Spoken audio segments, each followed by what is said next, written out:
Chapter 14. "What is he shouting?"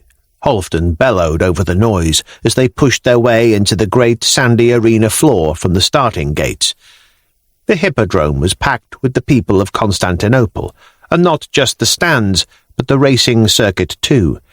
Every man and woman there seemed determined to have his grievances heard over everyone else, the sound of 100,000 angry people creating enough of a din to drown out the announcement itself. A ripple of surprised and expectant silence began to spread out from them as the gathered populace finally noticed the military pushing their way into the arena, with some of the city's most notable men at its head. "I can't tell," Maniakes replied in his deep giant's voice. "But look, the Emperor fears for his safety." There was no denying that. The Kathisma, the imperial viewing box from which generations of rulers had watched the races and which connected directly to the palace, was occupied by a small, well-dressed party, but the crowds were kept well back from it by a mixed force of Varangians and city garrison troops, the J.A.Turney and the Numeri, occupying the stands in a ring around the raised box. The Emperor was little more than a small, gleaming and brightly coloured figure at this distance, but it was clear he was accompanied by important and rich men and senior officers. He was addressing the crowd, judging by his oratorial flailing, but whatever he was saying was lost in the boom of angry voices. Volgartha turned and passed word to his men, and in moments the soldiers with them were beginning to forge forward, making a way through the great venue for their commanders. Halfdan and his friends remained with Maniakes and Volgartha in the hippodrome, while another force, led by Kabasilos and the Patriarch, had separated outside the arcades and was now addressing the people before the palace gates. The rippled silence continued to spread, and as they neared the heart of the hippodrome, Halfdan's view of the imperial box became gradually clearer. He could see the Emperor now, though not in true detail. He could imagine it, though.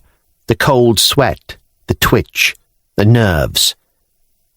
Even as they finally came to a halt and the noise had dropped to little more than a pervasive murmur, the activity in the Kathisma increased. The Emperor was announcing something about the Empress, and Halfdan was straining to hear when the subject became clear without the need for words. Zoe Porphyrogenita, Empress of Byzantium, was brought forward into public view. An awed hush descended upon the crowd, and Halfdan's mind raced. He wondered if they saw what he saw, or just the Empress they loved. Even from this distance he could tell that the Empress was unusually pale. Her crown was missing, and her head had been covered with a voluminous hat to hide her stubbily shaved pate. She was dressed in rich robes, but Halfdan had seen the Empress often enough to recognize that they had not been carefully arranged and dressed by servants, but hastily thrown over her. He could almost smell the salt of the sea upon her. The Emperor had done the only thing he could. With the whole city rising against him, he'd had the Empress's ship halted and turned round, bringing her back to the city. He'd had her swiftly dressed as regally as they could manage, and then brought her out to appease the mob and prevent any escalation in violence. Still, despite the odd hush, the Emperor's words were hard to make out. Halfdan caught certain words that made the tone of the speech inescapable. Clemency, restoration, reconciliation, seniority. Even in a desperate attempt to save himself, Michael Calaphates would not relinquish his newfound power. He was officially forgiving the Empress for the crimes he'd concocted and restoring her to the palace, but the overtone was impossible to ignore. He was still the Emperor, and she little more than a powerless consort. He would no longer live in her shadow. "Abdicate!" The call came from somewhere deep in the crowd, and the reaction was impressive. The entire crowd, including the Emperor, fell silent. The echo of the word whispered through the air, and then another voice caught it up. "Abdicate!" then half a dozen voices, then a torrent of sound, all calling that one word. Halfdan turned a frown on Volgartha. "What does abdicate mean?" "Abdicate? To relinquish power. They're calling for the Emperor to give up the throne." Halfdan frowned at the figures in the Kathisma. He was no student of the Byzantine court, but still he could not imagine any world in which that man was going to willingly step aside for the Empress. Indeed, as the call became a roar, Zoe Porphyrogenita was grabbed by Ari's Varangians and manhandled back out of sight. "You realize the crowd might just have signed the Empress's death warrant," Volgartha grunted. "If she can't be used to buy the people off, she's of no further use to the corker."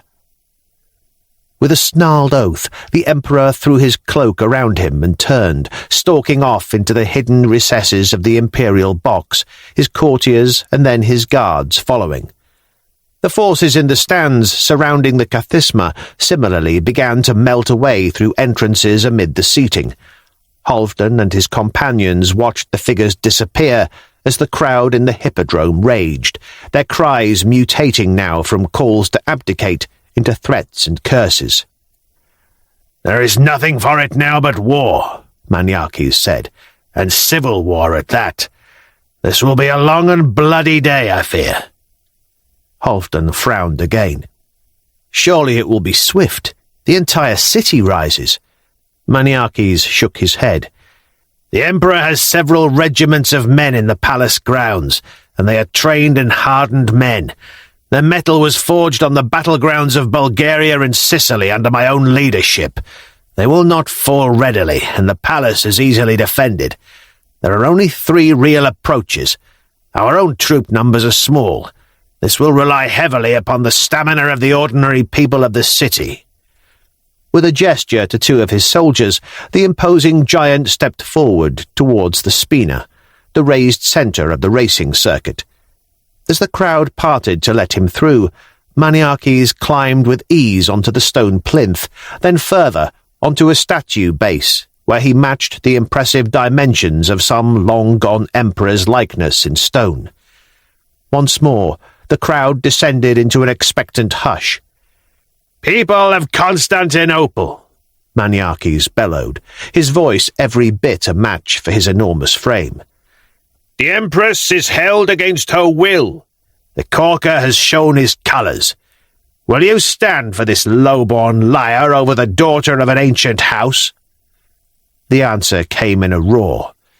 "We must take the palace and fell the tyrant," he added, as soon as the surge of noise abated, sending the din into a crescendo once more. "Maniakes!" a voice called, and the big man turned and looked past his men towards the gates of the hippodrome. Halfdan followed his gaze, and his heart warmed. A space was opening up, and into it strode Gunhild and Hardrada with a small group of men and women. "Sigurdsson," Maniakes acknowledged, in tones that confirmed there was no love lost between the 2 men. "Your war has begun," Hardrada shouted, pointing back outside. "Houses burn and fall, and citizens have gone to find the Empress's sister." Halfdan blinked. He didn't know she even had a sister. "The first house to burn was the Emperor's uncle," someone added from near the gates. "But the snake escaped to the palace first," another noted. "The great palace must fall, and tonight," Maniakes said. Hardrada nodded. "Kabasilos is organizing an assault on the Chalky Gate. Word is that a rabble approaches from the waterfront across the polo fields. They need a leader." Maniakes' eyes narrowed. "Be my guest." "No. They need a general." Hardrada's finger shot towards the Kathisma. "That was Ari Karsten and his Scythian animals up there. I have a score to settle, and you will not get in my way this time, Maniakes." The air between the pair almost crackled with tension, and Halfdan was worrying that a second battle might open up here between 2 men on the same side. But to his relief, finally, Maniakes nodded. "Lead your Varangi, Sigurdsson. I shall see you in the Emperor's consistorium." The giant dropped from his perch to the sand, waving a hand to his officer. The garrison soldiers who had accompanied them to the hippodrome surged forward at their general's orders, and Maniakes threw a beckoning arm out to the mob in the area. "To the Tsikkanisterion gate!" With the cry, he led the soldiers and bellowing citizens alike out of the hippodrome. As a large part of the crowd gradually drained away, Hardrada looked at his friends. "With any luck, the great arse will be pulled to pieces on the polo field before he gets anywhere near the palace." He looked from face to face among the loyal forces on the sandy track. "Anyone who holds a blade inside the palace is fair game. No quarter for any man who stands for the corker. Kill them all. Be merciless. Any unarmed servants or administrators who surrender, however, should be ignored, and make sure the Empress is not harmed." He gave them a hard look. "And no one touches Ari Karsten. Any man kills that bastard, I'll tear apart myself. Karsten is mine and mine alone." Halfdan nodded. "And the old one, Eric Boneblade. He's mine." "Agreed." "How do we do this?" Halfdan said, looking up at the imperial box and the looming shapes of the sprawling palace beyond. Already the citizens of the arena had decided the time was nigh and were charging for the Kathisma. But even as they surged across the stands, arrows were whipping out of hidden recesses in the shadowy arcade of the imperial box. Men and women dropped where they ran, crying out, shafts sprouting from their torsos and limbs. The Kathisma, for the Emperor's safety, projected out above the stands before it, an overhang that would make it extremely difficult to climb, and to each side a sheer marble wall presented similar difficulties. A dark arch below the Kathisma was already filled with rabble waving makeshift weapons and bellowing hate, pushing deeper in. "It's not easy," Hardrada admitted. "With a little effort we might get into the box. The door in the rear leads into a small complex where the Emperor can relax before games, wash and cool himself, change his clothes and so on. There are also guard rooms there, and a small audience chamber for meeting the racing teams. The doorway below connects to the whole thing, and there are 2 more entrances within the stands. All of them will now be locked tight, and they are good solid gates. Even when we get into the Kathisma complex, we will likely have to fight our way through it, down the staircases and into the connecting passage. That place is wide enough to field a unit of men, and even beyond that is another defensible gate before we're into the palace, and in 6 places there will be positions for enemy archers. A lot of blood will be spilled before the last gate falls." "And yet you choose this place over other approaches," Ketil snorted. "It is difficult, but still the best. It is closest to the Emperor's apartments, where we will find him and the Empress if she still lives. The main Chalky gate is a much more troublesome proposition. Kabasilos will have his work cut out there, and the approach from the polo field is up a steep slope and furthest from anywhere we all need to be." "All right," Volgartha said. "You take the main arch below the Kathisma. I'll take 1/3 of the men and cover the northern door in the stands. Ulf Osboxon can take another 1/3 and use the southern approach. 3 prongs attacking the Kathisma." "4, Halfdan said. "What?" "We'll take the box itself." "Don't be stupid. It's a way in, and there are archers in there killing people by the dozen, including you if you try." "I wish I had my shield," Halfdan admitted, "but if we can borrow 5 shields we can do this." 6 shields, corrected Gunhild, stepping between them. "I won't let you go," Hardrada said flatly, though he flinched visibly as Gunhild turned to look on him. "It will go badly for you the next time you give me an order, Harald Sigurdsson."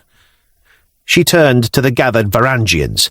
6 shields, for Froya." As the Christian guardsmen looked to their commanders, familiar faces pushed their way through the gathered soldiers, men from the Sea-Wolf, leaving the armies that they had become part of and returning to the side of their Jarl.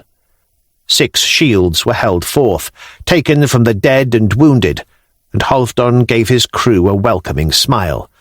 Their numbers were considerably reduced since the day they had arrived, but at least they were together once more. The 6 of them each grasped a shield, and the crew of the Sea-Wolf drew their weapons, loosening up muscles with experimental swings. "For God and the Empress," Hardrada said, a cry taken up by the men behind him. Halfdan and his friends made their own, older, silent vows, and with that the loyal Varangians began to move, splitting into groups and hurtling off towards their targets. Halfdan looked around his friends with a feeling of completeness. To have his men back, even if they now numbered but a score, was a relief.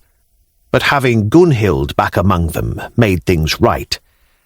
His gaze fell upon the 2 serving women, both of whom looked a little nervous. The one called Anna he recognized as having been with Gunhild these past few months. The other he did not know, but she was dressed for palace life. "This is not your fight," he said in what he hoped was a sympathetic voice. "I cannot do this any more," the better-dressed one said in a cracked voice. "I can," said Anna with a determined expression. Gunhild turned to them. "Justina, you have done more than enough. Go and find safety." "Anna, are you sure?" "No, but I'm coming anyway." Gunhild nodded and turned to Halfdan. "Would you care to tell me how we get up there? I have ropes not far away, but it will take time to retrieve them, and without grapples, ropes are little use for an ascent." Halfdan nodded, turning to look at the Kathisma. A frontal approach under the overhang would protect them from arrows, but there was no way to climb. The sides of the box's balcony, thanks to the incline of the seating stands, were less of a climb, but still difficult. A notion struck him, and he smiled as he turned back to the others, the Loki serpent on his arm itching faintly, suggesting that what he had in mind enjoyed the favour of the gods. "We have a human ladder," he said. "We'll approach under the overhang, move to the side, and there I would reckon the box is between 15 and 20 feet from the stands. Would you agree?" Frowning, the others nodded. "Bjorn and Kettle between them can do it." "What?" Leif said. "Kettle must be more than 7 feet, and Bjorn 6.5, but that still finds them short, Halfdan. Add the length of their arms. Bjorn supports Kettle, and the 2 form a ladder from stands to box. All we need to do is climb them. Once a few are up, it should be easy for the rest." "I am not a fucking ladder," Bjorn said angrily. "No, ladders are brighter," Kettle said with a sidelong look. "But he's right." "You would say that. You'll be the one on top." "I'd do it the other way round," Kettle said, "but I would walk into Greek fire before I'd get that close to your arse." "Listen, you gangly cockpocket," began Bjorn, but Leif shushed them all. "It's workable. Whoever gets over the top needs to race straight for the archers." "Well volunteered," Kettle said. "Ah, no," Leif smiled. "I'm a lover, a skald, a scholar, and a thinker, but I'm not a suicidal idiot. Besides, I'm wounded. I can't climb. I'll have to be pulled up with the rest." Halfdan smiled to see the rather warm look this received from the girl at Gunhild's side, and he took a deep breath. The crew were with them once more, but he needed to reinstate his position as their commander. "I am Jarl here. I will go first, for the honour of Odin and the Sea-Wolf." "All right, let's go," Kettle urged them, for the fight had begun. Orspoksorn and his men were disappearing into one of the many arched entrances to the inner tunnels of the stands, and at the far end, Volgarther was doing the same with his men. Hardradi's contingent were making straight for the arch below the Kathisma, and the masses within the hippodrome were joining all of them, flooding towards the various approaches. The early attempt to get to the Kathisma had faltered in the face of an impossible climb and enemy arrows, and now the citizens sought other approaches, while archers loyal to the Emperor continued to loose missiles from behind the columns into the masses below. With Halfdan in the lead, the sea-wolves began to run, hurtling towards the Imperial box. As they reached one of the various doors that led from the sandy track up into the stands, usually closed during race days, but yanked open by angry citizens, each of them lifted a shield. Soon they would be targeted by archers. Anna had no shield, but as she ran, Gunhild and Leif flanked her. The two raised boards, providing sufficient shelter for the three of them. Through the door they piled, and out into the shallow stands of marble seats. Instinctively, they split into two groups as they reached that great arched tunnel packed with Hardrada's Varangians, providing less of a bulky target for the archers above. As they raced up the steps to either side of the passageway, the arrows started to fall. A cry drew Halfdan's attention, and he looked across the gap to see that one of the crew had been pierced through with a shaft. Close behind the stricken man, Leif was struggling to hold the shield above his head, his broken ribs inhibiting him. In a trice, Anna had taken the shield from the small Russ and was holding it above the pair of them as they ran. Ketil, of course, was out front, his lengthy stride easily taking 2 stepped seats at a time. An arrow thudded into the Icelander's shield, and a second clacked off the marble step close to his ankle. And then he was safe, darting under the overhang of the imperial box, where he stood, barely out of breath, beckoning to them. Bjorn let out an angry shout as a stray arrow tore a line across his bicep, and he raised his shield a little for better cover, heaping unpleasant curses upon the hidden archers. Behind him, another of the sea-wolves fell with a cry. More arrows clattered and thudded around them, and Bjorn was next under the overhang. Then Halfdan, then Ulfr, and finally Gunhild and Anna, sheltering the wincing, hissing Leif as he held his side. As they moved towards the upper edge, the rest of the crew piled in after them, leaving a third man pinned with arrows to the hippodrome seating. "Are you sure you should be doing this, little man?" Bjorn asked, in the closest thing to sympathy the big albino ever displayed towards his Russ friend. "Sit this out and never hear the end of it from great stinking bears like you?" Leif snorted. "Hardly.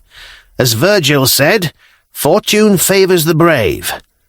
"As Bjorn Beartorn said," the big albino replied. "Stick it up your arse sideways." "Ah, it is always good to hear the great philosophers," the small Russ said, an eyebrow arched at his friend. "If you're quite finished?" Halfdan asked meaningfully, indicating the gathered warriors, waiting expectantly. The 7 of them stretched once more, sheathing weapons and slinging shields over their back for the climb.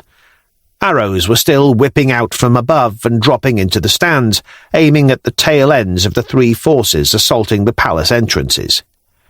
"Ready?" Nods. "Odin, keep your back," Halfdan said, and they moved. Bjorn ducked out to the side, still too close to the kathisma to be seen from above, and cupped his hands together.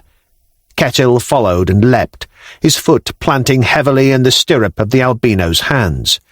The tall Icelander jumped, even as the big albino beneath him heaved, and Ketil's reaching fingers brushed the tip of the marble balustrade above. Ketil struggled, fingers slipping, and almost fell back. But then he had it, and settled himself, his hands rising again, gripping the lowest section of the 2 small pillars tight. Bjorn called him a few unpleasant names as he shuffled underneath, trying to get comfortable as the Icelander's boot brushed his face and pressed down on sore areas. No other pair of men in the crew, and possibly in the whole of Constantinople, would have the combined height for such a feat. Halfdan was on the move straight away. If the archers above caught sight of Ketil's hands gripping the balustrade, everything would start to go wrong. With as much care as he could afford, while maintaining good speed, Halfdan grabbed Bjorn's shoulders and started to pull himself up. The albino grumbled irritably, but in moments Halfdan was gripping Ketil, who was cursing and saying something about his fingers. Then the young Jarl's own hands were on the marble rail. Their stealthy approach was about to end. Gritting his teeth, and with a prayer to both Odin and Thor, Halfdan heaved, his muscles screaming. With impressive speed, he pulled himself up and over the balustrade, tumbling to the flagged floor of the balcony and suffering countless bruises from the shield on his back. In a move he had been practicing often, he swung the shield round, ducking his head through the strap and bringing it up in front of him, even as he ripped the glorious eagle-hilted sword from his belt. Arrows began to fly again now. He felt one scrape his shin and heard two thud into the shield. As he raced across the balcony, another parted his hair, leading him to lift the shield a little. Another arrow whipped past and raised an angry curse from behind in Ulfr's voice, signalling the arrival of a second warrior. Halfdan's gaze around the curved edge of the shield fell upon one of the archers, busily yanking another arrow from a quiver as he tried to hide behind a column. Halfdan was on him in a moment, the edge of his blade cutting through the bowstring and the man's fingers together before finding a sheath in his flesh. The archer screamed and fell away. Another arrow appeared from somewhere, thudding into Halfdan's shoulder. He felt the thing punch into the chain shirt, bringing numbness and bruising, and, despite the dull pain, he thanked the gods that the chain had stopped it. Ulfr was beside him now and fumbling for his battle-axe. Halfdan looked past him to see another archer lying on his back with a throwing-axe jutting from his chest.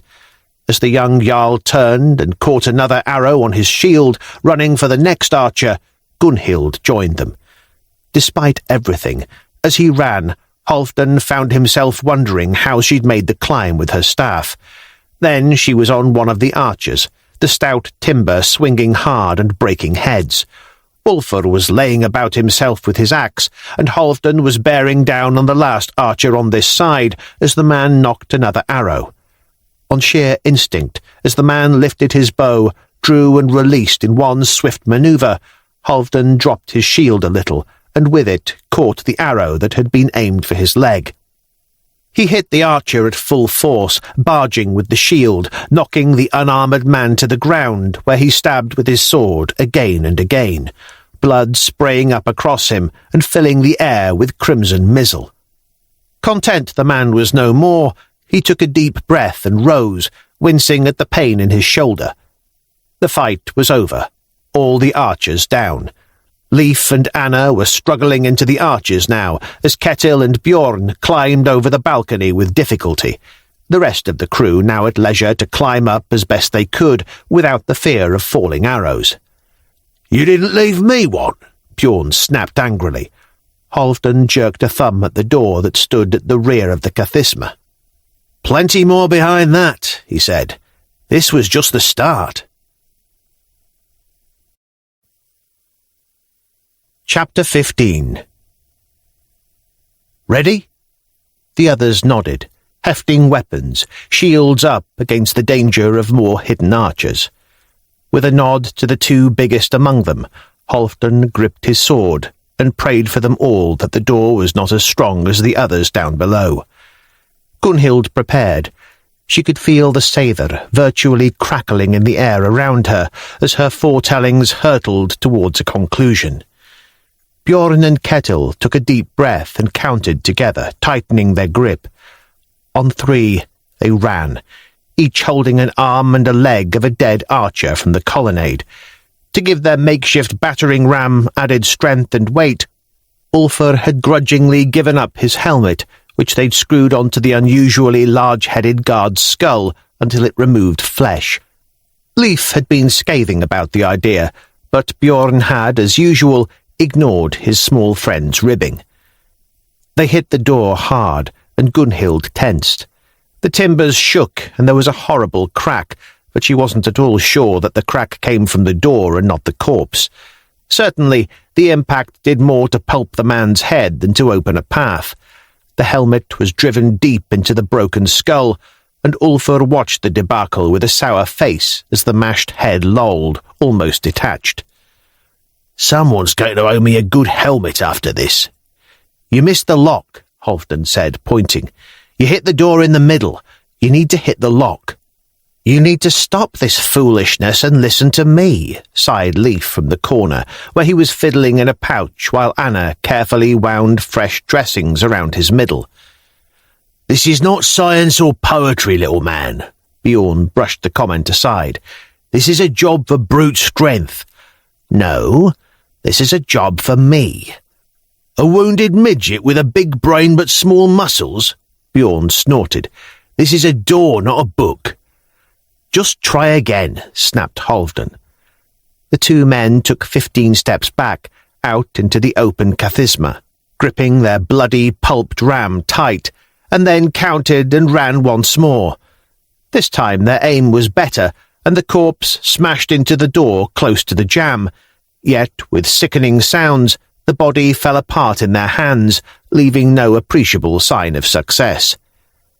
Gunhild turned to see that Leif had taken something metallic from his pouch and was fiddling with it as Anna tied off a bandage. The little Russ was clever, and perhaps clever was what they needed here. "Listen to Leif the Teeth," she said, drawing the attention of the others, with the exception of Bjorn, who was still concentrating on the door. "Let me," the big albino said, ignoring her as he dropped what was left in his hands and pulled his axe from his belt. Stepping close to the door, he motioned the rest of them back and stood to one side, pulling back his weapon as far as he could, axe turned rear side on. He swung with all his strength, and the heavy iron pole at the rear of the blade smashed with perfect accuracy against the lock. The door boomed, but did not move. Bjorn stepped back, shaking his head, his muscles twitching from the reverberation of the blow. With a sigh and a rolling of eyes, Leif threw a knowing smile at Gunhild, clasped Anna's hand for a moment, and walked past the quivering Bjorn to the door. He winced and whimpered as he bent, his ribs aching, and selected gleaming shapes from the thing he'd found. Settling upon a specific one, he inserted it into the lock and began to waggle it around, adding a second metal prong. His tongue poked from the corner of his mouth as he worked, and finally, as there was an audible click, he grinned and rose. "Brains," he smiled at Bjorn. "Sometimes heads are for more than storing wine and smashing into doors." With that, he turned the handle and gently pushed the heavy door inwards, revealing a dark room, 3 windows opposite, covered with drapes and admitting barely any light. Exchanging glances, the others swept into the room in an instant, fanning out to be certain of encountering anyone lurking in the gloom, each of them armed and ready. Anna running alongside Leif and holding the shield in front of both of them. Gradually, as the leaders moved to the edges, the remaining men of the Sea-Wolf flooded in behind them. Their eyesight had almost adjusted to the dark when Bjorn helpfully threw open the central heavy curtain, momentarily blinding them all again. As they cursed at the big albino, he shrugged and pulled back the other 2 drapes. Light filled the room and confirmed that it was unoccupied. The defenders had clearly drawn their lines further back. "Why no guards?" Halfdan mused. Gunhild closed her eyes, thinking. The doors are buying the Emperor time to gather his forces somewhere and prepare. In addition to the entrance behind them, through which their men were still pouring, there were 2 lesser doors here, one to each side. These they ignored for now, instead gathering around the windows and peering through them. Below they could hear the roar of the mob and the hammering of timbers, but this place was oddly calm. This room apparently stood above the alleyway that ran between the hippodrome and the palace, and from the windows they could see across the imperial complex.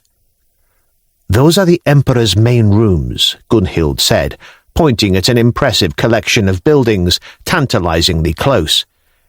They could see the whole palace here, from the Hagia Sophia on the hill to the left all the way down to the water, to Bucolion Palace and the Lazarus Gate on the shore, where a ship lay docked, as always, for imperial convenience. Between there and this complex, they could see a mass of people gathered around one of the lesser gates on the slope, close to the polo fields, one of the 3 groups assaulting the palace.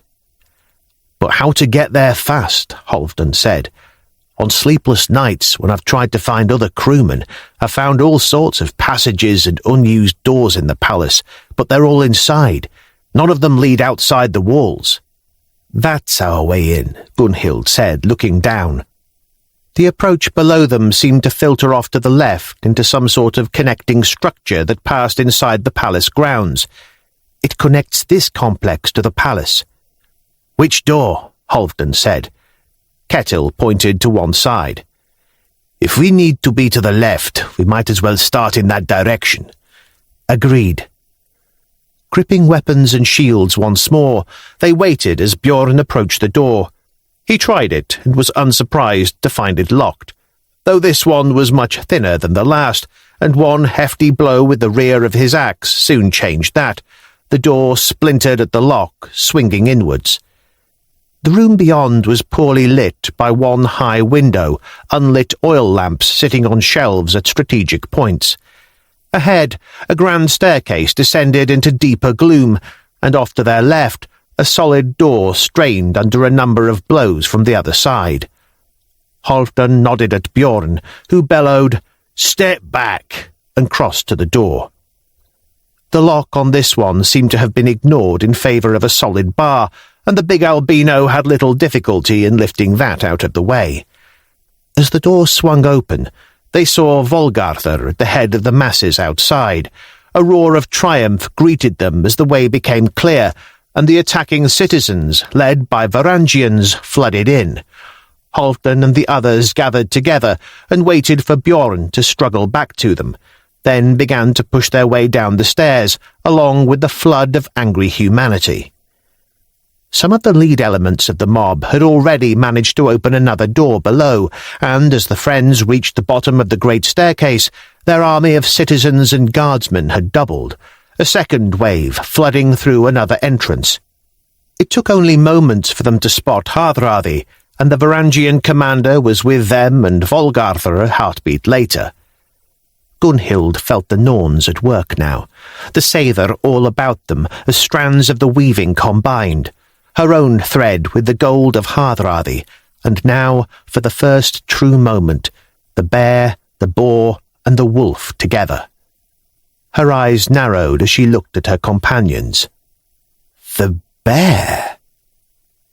As they pushed on, Gunhild thought back over what Halfdan had told her of Hardrada's capture. She stopped suddenly amid the flow of angry people, her hand finding the commander's collar and pulling him around to face her, his expression one of surprise. "Gunhild?" "Where is the powder of Freyja?" she said sharply. "Of Odin," she added. "What? You still have it. They did not take it from you when you were imprisoned." "Oh, you mean Bjorn's pouch," the man said, understanding. "Yes, it's here." He retrieved it from his belt and held it up. "You are bare enough without this," she said. Oddly, she seemed to see the man differently for a moment. Two Hardradas superimposed, one a great golden bear ready for war, the other a smiling, warm man frowning in concern. She had a horrible feeling she was flushing again, and, snatching the pouch, turned her face away. He frowned. "I cannot fathom you sometimes." "This is dangerous for you," she said, recovering herself and turning a face of deliberate seriousness on him. "For all warriors. The All-Father's frenzy takes friend and foe alike. It is a gift best kept for Freyja." Ignoring his confusion, she tied the pouch to her own belt, a flood of relief washing through her. She had been worrying for months at how little of the precious compound she had left, and here was enough to last her for years. Thanking the goddess, she gripped her staff and shield and strode forward again. The weaving was coming together into the true pattern. Here she was, backed by her friends and an army of warriors and citizens. But before them all, she strode, the boar of Freyja, with the bear of Hardrada to one side, the wolf of Halfdan to the other. All they were missing now was the Empress. Despite their pauses, they were still near the front of the mob as it spilled out through a beautiful marble hall, bursting open a set of ornate double doors and emerging into a long vestibule lined with columns and high windows, the floor a mass of complex mosaic designs and images.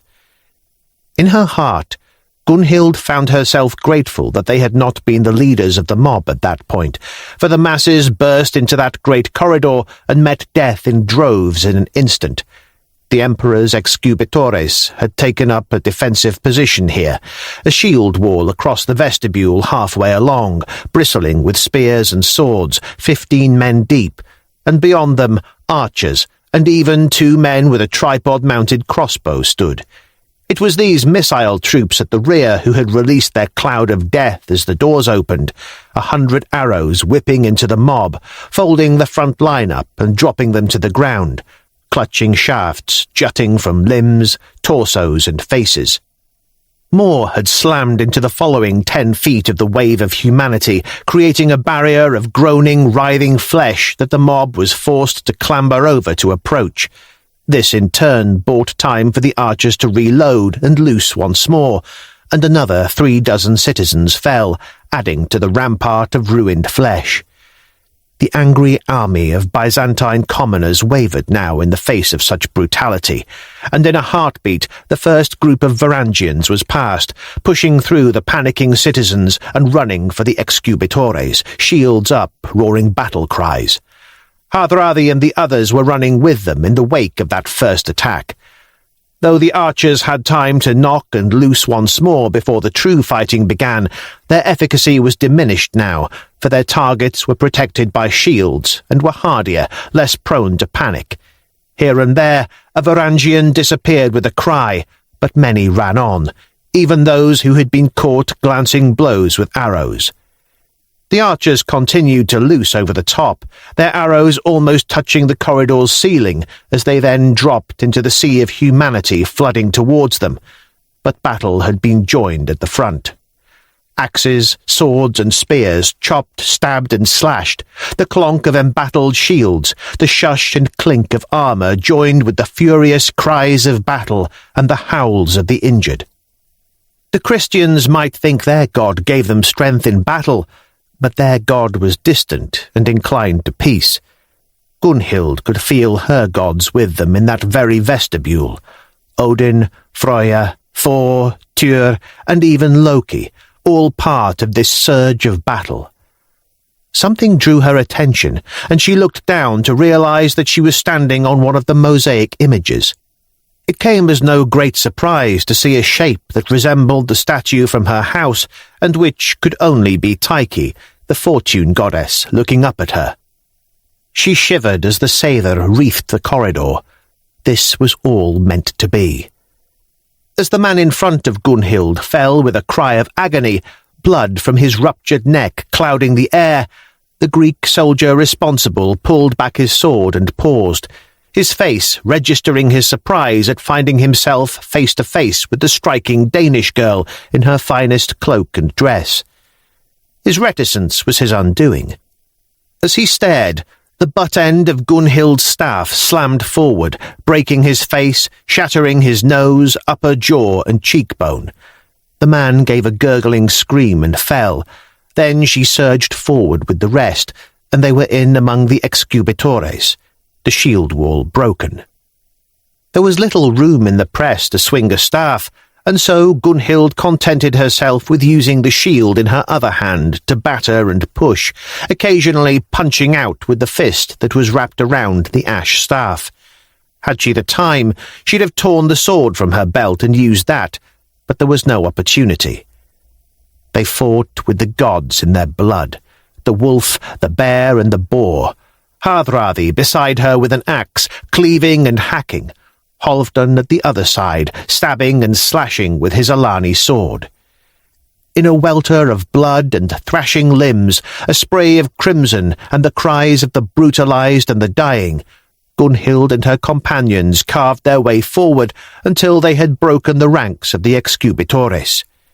Behind them and all around them, the triumphant bellowing of Varangian and civilian alike confirmed that the three were far from alone, and that the assault on the palace was succeeding, the defenders breaking.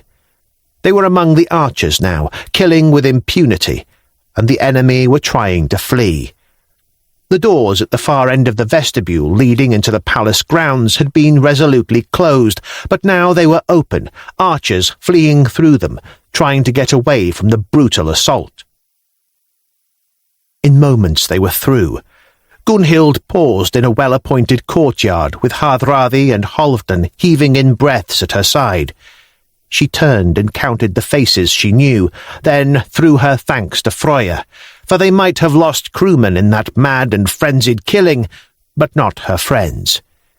Bjorn had acquired a new bloody wound, but seemed less than perturbed by it, and Ulfr had lost his shield and was clutching his arm, cursing. But they were all here, and all still walking. Even Leif and Anna, who had, without Gunhild realizing, somehow become part of their group, side by side. With a roar, the invading force of citizens began to flow through the enormous palace complex like a river in flood, filling every channel, every corridor and open space. Gunhild watched for a moment as some of them, with Varangians leading, raced to take on other units of soldiers coming to reinforce the failed defences, while others devolved into mindless looting and vandalism, smashing imperial statues and stealing anything that gleamed. It was unavoidable. With any mob there would always be opportunists. It was a price that had to be paid. In some ways it was to be welcomed. A small echo of the days of raiding dragon ships and the word of Odin being carried to new lands in return for plundered silver. With Volgarther and the sea-wolves at their back, Halfdan, Hardrada and Gunhild turned and began to run towards the Emperor's complex at the heart of the palace. They burst through the outer door and into a wide, spacious and bright corridor, where they paused once more as the people of Constantinople ran riot around them. "What's wrong?" the Varangian commander asked, noting Halfdan's frown. "Something is missing," the young Jarl said, looking around. "Where is Ari? Where are the Varangians we should have had to fight our way through?" Hardrada nodded. "If the Emperor is here, they should be defending this building." "What other ways out of the palace are there?" Gunhild asked. Hardrada shrugged. "There are 3 main gates, each being attacked by our people." "And lesser gates?" "A few. One at the far end of the Hippodrome, one up near the old Acropolis wall, the Bucolion, of course, and the private harbour of the Lazarus Gate." "Do not waste your time chasing shadows in this place," Gunhild said. "The Emperor is gone, and so is Ari. That is why we have not found them." Hardrada scratched his head. "Then we have to chase them down, find them and bring them to justice. I want Ari. The Emperors have protected him from me before, but no longer. Now he pays." "No," Gunhild said, turning a look on him. "In time you can deal with your own enemy, but now you must remember your oath. You swore to protect the Empress, and she is in danger." Halfdan nodded. "The Corker doesn't need her anymore.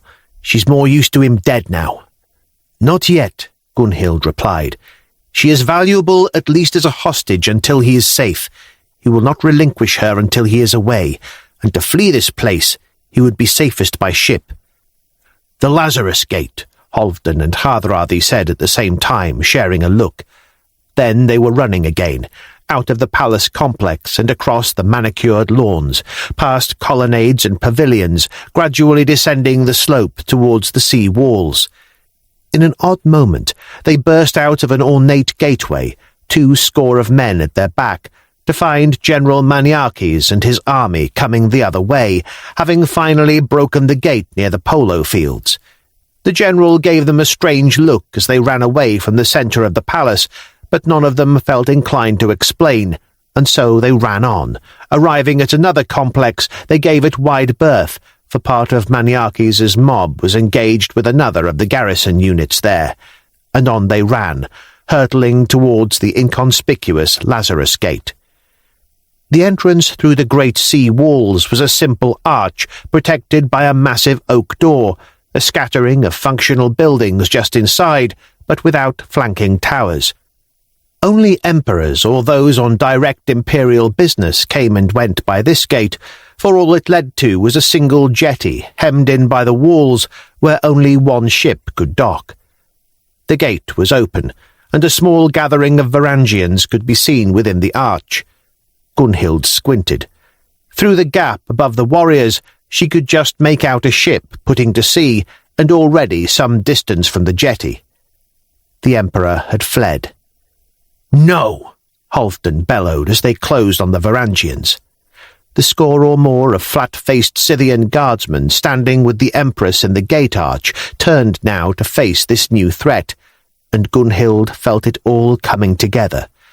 The Empress had been stripped of her robes once more, her stubbly, bald head and her plain white nun's underrobe sodden and dirty. She was still standing tall, however, even as two Varangians grabbed her. A third brought an axe up and examined the edge. "The Empress!" Gunhild urged her friends. "Run!" Halfdan cried, but Hardrada shook his head.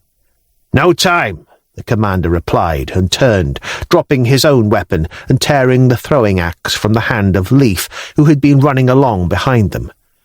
The little Russ blinked as the weapon was taken, and Hardrada flipped the axe with the skill of a master, pulled it back, and sent it off with a deft flick of his hand.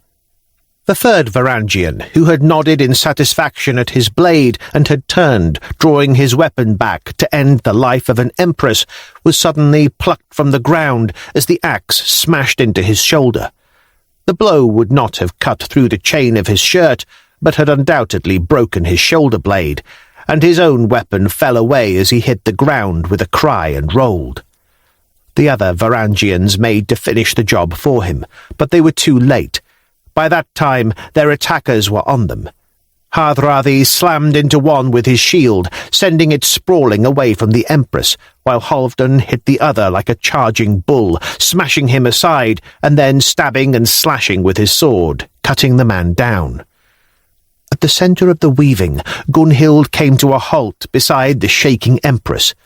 All around her now, her friends were finishing off the execution party, all except Leif, who, with Anna's help, was busy trying to pull his throwing-axe free of the thrashing man in which it was buried. As the Empress clutched Gunhild to steady herself, the fight slowly came to an end. 4 of the enemy remained, and they had backed into the gateway once more, with their arms raised in surrender. Halfdan, rising from the man he'd killed, spotted among them Eric, the old greybeard Varangian officer, and, with a snarl of fury, charged towards him. He was halted mid-run by Hardrada, who knocked him aside. "He's mine," Halfdan snapped, pulling himself back upright. The commander nodded. "But not before I find out where Ari Karsten is. And the Emperor," Gunhild added. "Michael has fled to the church," the Empress said in a shaky voice. "What?" "He and his accursed uncle seek sanctuary at the Studion Monastery." "What is sanctuary?" Bjorn asked. "He is protected by the church," Leif explained. "Sanctuary is inviolable." "Not by me," Halfdan growled. The Varangian commander took a deep breath. "All right, we can follow the Emperor in good time. We know where he's bound, and he'll be going nowhere from there once he's claimed sanctuary. But where is Ari Karsten?" he demanded, turning to the survivors in the gate. "We don't know," Eric replied. "He disappeared long before the Emperor settled upon flight." Hardrada cursed, throwing his shield to the ground in anger and stamping his foot. "The bastard! He'll not get away, though. For the first time, he's not protected by Imperial order, and he knows it, so he runs. But we have Constantinople now. I will have the whole fucking place sealed tighter than a Roman's purse, and I'll tear it apart building by building until I have the traitor. Ari cannot leave the city. He can go to ground, but I'll find him. That I promise." "What do we do with these 4? Volgartha asked, pointing at the surrendered Varangians with his great axe. "Death to them all!" As the 4 stared in shock, the Empress frowned. "Have you no Christian mercy about you, Harald Sigurdsson?" He shook his head. "These men tried to kill you. Their life is automatically forfeit. They are lucky that this came down to a fight and they can die by the sword. Had I the inclination, hooks and hot coals might have been involved." The old officer bent and retrieved his sword. "I'll not die so easily, Hardrada." The commander turned to Halfdan and nodded. The young Jarl stepped forward, an unpleasant and chilling smile creasing his face. Eric Boneblade took a step, his axe raised. Halfdan came to a halt in front of him, his battered shield still bearing 2 broken arrow shafts, steady, sword in hand. He waited. The older man roared and leapt, his axe sweeping round in a deadly arc. It was a fast move and sudden, but Halfdan was ready. His left arm came out to meet the blow, even as he took that last pace forward and his right arm struck. The axe slammed into his shield, smashing the timbers and reaching as far as the iron boss at the centre. Halfdan knew he was going to pay for that later, as he felt the pain of the axe cutting a line along his forearm in its passage. But still, the boards had stopped the killing blow. His sword, however, struck Greybeard between the collarbones at the base of the neck, angled slightly upwards. The old man looked down in horror, and with some difficulty, as Halfdan dropped his shield and brought his wounded, bloody arm up. With both hands, he slammed the blade deeper as it cut through muscles and tendons and broke bones, bursting from the back of the man's neck. He held tight as the old man fell away gurgling, and only just managed to pull the blade free before it went with him. "Feel better?" Hardrada asked Halfdan dryly. Gunhild looked around at them, the bear, the boar, and the wolf, protecting the Empress. In a way, what she had seen was over, for she dared look no further, and yet she knew they were not finished. The Emperor lived, and Ari lived, and so there would be a reckoning. Still, for now they had won, and Constantinople was theirs. So why was she feeling so jittery? Part 4. A Court of Serpents. Chapter 16. Tell me again why you won't just kill him.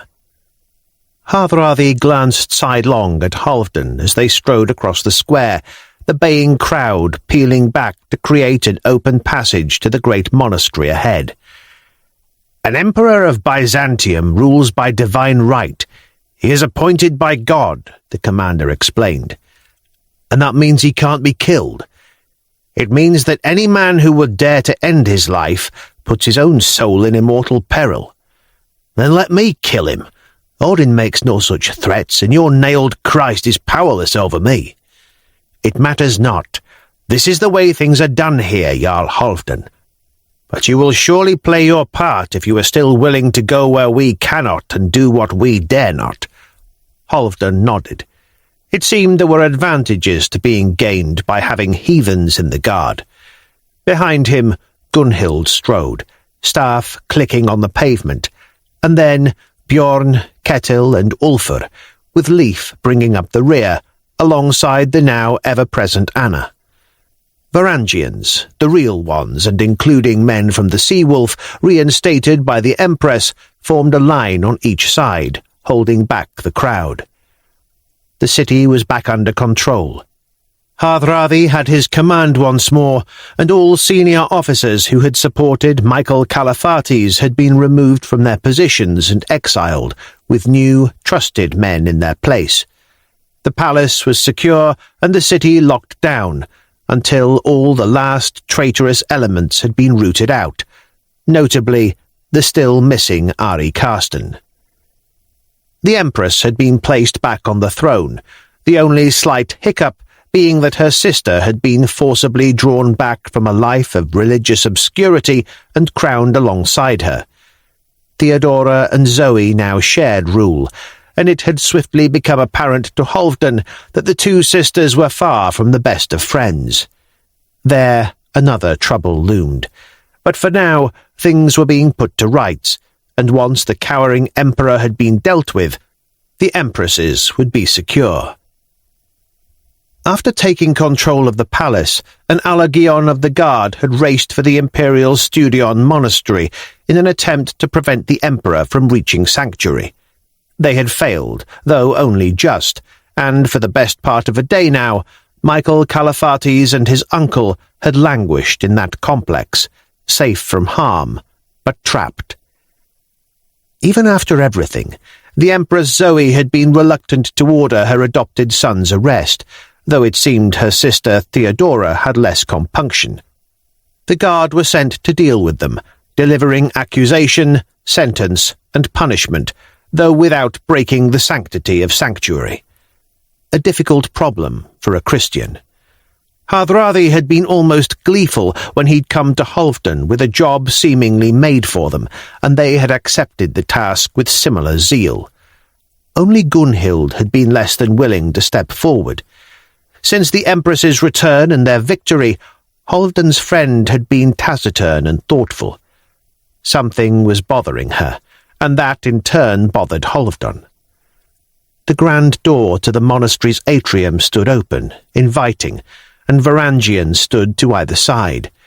A small party of imperial administrators waited close by, patiently, and Halfdan recognized the calm, organized figure of Michael Celis among them. Of course, this was Byzantium. No one could be killed or mutilated without the appropriate paperwork. Passing into the atrium, Halfdan looked about with interest and approval. He knew he was becoming somewhat blasé on the subject of grand buildings now, given that little more than a year ago he'd never even seen a stone church. But he had to admit that the Studion was one of the more stately and grand buildings of the city. Still, this was no sightseeing tour, and he tore his gaze from the elegant columns and focused on the job at hand. In moments they had crossed the open court and made their way into the great church, which gleamed with marble of many colours, lit by high, impressive windows so spacious that their footsteps seemed to echo forever. The braver or more impetuous citizens had entered the church before the Varangians had come to take control, and now small groups of silent, glowering people stood to either side, held back by armed guards. At the far end of the colonnaded church stood an ornate altar before an apse, a smattering of priests and attendants standing around and looking more disapproving even than usual for their kind. The emperor and his uncle stood behind the altar, as though it were a battlemented wall, keeping them safe from harm. Halfdan and his friends came to a halt in the centre of the great church, Hardrada with them, and Celis now also. Halfdan tried not to sneer at the sight of the emperor. The man wore only a plain and poor smock, as did his uncle. Gone was the crown, gone the ostentatious clothing, gone the red boots of office, the jewels, the gold, and along with them any sign of grandeur or importance. He looked frightened and powerless. Halfdan searched his soul and found not an ounce of respect or sympathy for the man. At least the man's uncle, a criminal in his own right by all accounts, stood tall and defiant. Halfdan looked to Hardrada, who in turn nodded to Celis. The clerk stepped forward, clearing his throat, and looked to the emperor's uncle first. Constantine of Paphlagonia, in the name of the porphyrogenitor empresses Zoe and Theodora, you are hereby charged with voluntarily aiding the former emperor Michael Calaphates in his censure and persecution of the rightful Empress of Byzantium. Now he turned to the emperor himself. Michael Calaphates, you are officially removed from the throne of Byzantium and from the succession of the imperial line. You are charged with treason. There are sundry other charges, but in the face of the first they need not be mentioned, for that alone carries a sentence as heavy as can be pronounced against one of imperial blood. The nobilissimus Constantine, his uncle, straightened. I had not been privy to my nephew's plots against the Empress. As you will certainly be aware, I was at my own house and not in the palace until the revolt of the city was already underway." The emperor turned bulging eyes of shock on the uncle who was now betraying him in turn, but Constantine was not done. "I encouraged him in none of his designs. Had I wished to restrain him, my reward would have been calamity. Michael was so headstrong in his ambitions that my family would have fallen to mutilation, fire, and sword had I opposed him." Sellus nodded, not in agreement, but in confirmation that the charge had been answered, and Halfdan marvelled that anyone could write so quickly, for the clerk had copied the words down into the book he carried as they were spoken. Now the emperor, face drained of colour, turned from his uncle to his accusers. His expression had become one of defeat and acceptance, which surprised Halfdan. "Truly, God is not unjust," the shivering man said. "I am paying the penalty for what I have done. The throne is mine no longer, and now I will seek to make restitution for my evils by devoting my remaining days to the Lord in this place." "That is not to be your fate," Hardrada said quietly. Yet for all the softness of his words, they carried an air of menace as they echoed around the walls and columns of the hallowed place. "What?" "The Empress has ordered that you be made ineligible for the throne, against the possibility of you ever rising against her rightful rule in times to come."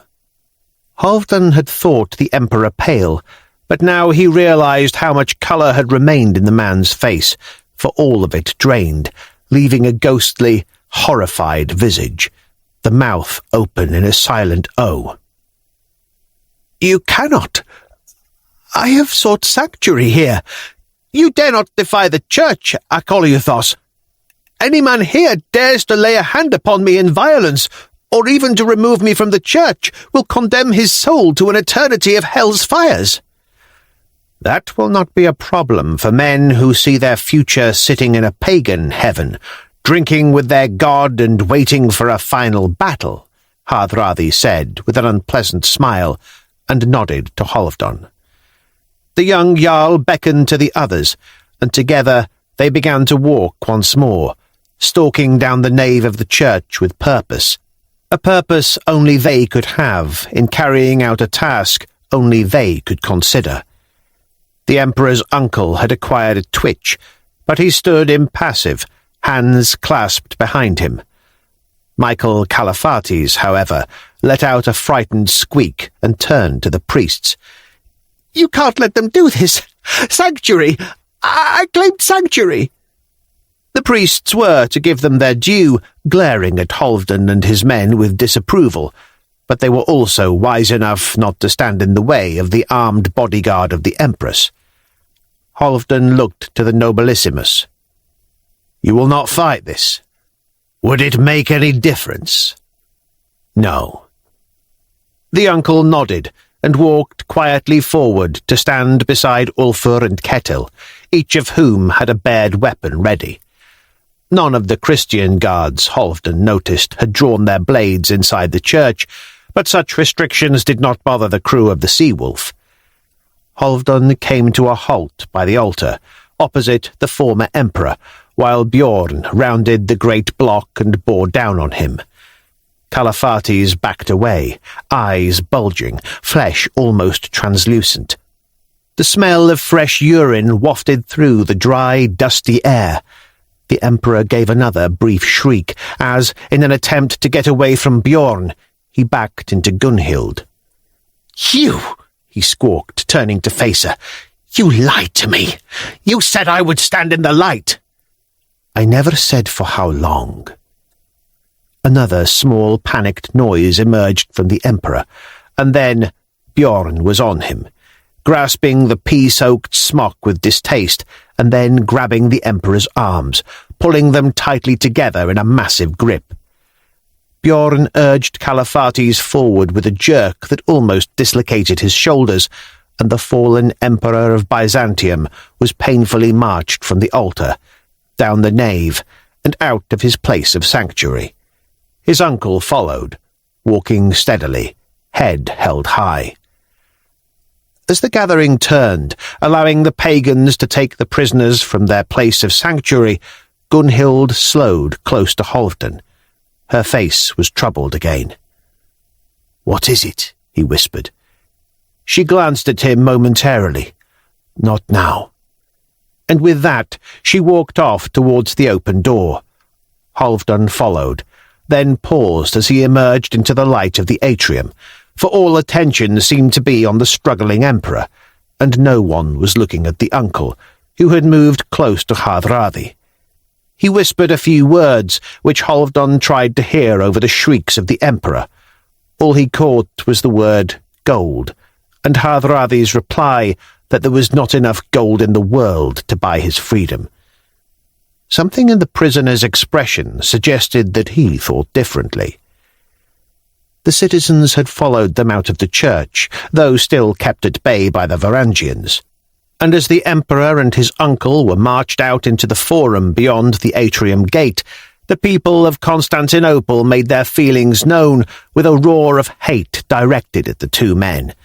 Things were thrown at them, though this behaviour was soon quashed as the Varangians hauled out those responsible and gave them a thrashing for their efforts. A small cart hauled by a bored-looking ox had been positioned in the middle of the square, in full view of the people. It had been fitted with a wooden cage, a door in the rear standing open, inviting. "What's this?" the nobilissimus asked, as his nephew cowered and wailed, held fast in Bjorn's grip. "The Emperor's fall must be seen by all. We go to the Sigma, to the Imperial Church of the Theotokos Peribleptos, the most holy and most visible Mother of God, founded by the Empress's family. There, even God will watch us." The uncle simply nodded. He was a cool one, this Constantine.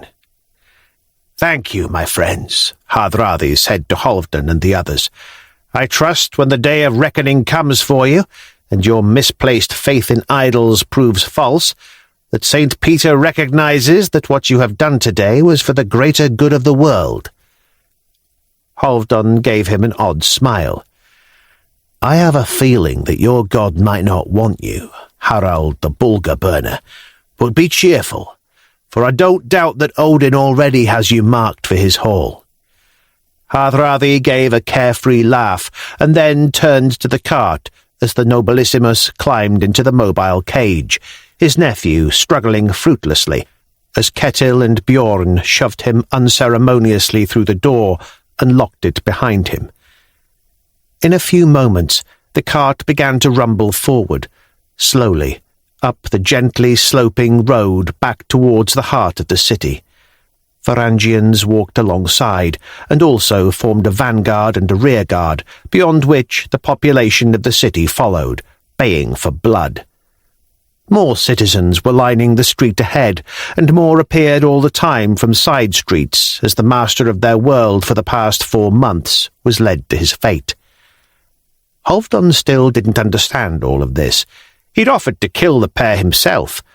What worry did he have about displeasing the nailed god after all? But still, Hardrada had shaken his head.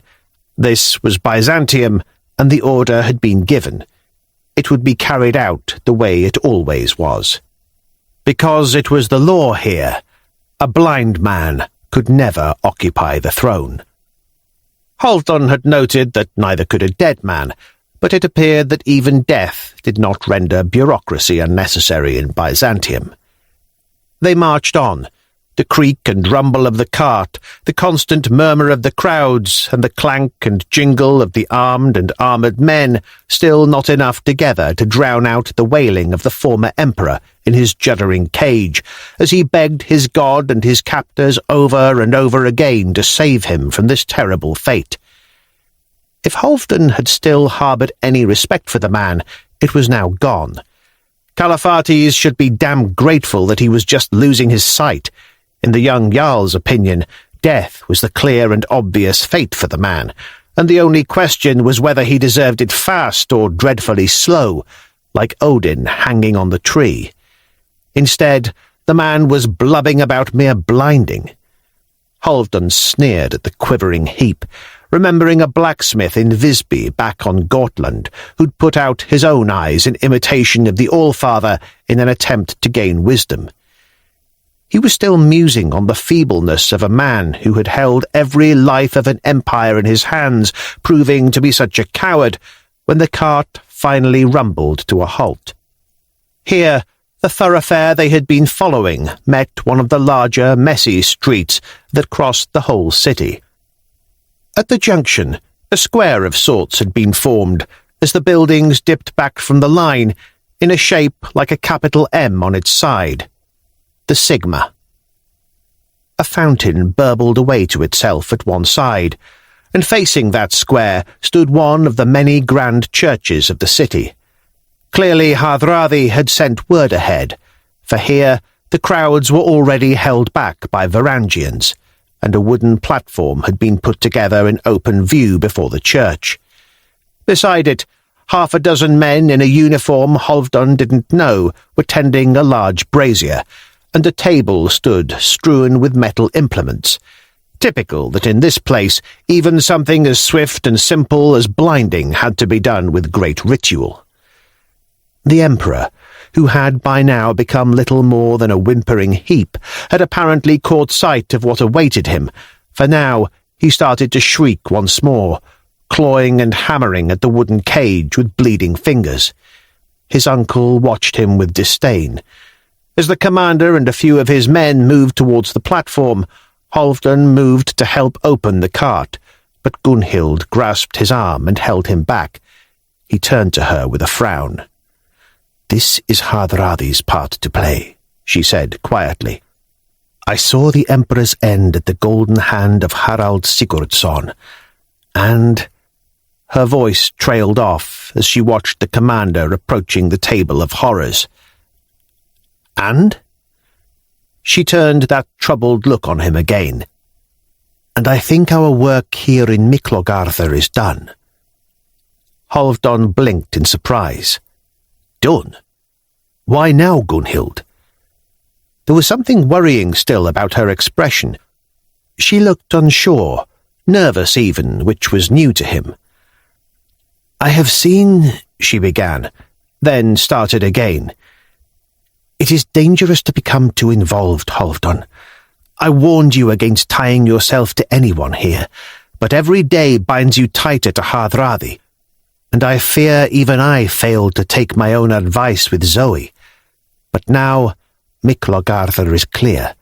Our enemies are overcome, and you must have taken a sizable sum in pay over half a year. Every day we stay now, we endanger our future." Halfdan's frown deepened. "Have you seen something new?" "No. I dare not look now. But mark me, Halfdan, we have done what we could, and both Hardrada and the Empress are grateful. If we take whatever reward they are willing to give and leave, we can consider that a victory. If we do not, then beware what the future holds."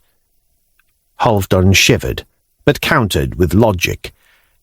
"Many of the Sea-Wolf crew were killed by Ari's men when they found the gold, and those of us who weren't lost all our prizes from Georgia in trying to overthrow the Emperor. If we leave now, it will not be as rich men, Gunhild. We will have lost gold, not gained it, and I cannot leave anyway until Ari Karsten has paid for what he did. Never leave a live enemy behind you, remember? Are you sure this is not about you and Hardrada?" She levelled a glare at him that could have cut through a ship's hull, and he shrugged. "He spoke to me. He more than just desires you, Gunhild. He is lost to you. He would have no other, I think. And I too, suspect the feeling is closer to mutual than you would have us realize." Gunhild's unblinking eyes were making him twitch now. She straightened. "This is not about the Norwegian lunatic, no matter how I might feel. This is about all our futures. See to Ari's fall and no further, Halfdan. Remember that." Any further conversation was made impossible, for the crowd had begun to roar their hunger for blood. Varangians had dragged the Emperor and his uncle from the cart, and escorted them across to the wooden platform. "Show some spirit," the older man spat at Michael as the sobbing wreck was thrown unceremoniously to his knees. Hardrada reached out a hand without looking, and one of the uniformed men by the table carefully handed him a metal rod with a hook at the end, glowing so hot it was almost white, the air shimmering around it. The commander approached the uncle and held the glowing hook before him. He said something very quietly, and the prisoner simply shook his head. Halfdan could sense frustration about Hardrada then, but the commander nodded anyway and passed the hook back to the uniformed man, who returned it to the brazier. "See how bravely I bear calamity," the uncle called to the crowd in a loud voice, which cut across the murmuring audience, silencing it. "Tie him down," Hardrada said, pointing at the man. "There is no need," Constantine replied, as he sank to the boards and lay calmly on his back, arms at his sides. "If I move, you can nail me down." Hardrada shrugged and reached out once more. The hook was passed to him again, heated back up to glowing white, and the Varangian commander dropped swiftly to a knee beside the prisoner. Two uniformed men joined him, hands out, ready to restrain the victim if needed, while nearby the former emperor continued to shake and whimper in the grasp of the guards. Halfdan nodded his approval and respect at Constantine as Hardrada went to work, slowly and carefully lowering the hook to the left eyeball. There was a sizzling noise they could hear over the now hushed crowd, and then a strange wet sound, and suddenly the eye was gone, unspeakable liquids streaming down the side of the man's face as the flesh around the empty socket crisped with the heat. The nobilissimus let out only a tightly controlled hiss. The procedure was repeated with his right eye, and the man even had the strength of character then to fight off the soldiers as they tried to help him up. He rose to his feet, turning his ruined face to the crowd as if looking across them.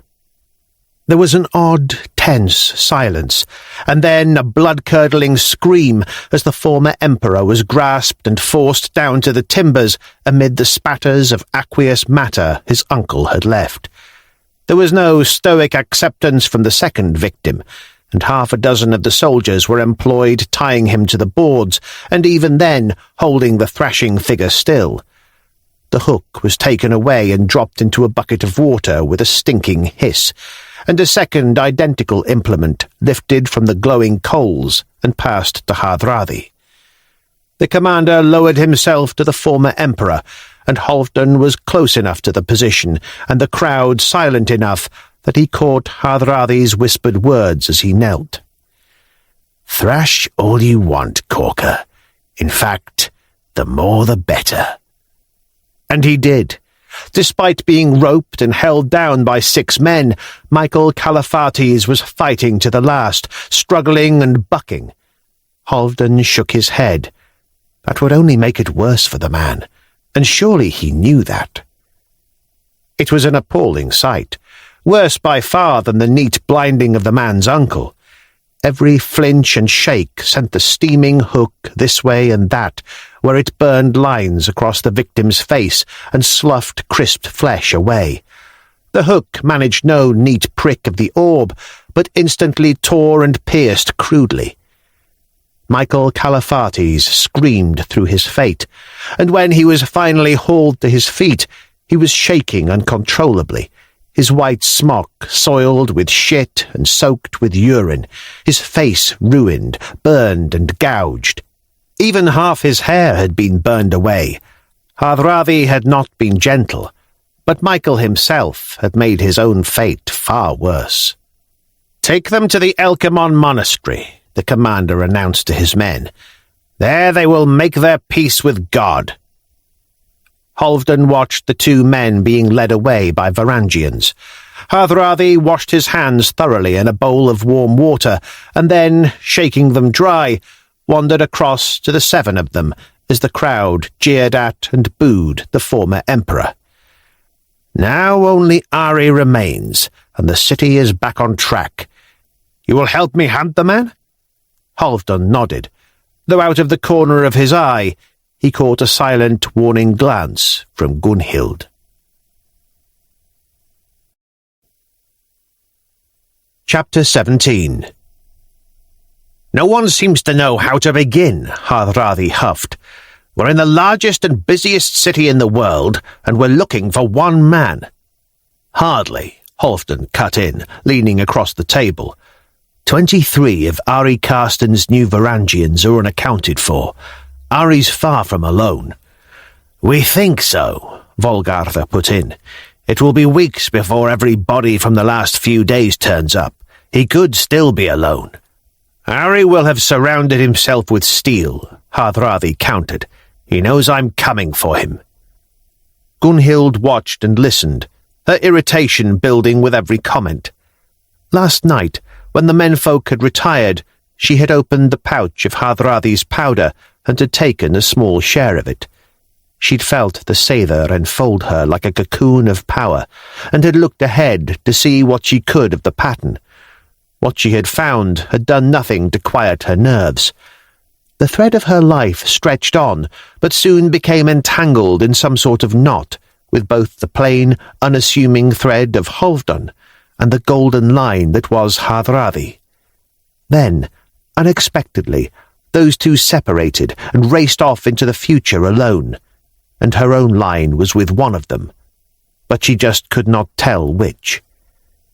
She had spent an almost sleepless night then, alternately cursing the Norns and apologizing to them, cursing her own mentor, the Völva of Hedeby, for not finishing the job and teaching her all there was to learn, and simply cursing luck, fate, and, invariably, all things Greek. She felt a little guilty at being so hard on Halfdan, suggesting that it would be his choices that might land them in trouble, while she was now fairly confident that at least some, if not all, of the troubles that awaited them would be of her creation. For over an hour in the heart of the night she had mostly cursed Hardrada for being so damned enthralling. She had trouble thinking straight around him, and admitting that to herself was even worse. She was better than this. Halfdan had agreed that they needed to finish things with Ari, but that their involvement need go no further, even if they came away poor, acknowledging her wisdom. Still, Gunhild had a feeling that things would not be so easy. Back in the present, in that room in the palace this morning, she listened to them murmuring their unanswered questions to one another, and when finally there was a pause, she stepped forward and smacked the table, which was covered in a map of the city, with her staff. "It's very simple," she said. "It is?" Hardrada said in surprise. "It is. Ari Karsten was on the ship that left the Bucolion carrying the Empress. That was the only ship docked within the entire palace circuit, and you know this." "Agreed." "He will still have been with the ship when it turned around and put ashore at the private imperial dock. Therefore Ari Karsten was in the palace from the moment the Empress returned. We know that he was not on board when the Emperor took the ship away again to flee to the Studion. That gives him perhaps an hour." Again Hardrada nodded. "If he did not flee until the Empress returned, then the rising of the city was already in progress. That means," she said, tapping places on the map with the tip of her staff, "that there was nowhere for him to escape the palace, all the way from the Hagia Sophia right down to the Bucolion, as we and half the city were busy trying to get in." "Yes. Go on." "The Bucolion was still sealed tight, and the docks empty from being the Empress's prison. In addition, since then the whole palace has been searched, Bucolion included, and you can be content that he did not hide there or take a ship from its dock." "Yes." "Already," she went on, "early in the riot, the slopes around the polo fields were filled with people storming the palace. To illustrate her point, she drew a line of impasse around the palace from the Hagia Sophia in the northwest all the way round to the polo fields in the east. The only direction Karsten can reasonably have gone is north, and only in that short time." "That gives us a solid start," Hardrada said with a grin. "You are a remarkable woman, Gunhild." "Put your tongue back in, Sigurdsson," she said dryly. She then sat back as the men in the room ran around issuing orders, arranging a search of the northern walls of the palace. For her part, she couldn't care less whether Ari Karsten lived or died. If he fled the city, he would be out of their way anyway. But clearly Hardrada was not going to let go of this, and as long as he pursued it, so would Halfdan and the others. For 2 hours, as the Varangians searched the northern reaches of the palace grounds, Gunhild tried to relax herself. She tried to sleep, but it wouldn't come. She tried to meditate, but thoughts continually attacked her. Only when she finally took time in the palace baths did she find any peace and comfort. Indeed, she'd finally relaxed when a maid hurried in and told her that the commander had asked after her. Regretfully dressing, even the maid had seemed shocked to find Gunhild bathing naked. She made her way back to the room she had so recently left to find the men arguing once more. "Does not mean just one man. I didn't say it was just one man," Ketil snapped irritably. As she cleared her throat, the argument stopped, and each of them turned to her. "You have found something?" Halfdan nodded, jabbing a finger down at the map. "Subtle. A recent mark where a piton was driven into the wall top, probably to hold a rope." "He must have had accomplices that remained in the palace," Leif said, glaring at Ketil. "Someone had to untie the rope once he'd gone. We don't know how many went over the wall." "That wall is lower and easier than others," Hardrada pointed out. "It's very old, from the early days of the city, constantly repaired and rebuilt over time, but still in poor shape. Ari and whoever he was with must have left to the north onto the Acropolis Hill." "And he's still in the city," Volgartha said. "He has to be. No ship has left since the riot. All the gates have been sealed and all the walls patrolled, looking specifically for Ari. He has to have gone into hiding. He's too well known in the city to go about unnoticed. He looks like us, like a Northman, and he's been in place long enough that half the city knows him." Hardrada nodded. "So he hides, and he waits for us to give up so he can slip away. Sooner or later we have to open the gates and ports to trade once more." "But where is he hiding?" Halfdan said, scratching his head and looking at the map. "Think," Gunhild said, as though she were trying to explain something simple to a child. Must she walk them through this too? Think of what he needs. The others turned to frown at her, and she sighed. "All men need food and water. Wherever he is, he must have access to both. He needs to stay out of sight or he'll be recognized, so he must be hiding somewhere nobody goes. You can perhaps presume that he has anywhere between 12 and 100 of men with him. He will not have done this alone, and the Scythian Rus have as much to lose now as him, since the rest have been rounded up and imprisoned. So wherever he is, he must hide at least 12 men. He cannot have gone too far across the city, again in case he is seen and recognized. He seeks a way out, and so likely he is somewhere close to the harbours in order to move so soon as they are opened. Given all that, it cannot be hard to track him down." Hardradi's grin was back. He hurried over to her and she backed away, one eyebrow arched. "If you hug me, Harald Sigurdsson, I will interfere with your chances of founding a dynasty." Smiling still, Hardrada turned to the table and beckoned to Volgartha. "What do you think?"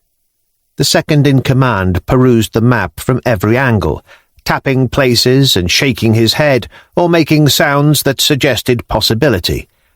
Finally, he leaned back and folded his arms. "As far as I can see, there are only 3 possibilities. Over here to the west," tapping the map with a fingertip, "is the old palace of Romanos Lekapenos. It's been a ruin for decades, but it's large, has a cistern of water, and is close to plenty of markets, has a defensible tower, overlooks the harbours, and there are tales of evil spirits haunting the place. That's why it's never been torn down, and why only daring adolescents enter." His finger slid a little closer to the palace. Then there's the Xenia Palace. For the benefit of the recent arrivals, his explanations continued. The Xenia is where foreign dignitaries are accommodated when they visit, if they are not close enough allies to be trusted in the company of the Emperor. But the last time it was used was for emissaries of Tsar Samuil of Bulgaria, and that was more than a dozen years ago. It was patrolled for a while, but it's been sealed and largely ignored for at least 5 years. It fits the bill. Close to the harbours, large, empty, water and food available, defensible. Finally, his finger slid closer, to the hill just outside the palace wall. Then there is the theatre. There has not been a performance held since the time of the Empress's grandfather, and it sits largely derelict other than a few vagrants. It does not have its own cistern, but there are several within a few hundred paces, and the imperial orchards nearby could feed someone for a time if they were desperate. Hardrada nodded. I agree, old friend. 3 sites. The most likely is the Xenia, close to the docks. I will take an allegion of men and surround the place, searching it out. But we must hit all 3 at once, for if Ari hears of us searching, he could move. He pointed at Volgartha. You take an allegion to the Romanos Palace. That is as close as he is likely to get to the city centre and still overlooks the docks. Halfdan? He turned to the young Jarl. My instinct to trust you back in Amastris has paid me well. You have held fast through storms and disasters. Will you lead an allegion of the guard and search the theatre? Halfdan nodded. I will.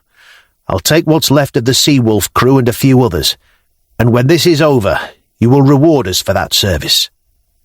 Volgartha nodded his agreement. They have earned more than their pay, Harold. The commander drummed his fingers on the map. I will speak to the Empress. She will likely agree a healthy donative. He gave Halfdan the sly grin. But you give me Gunhild, and I will pay you a kingdom's ransom. At this, having kept her lips sealed thus far, Gunhild snorted. Even if I were Halfdan's to give, he wouldn't dare. Halfdan looked around at his men. If Ari Karsten is to be found here, he is not to be killed, remember? Any man who finishes him will have to answer to Hardrada, and he'll regret it, I think. Capture, not kill. The rest are fair game, though. He turned to Leif. You know about these theatres. The closest I've been to one is listening to a good scold by a campfire. The small Russ nodded. I've been to the one at Chersonesus, at the mouth of the Dnieper, and I'm told they're all much the same shape. It's a half-circle of seats, rising as they fan out, facing a straight wall with a stage where the actors tell their story. There will probably be 2 or 3 doorways in through the stage at the back, and half a dozen at the bottom of the seating stands. If all entrances are covered, there is nowhere for a man to go, as the drop from the top of the seats or the stage will be too far. Halfdan nodded. Then we don't know how many doors we need to cover. It will not be long before the bells ring, he added, looking up. The bells would be the combined signal for all 3 Varangian forces to move in on their targets. I want everyone spread out, all over this hill and approaching the theatre from every street. Time's up. Go now, and be ready. The various commanders led units of men off through the streets, including Halfdan's good friends. Only Gunhild remained by his side, along with Leif and Anna, and half a dozen hand-picked warriors from the Sea-Wolf. With a quick glance at Gunhild for confirmation, Halfdan waved an arm and led his group off. They moved through the streets, here a region of spacious, wealthy houses with large gardens, and after a few moments the unmistakable curved upper arcade of the theatre came into view. Holding up a hand, he signalled everyone to stop. "This is the right one," Halfdan murmured as they neared the corner and looked out over the deserted structure. Someone had mentioned in passing that there was more than one theatre in the city. "It is," Leif confirmed. The Jarl nodded, and they settled to watch the D-shaped building with its high walls. Gunhild wondered momentarily what these theatre performances were like. It seemed far too big a building for a skald to stand at its heart and regale a crowd with stories. How would they all hear? Slowly, as they waited, she saw other groups appearing at the entrances of other streets, lurking. They were not obvious, but if you were waiting for them, they were easy enough to spot. The clanging of bells from the city's churches came suddenly, and Halfdan gave a signal for them to move even as the other groups left their positions and closed in on the theatre.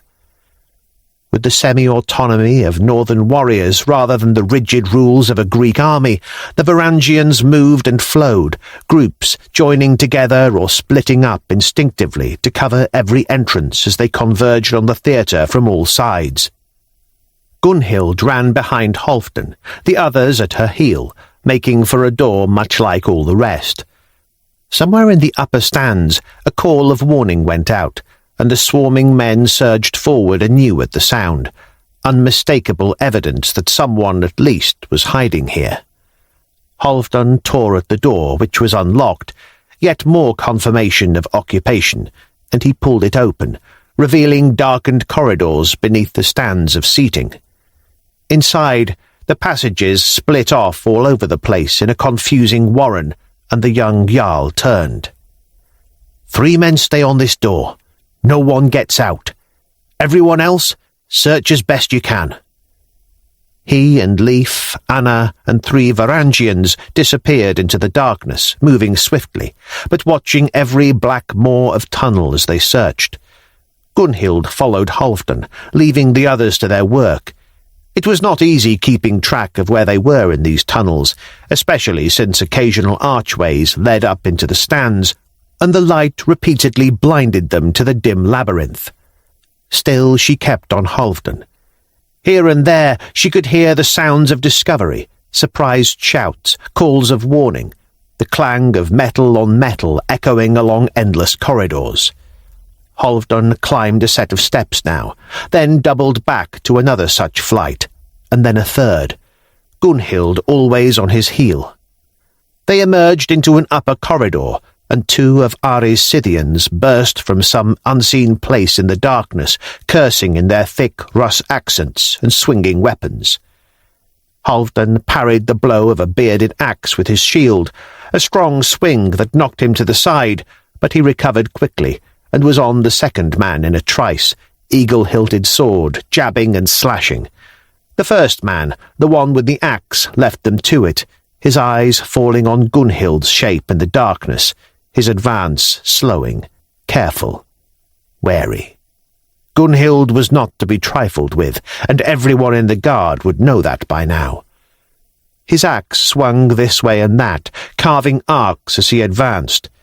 She watched him warily, and saw the change in his eyes as he prepared to attack. The axe suddenly stopped its pendulum swings and came up and around in an arc, swinging from high down towards Gunhild. She had anticipated it, though, and had already stepped away as the swing descended, meeting only air, causing the man to fight to maintain his balance. She struck. He was big and trained in the art of war, but she had a staff, which gave her far greater reach. The 5-foot ash pole smacked into the man's head just above the temple. He was wearing a helmet with an elaborate eye protector and nose guard, but it only helped so much. The result sounded like a bell and left a dent in the steel. The man spun away, axe flailing, as he staggered in stunned confusion. She gave him no chance to recover from the shock, her staff smacking into his wrist, breaking bones and making him drop the axe. As he cursed and shook his head, backing away, she struck again, her staff giving her adequate reach. The butt end caught the helmet's nose guard and bent it into his face, even as it smashed his teeth. He howled, and suddenly Halfdan was there, his sword slamming into the man's neck from behind, just below the helmet. The Varangian jerked and gasped, then slid gracelessly to the floor. She threw a disgruntled look at her friend. "I had things under control." "You were playing with him," Halfdan replied. "Wasting time. Come on." She glared and watched him go, stepping past the bodies of the two fallen men. Her ears picked out footsteps somewhere, and her head jerked this way and that. There were two nearby bright white exits from the tunnels into the stands, and the two of them were roughly halfway between them. Halfdan was running towards one now, and Gunhild, working solely on instinct, made for the other. As she approached, she screwed her eyes tight, protecting her sight from the worst of the glare, and so, as she emerged into the theatre proper, she could see well enough, despite the coloured blotches in her retinas. They were on some kind of semicircular walkway at the top of the stands, arcs of seats stretching out below them to the centre. Small groups of men were visible here and there, some searching, others fighting, but her attention was drawn inevitably to the figures nearby. Halfdan had been faster, closer to his exit, and was already advancing along the walkway, bearing down on Ari Karsten, who was spitting curses, his axe and shield held up, ready. He was prepared for a fight, and Gunhild could see it now. The man was determined to win or die. He would kill Halfdan, or he would fall to that elegant sword, for Karsten had absolutely no intention of being dragged before Hardrada. It would be down to her. She knew Ari would hear her if she advanced from the tunnel entrance and would react accordingly. She had to surprise him. And so, without moving along the walkway, she motioned to Halfdan and pointed to her staff before slipping back into the shadows. To his credit, the young Jarl clearly saw her, but did not react in any way. He did not wish to warn Ari. Halfdan advanced, and Karsten waited. "I presume gold is of insufficient value to you right now," Ari Karsten said calmly. "There is not enough gold in the Empire to save the man who killed half my crew for a lie. I will not submit, you realize." The young warrior's first attack was furious and swift. He leapt and thrust, swinging his blade, bringing his shield round as the sword swept free, using that as a weapon too, a violent onslaught that forced Ari to step back, and then again, under the sheer force of the attack. But the man was a veteran warrior, and his counter-attack was almost as furious as Halfdan's, and much better controlled. The young Jarl was driven back a step, and then another, and Gunhild watched in frustration. One of these two was going to die if she didn't do something, but Ari still could not know she was behind him if this was to work. Taking a steadying breath and kissing the rough carved figure of Freya on the thong around her neck, she padded quietly out onto the walkway again. Her eyes darted sharply this way and that, watching the two men struggle. But not their eyes, nor their hands. She watched their feet, felt the rhythm like a song of battle, scuffing and thudding, stepping and sliding. In a heartbeat, she was joining the rhythm, her own feet playing out that same harsh melody, her rhythm in time with theirs, by instinct and the will of the goddess. She stepped in their footsteps, her footfalls masked by theirs, gradually approaching Ari Karsten from behind. The staff came up. She would get at best one guaranteed blow. As soon as she was in range, she pulled the great length of ash back. Karsten paused in his onslaught, suddenly aware of the threat, seeing the truth in Halfdan's eyes as the younger man looked over his opponent's shoulder. Ari turned his head as Gunhild struck. The clonk of wood on bone was audible, and she was relieved not to hear a crack alongside it. The man's skull was intact as he spun, his eyes rolling up into his head as he dropped to the path, unconscious before impact. Halfdan grinned. "What kept you?"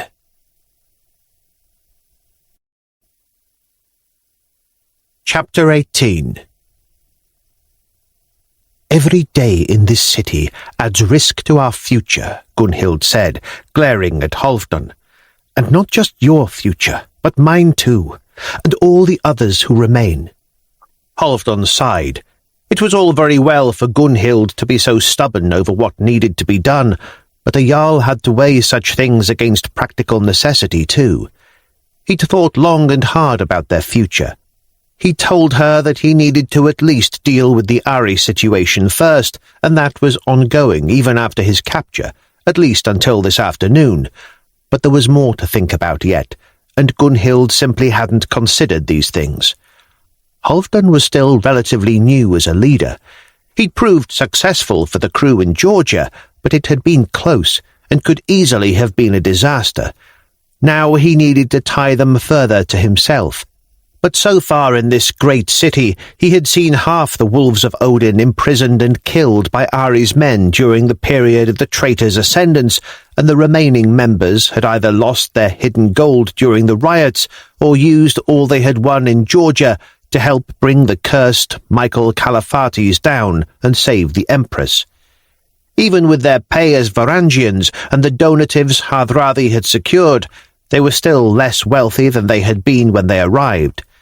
If they left now, he would have failed them as a Jarl, and it would only be a matter of time before someone issued the challenge for leadership. Ketil was bound to him now, but he had once been these men's leader himself, and no true Northman would cleave to a failed Jarl for long. Command was only ever one challenge away. Gunhild clearly didn't look at things on that level. She looked into the heart of gods and planned for futures, but, in Halfdan's opinion, without paying attention to the current situation, there very well might not be a future. There were other issues too. Half the crew had gone, thanks to Ari.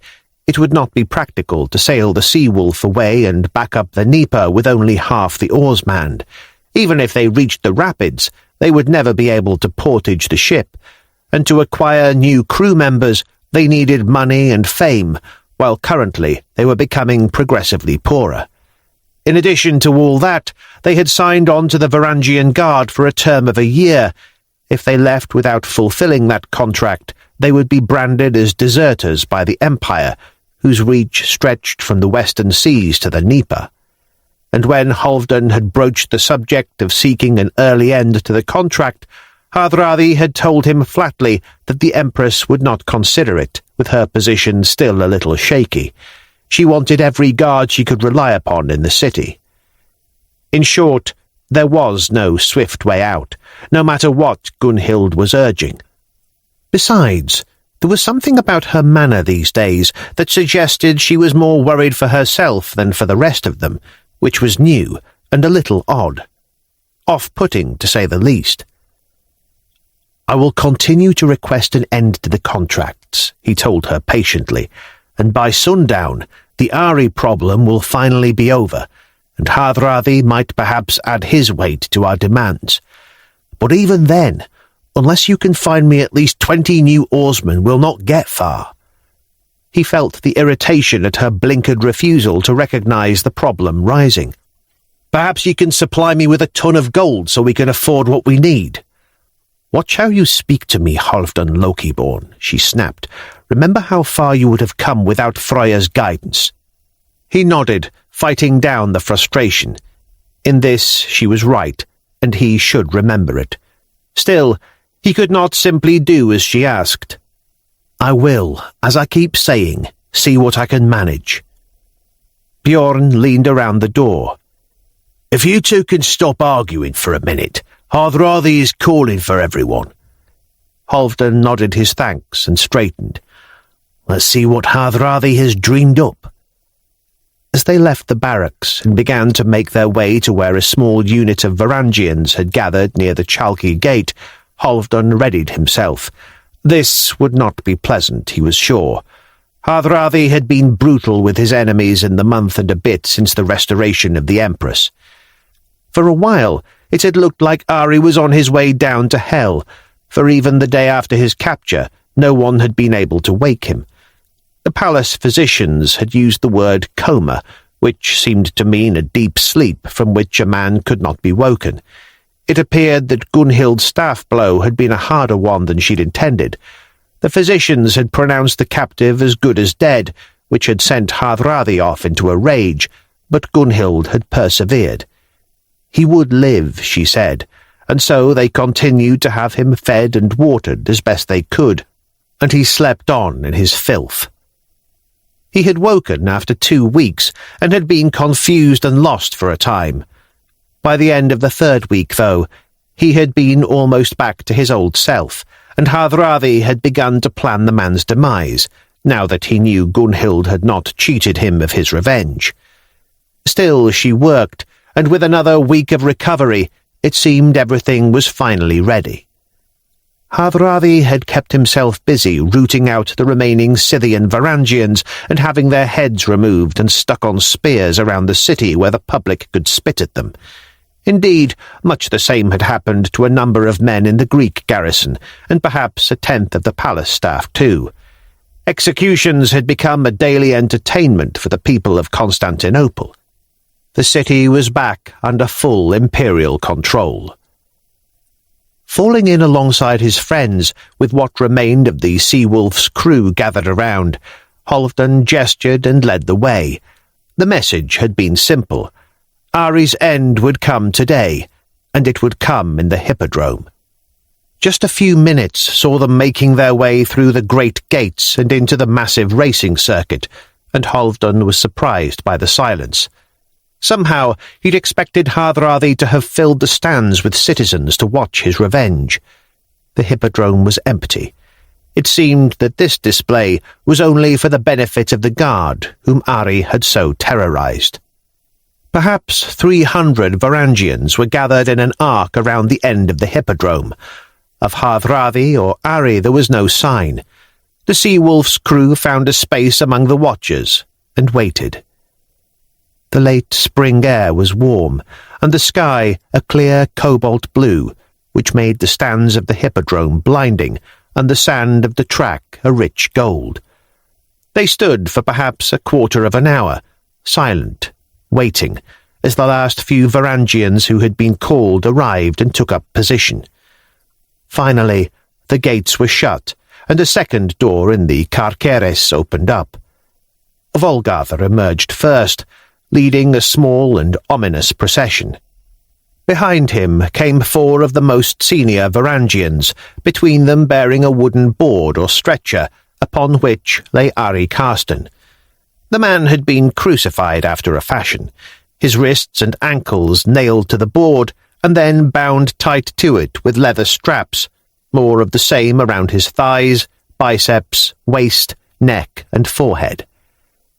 For just a moment, Halfdan wondered what weird punishment Hardrada had dreamed up, but then came the others, carrying the table, the implements, and very carefully conveying a brazier full of glowing coals. "Blinding," Bjorn spat. "Is that all?" "I doubt it," Halfdan said. "There is more than that. This is just the opening move of the game." Hardrada appeared then, in the battle gear of the guard, no ceremonial Akoluthos uniform. He walked in a stately manner, and Halfdan found the man's expression disturbing, a weird mix of aloof disdain and gleeful hunger on display upon his face. Ari's stretcher, dripping blood from his recent crucifixion, was laid upon the raised spina of the Hippodrome at its centre, and everything was put into position. As Hardrada approached his long-standing enemy, Ari tried to turn his head, though he could not because of the leather bindings. His eyes swivelled, and for all his snarl of hate, the fear in them was visible. "Speak your accusations, Harald Sigurdsson," he sneered, "and I shall deny them all. I have only ever served the Emperor as our oath demands. It is you who is in the wrong, favouring an empress over the man to whom you took your oath. I defy your accusations." Hardrada came to a halt. "I have no accusations to level, Ari Karsten. We are beyond such things, you and I, and you already know that. This is not a trial, nor even an execution. This is righteous vengeance. This is the Lord's work. An eye for an eye, you might say." Ari spat angrily. "You can blind me, Sigurdsson, but you'll not see me flinch or scream. I'm not some wilting flower of a boy. I have stood in mud and blood and shit and taken a sword to the gut for the Emperor in my time." Halfdan could not see Hardrada's face, but he could guess how it looked as he spoke. "By the end, Ari Karsten, I will hear you scream, as no one has screamed since Lucifer fell." With that, he set to work. Halfdan watched, fascinated, as the glowing hooks were used to take out Ari's eyes. To the man's credit, he did little more than hiss his agony throughout, and as Hardrada stepped back, the blind, gory figure on the board bellowed his defiance and hatred still. Hardrada gave a nod. More Varangians appeared. They were carrying lengths of thick wire, armfuls of timber, and closed buckets. Halfdan frowned, though his brow unknitted as the men went to work, and he realized what they were doing. The wire was left to one side, but the timber and kindling was stacked around the base of one of the 3 columns that rose from the spina of the hippodrome. "They're going to burn him," he murmured. "Good," Bjorn said irritably. Leif, reaching down to his almost healed ribs, nodded his agreement. Once the pyre was ready, at a gesture from their commander, his 4 assistants approached the stretcher and unstrapped Ari Karsten. The prisoner began to struggle, trying to fight them off, but his wrists and ankles had been broken when he was nailed to the plank, and more so after he'd been torn from the nails while being lifted from the board. He screamed now and flailed weakly, but the 4 men easily picked him up and carried him. At the great pointed column they struggled a little, clambering over timber and bearing Ari to the great monolith. With the aid of the men who'd prepared the pyre, they used the thick wire to bind Ari to the column with bands around his shins, waist, chest, and neck. They were made tight enough to hold his arms and legs still and to prevent any real movement. "What is this now, Sigurdsson?" Ari spat. "What will you try next?" "Next, there is only one thing, Karsten," Hardrada said quietly and in a truly menacing tone. As the Varangians began to add small kindling and dry grass and brush now, Hardrada stepped closer. He spoke in a low tone, but still loud enough for all to hear. "It is a shame you cannot see, Ari, for I am wearing the battle gear I wore on that field against the Bulgars at Ostrovo.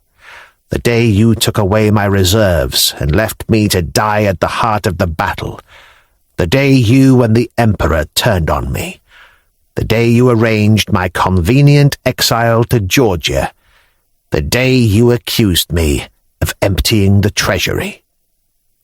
There was an ominous silence. "The day," Hardrada said in a nasty hiss, "they gave me the name Harald the Bulgar Burner." On cue, 4 more Varangians took the lids from the buckets and splashed pitch around the wood and across the bottom of Ari's legs. Karsten began to writhe in panic, trying to free himself of the wire bindings, but there was no hope. "This is not God's work," Ari bellowed in a frightened tone. "This is all about Sigurdsson's revenge for imagined slights." "Think what you like, Ari Karsten.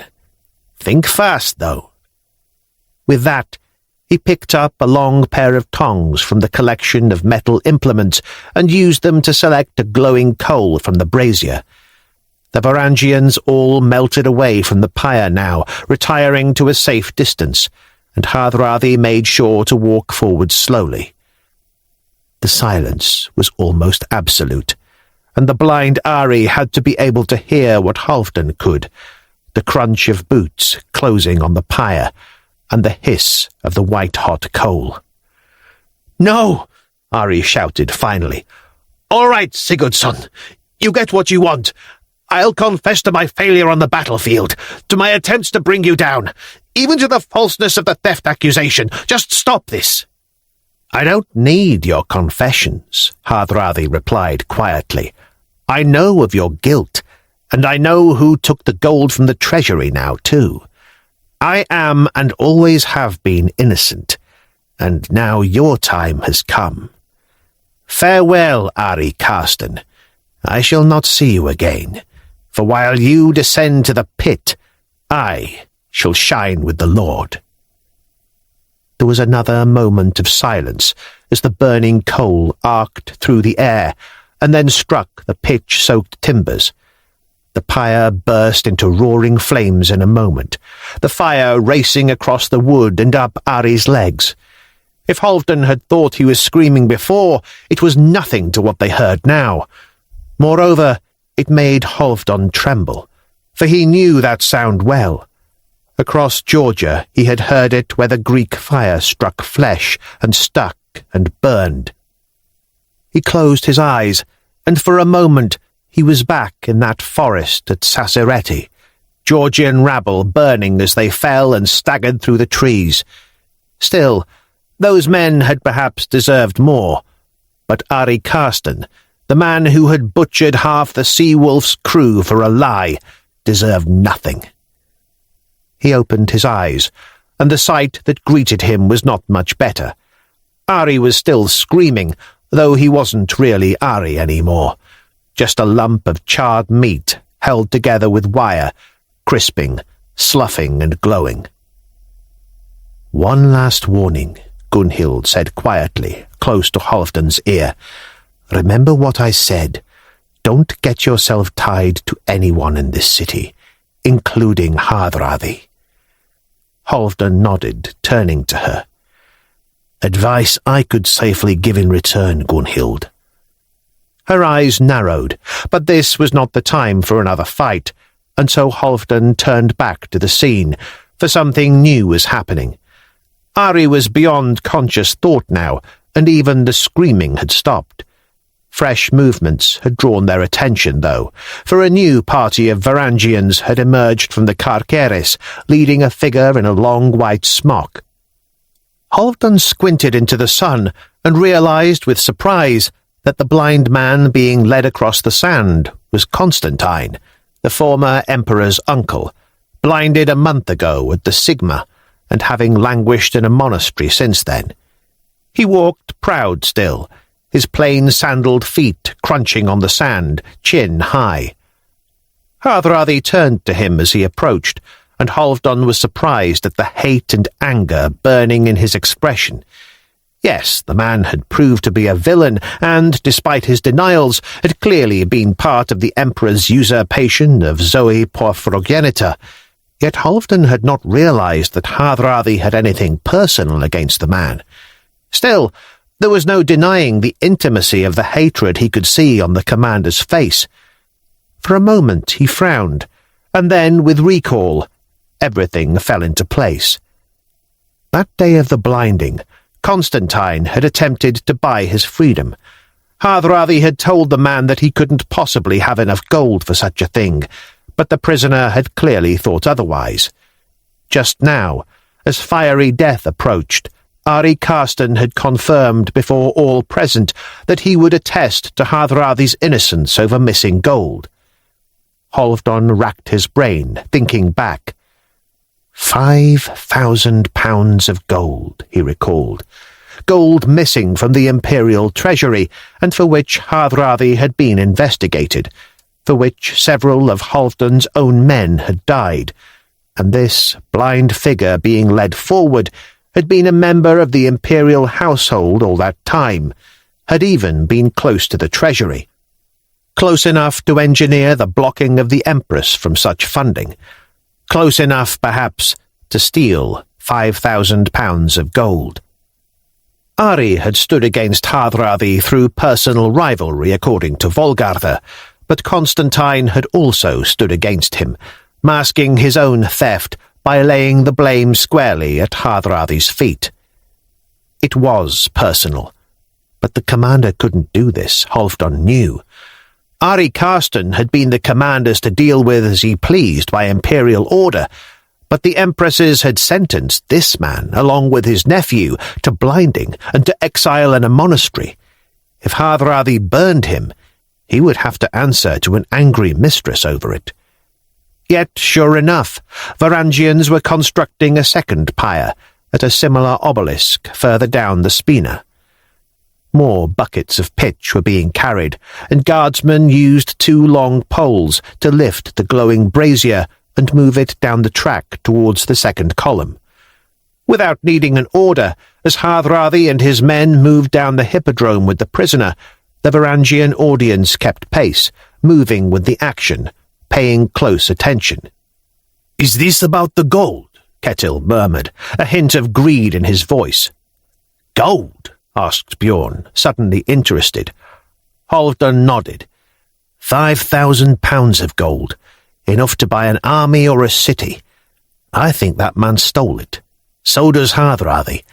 I suspect our commander's about to clear his name. Halfdan cast a sidelong look at Gunhild. Even a fraction of that gold would be enough to buy our freedom, make us rich, and replace our missing crew. And every day you spend trying to find it will bring us one day closer to trouble, she said. You have stopped listening to me, Halfdan, and that means you have stopped listening to the gods. Not this again. I've explained it all, Gunhild.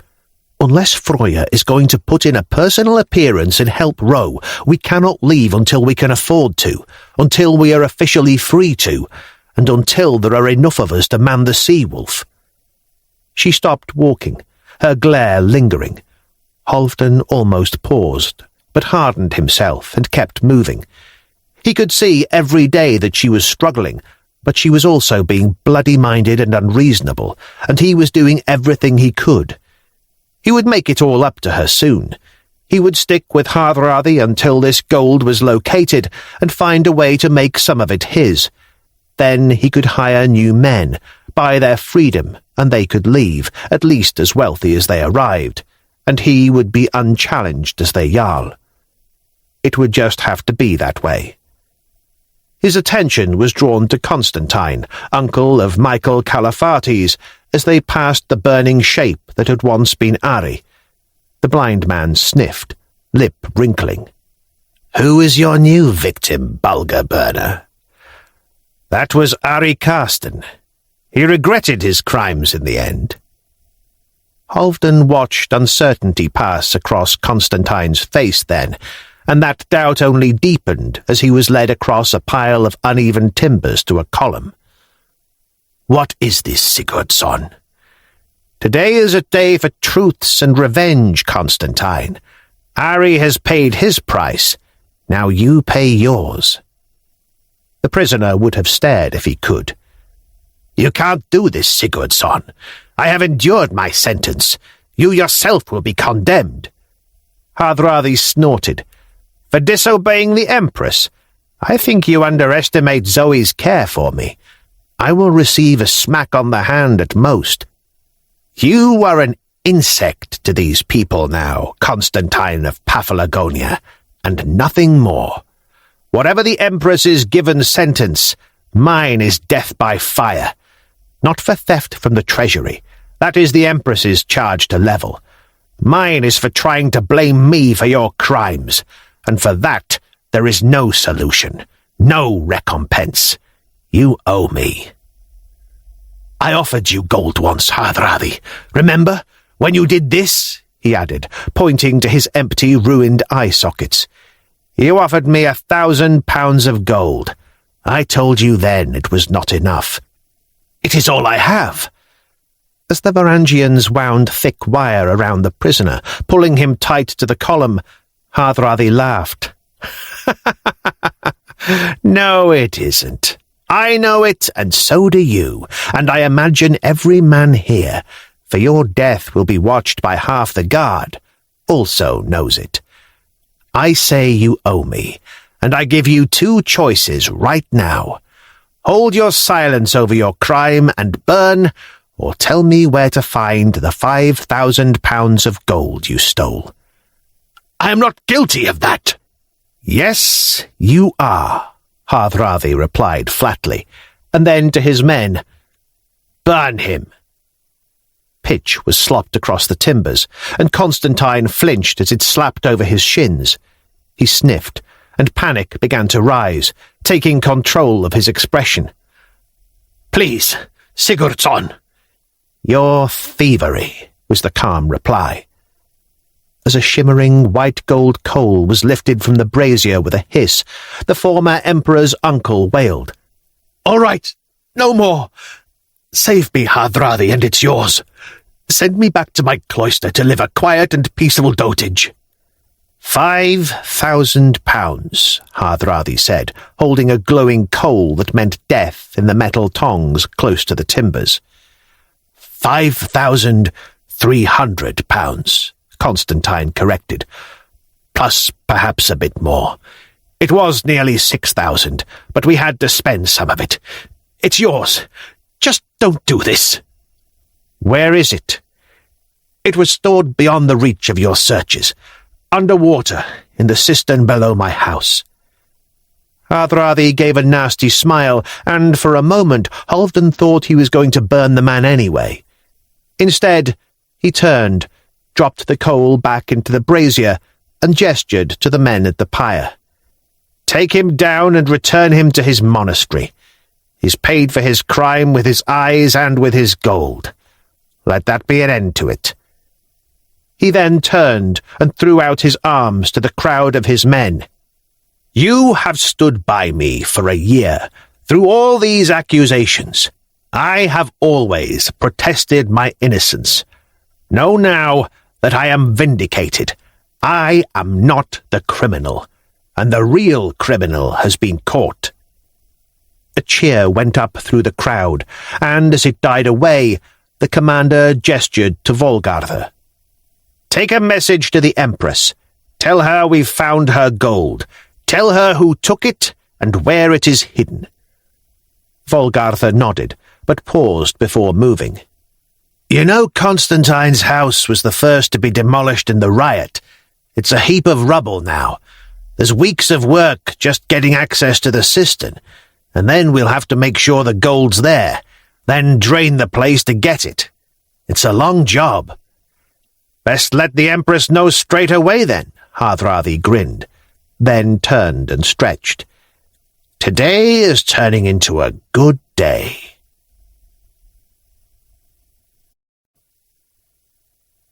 Chapter 19. Gunhild felt the pull of the world once more. The song had reached dizzying heights, and she'd walked among clouds and looked down upon mountains, soaring with Odin's ravens and walking with the goddess.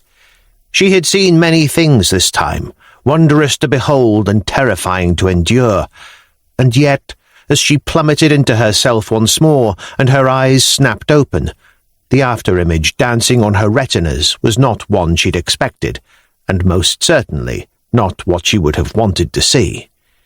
In fact, and not for the first time these past few months, she regretted having looked, having even sung the song.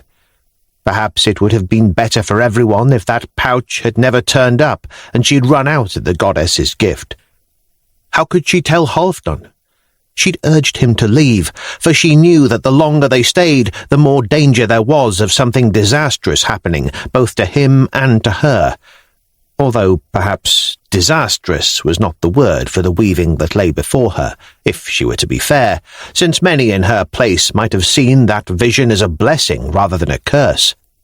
Not her. Not now. For she had seen again the boar, the bear, and the wolf. This time there had been no Empress, no Ari to be revenged upon. Just the three of them.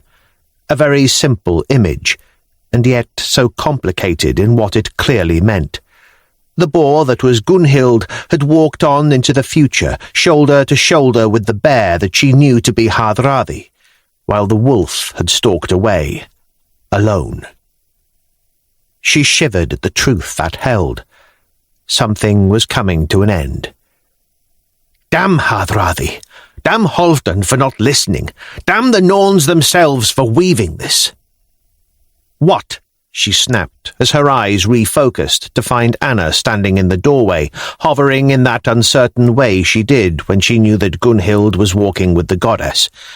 Anna did not approve, she knew, yet the girl was loyal for all that, and managed to overcome her cross-god disapproval most of the time. Momentarily, she wondered where Leif was, for it was rare now to see the girl without the little Russ almost attached to her. The Empress is asking for you. The Empress Zoe, Anna added helpfully. It would only be that empress. The coldness and suspicion she had seen in Zoe's face that day she had been tonsured and dragged away had swiftly been forgotten since her return. The empress had acknowledged, briefly but in a heartfelt manner, that Gunhild had clearly done the right thing by her all along, no matter how it looked. From hovering on the edge of suspicion, events had instead now bound her tighter than ever to the Empress of Byzantium, outstripping any noble adviser. "Take me to her." She could have argued. She didn't really want to spend time yet again listening to Zoe Porphyrogenita rattling on about how her sister and co-empress Theodora was a hard-faced cow, how she deliberately got in the way of anything Zoe tried to do, how Theodora was clearly the more junior of the pair, being younger and less experienced at court, having spent most of her adult life in the church, how this and that problem were all the sisters' fault. Indeed, the rift between the pair had been widening all the time in the weeks following the fall of Michael Calaphates, who still moped in a monastery somewhere with his uncle. Gunhild was forming the private and unspoken opinion that if Zoe was locked in a room on her own for long enough, she would fall out with herself. She seemed to be a terrible decision-maker, something that perhaps explained why she continued to cling to Gunhild. There were any number of excuses she could have found to avoid this meeting, but the simple truth was that any distraction was welcome right now if it stopped her pondering on the meanings of her latest casting. Chewing on her lip irritably, she stalked through the palace corridors in the wake of Anna until the maid came to a halt at the doors to the Empress's rooms. There she was handed off to one of the eunuchs, who bowed and admitted her without a word. The Empress was sitting rather primly on her throne, as regal as could be, though only her servants and eunuchs were in evidence in the room. "Ah, Gunhild," she said warmly. "I'm so grateful to see you, and just in time." Gunhild frowned. In time for what? She said nothing, let the Empress continue in her own time. "The situation has become untenable," Zoe said irritably. "Theodora gainsays everything I do merely to appear powerful. She has no understanding of how the city and the empire work, and she is throwing sticks between the spokes of my wheels, risking everything we hold dear simply to seem as though she has more of a say in how things are done. I simply cannot let this go on." Images of trays of poison ingredients swam through Gunhild's mind, and she pushed them away. It would be a neat path to sole rule, of course. It seemed unlikely that Zoe would cry over the death of her sister, and she might even find a way to overcome the sanctity of imperial blood that meant she shouldn't kill her according to the rules of their peculiar religion. But the basic fact was that Zoe had been accused of attempted poisoning by Michael all those weeks ago, and if she was discovered to have poisoned Theodora now, it would cast doubt over her innocence back then. "I have been pondering long on the situation and how it can be changed," Zoe said. "There are elements in court among the noble families, even in the church, who are not comfortable with a woman sitting on the throne alone, and two women sharing it is no better for these people. Byzantium is still seen as a patriarchy, and there is an emperor-shaped hole in the people's world since Michael's blinding." Gunhild felt her spirit sink. She had a feeling she knew where this was going now, and nothing good could come of it. "If I am to shuffle my sister into the background," the Empress continued, "then the simplest way to do so is to provide the people with an emperor once more." There it was. Another bad decision loomed. Gunhild kept her mouth resolutely shut. "If I marry, then my husband will be Emperor of Byzantium, and since I am the older sister, Theodora's place in the court will be diminished sufficiently that she will likely abandon the whole thing and return to her nunnery, which is where she is always most comfortable anyway." Silence descended, broken finally by the Empress as she leaned forward. "Have you nothing to say, Gunhild? I asked you to come because you know I value your wisdom." "You will not listen to me, Zoe Porphyrogenita," Gunhild sighed, her mind wandering briefly to an image of Halfdan arguing. No one listens to me these days. The Empress frowned now. Truly, I will listen. In fact, I seek your advice very specifically. A deep breath. Then my advice, Empress, is to abandon the folly of another husband. Your sister has less claim on the throne than you, and you have enough supporters that any dissenting element can be overruled. Simply impose your will on Theodora. Send her back to her nunnery if you will it, but a husband would be a foolish idea. I was not seeking that sort of advice. Precisely. You will not listen to me. But I have been told about your first husband. He took a mistress over you. He tried to limit your power, and you dallied with dangerous courtiers. Some even say you poisoned or drowned him. And your second husband, Michael the Paphlagonian? Did he not ignore you entirely and drive you further into the arms of others, and even manage to persuade you to adopt the lunatic Michael Caliphates? And I hardly need to remind you how that worked out. Empress, I fear you are not destined to be a married woman. Alone you rule well. With a man, you are prone to unwise decisions and often shuffled aside. The Empress's eyes had become flinty. No one else spoke to her like this. Even Gunhild, influential as she was walking a dangerous line being so frank and open and even insulting. But Gunhild had worrying matters of her own to deal with, and her patience for Zoe's foolishness was far from limitless. The matter has been decided, Gunhild, the Empress said icily. It is the only way, I am convinced, but there are choices to be made. A number of potential suitors have been suggested to me. I have narrowed that choice to 3. I want your considered opinion of the 3 between whom I shall choose. Gunhild rubbed her face with tired hands and sighed. You are set on this course, Empress? The decision to marry has already been made, just not to whom. This must be a considered choice. The Church allows only 3 marriages, and even then a 3rd is frowned upon. The Patriarch Alexios speaks against it, and so only the correct choice will bring everything together. The correct choice is none of them. Gunhild, if you cannot provide me with advice on a problem I offer, what use are you to me? Then I should go. Gunhild turned and started to leave. Wait, the Empress said, an edge of nerves in her voice now. No, wait, Gunhild. I spoke rashly, for I do value your advice. But you must realize that while you understand people and the world and many things in it, you do not understand the Empire. I do. I know this needs to happen. But for it to work, it needs to be done correctly. I need you to consider my 3 suitors and counsel me as to which will be the best choice, through your rituals, if necessary. Gunhild paused in the doorway and turned. Perhaps, though clearly the Empress was set upon a self-destructive path once again, Gunhild might at least limit the damage. If she could help avoid putting another Caliphates on the throne, then she should not pass up the chance. All right, Empress. Who are these men, and how do I meet them?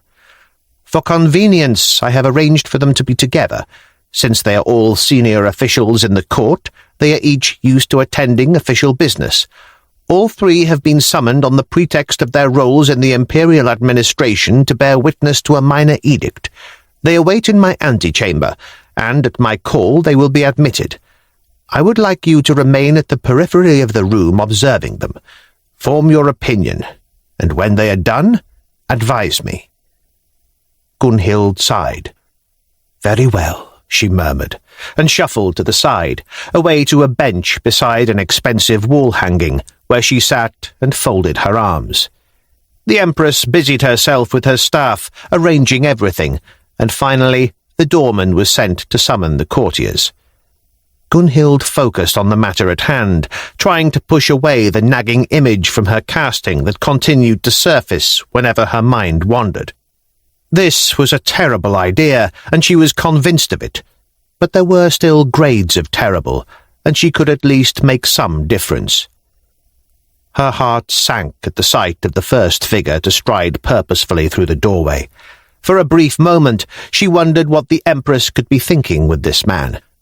Then she realized Hardrada was not here as one of the suitors, he was simply escorting them. Still, the commander's presence was of no comfort to Gunhild at all. Hardrada bowed to the Empress and stepped aside. Half a dozen senior Varangians followed him in, thankfully not including Halfdan, for Gunhild had enough on her mind right now. As the soldiers took up positions to protect the Empress, should any visitor prove of evil intent, the three courtiers made their way in. Gunhild watched them as they entered. The first of them was an older man, with salt and pepper hair and a matching beard. He was almost of an age with the Empress, and like her, had managed to retain his looks. He was stately and imposing. Gunhild took in what she could. He was impeccably dressed, not quite as ostentatiously as most Byzantine noblemen. Tasteful, though clearly rich and intent on showing as much. The man had been a warrior in his time, for he bore the marks of battle upon his flesh, walked with confidence. Perhaps a little too much confidence in the presence of an empress. He reminded Gunhild of herself in that regard. That was a warning sign. A man like that was unlikely to bend to Zoe's will.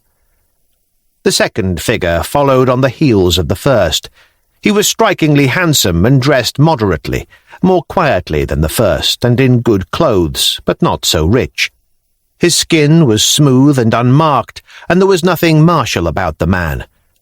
As he glanced around, Gunhild was surprised to see a glint of what appeared to be benign intelligence in his eyes. She had not expected to approve of any of these three. In fact, the man was everything an empress might hope for, at least at first glance. Her gaze shifted to the third, and there her spirits sank once more. This man she knew of, and had seen around the court. This man she would stand on a rooftop and scream defiance against if she had to. Constantine Monomachos, the lover of Maria Sklerina, that weaselly and dangerous noblewoman who had been one of Gunhild's first patrons. Monomachos was handsome enough, but there was something about his face that made Gunhild twitch. Not intelligence, and certainly not wisdom. A rodent-like wiliness was all she could identify, and his clothing was as rich as could be, which spoke little of moderation. He shone with gold, and fair dripped with jewels. It came as no surprise, as the men came to a halt, that all three were extremely handsome. Zoe Porphyrogenita was clever, but she lacked wisdom, and too many of her decisions were made by her passions without bothering to consult her mind. The door shut, and the Empress was announced by a servant with all her many titles and honorifics. The three men were named, and Gunhild listened carefully. Constantine Monomachos she knew of. The older one was Constantine Dalasenos, who Gunhild only knew as a former general who had languished in prison throughout the brief and dreadful reign of Caliphates. The younger, plainer one was Constantine Artoclenes. Why was half this city called Constantine? Even the damned city itself carried the name. "Handsome bunch, aren't they?" murmured a voice close by, and Gunhild, startled, turned to find that Hardrada had wandered over unnoticed and stood next to her bench. "Terrible choice upon terrible choice," she replied irritably. "But hush." She tried to listen to the torrent of compliments each of the men paid the Empress, but in the middle of it Hardrada interrupted again. "I have been trying to find time to speak to you, Gunhild of Hedeby." "Will you be quiet?" she hissed.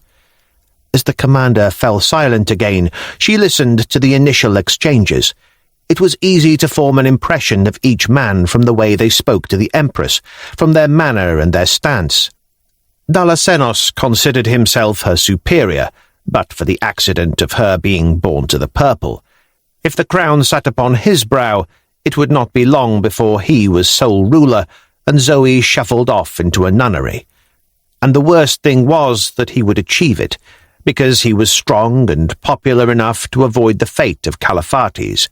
Clearly, he would be a terrible choice. Monomachos was oily. The man was playing for her favour, and Gunhild could see it.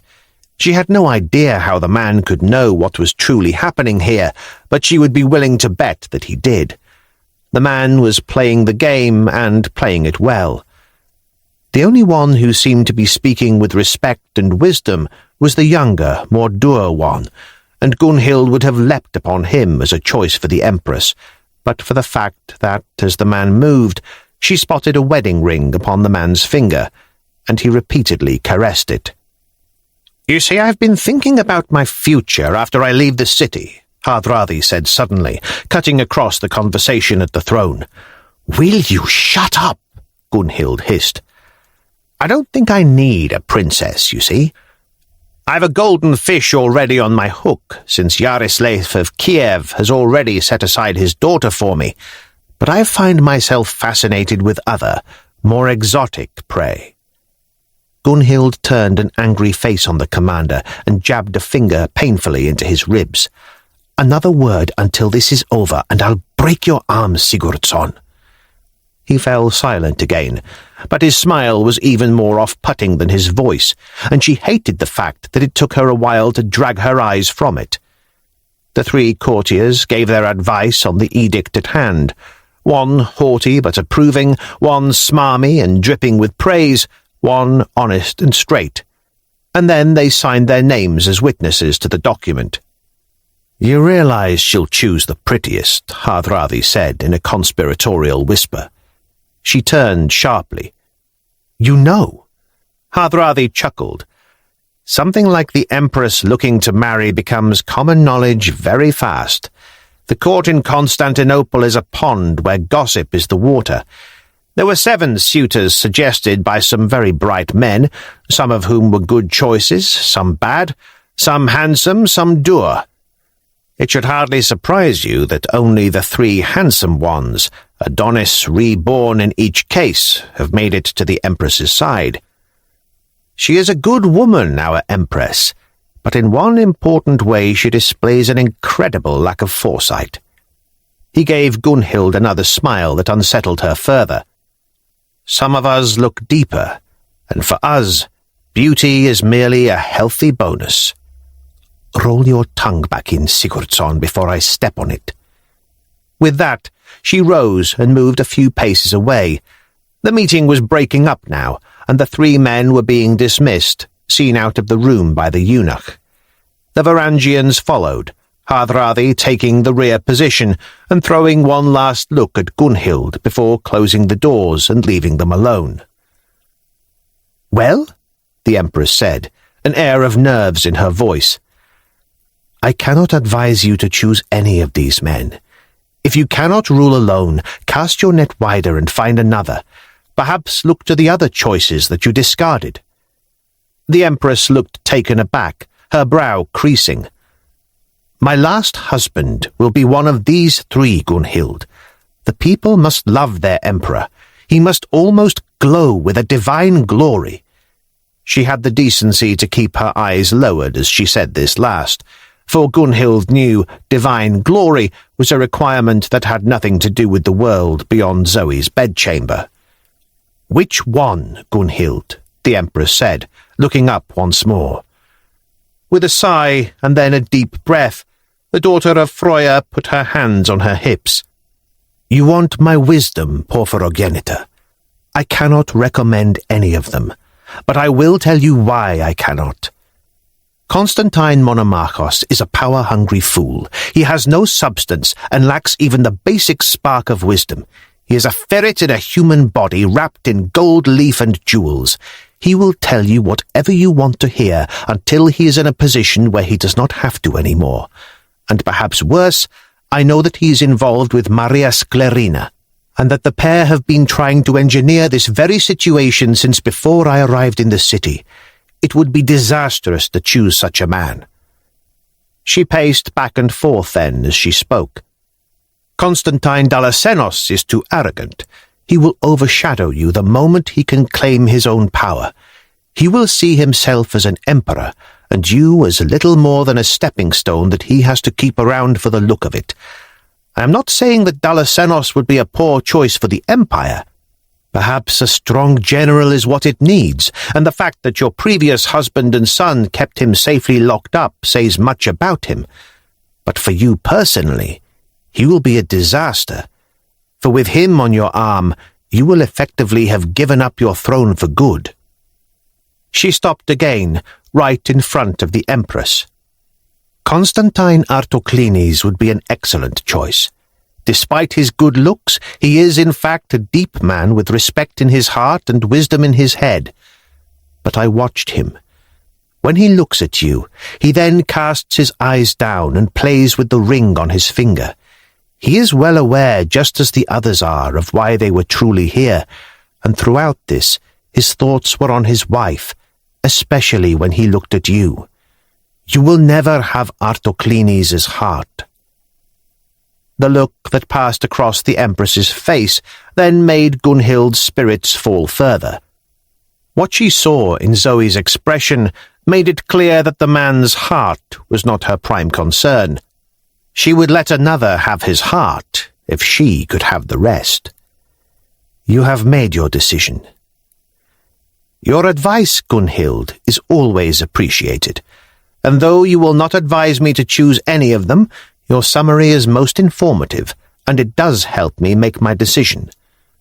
Gunhild huffed. "Then I hope you and another woman's husband have a very happy life together." The Empress's eyes narrowed dangerously.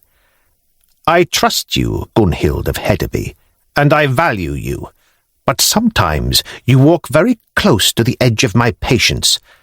I suggest you take a walk in the summer sunshine and shrug off some of this icy hauteur you seem to have acquired."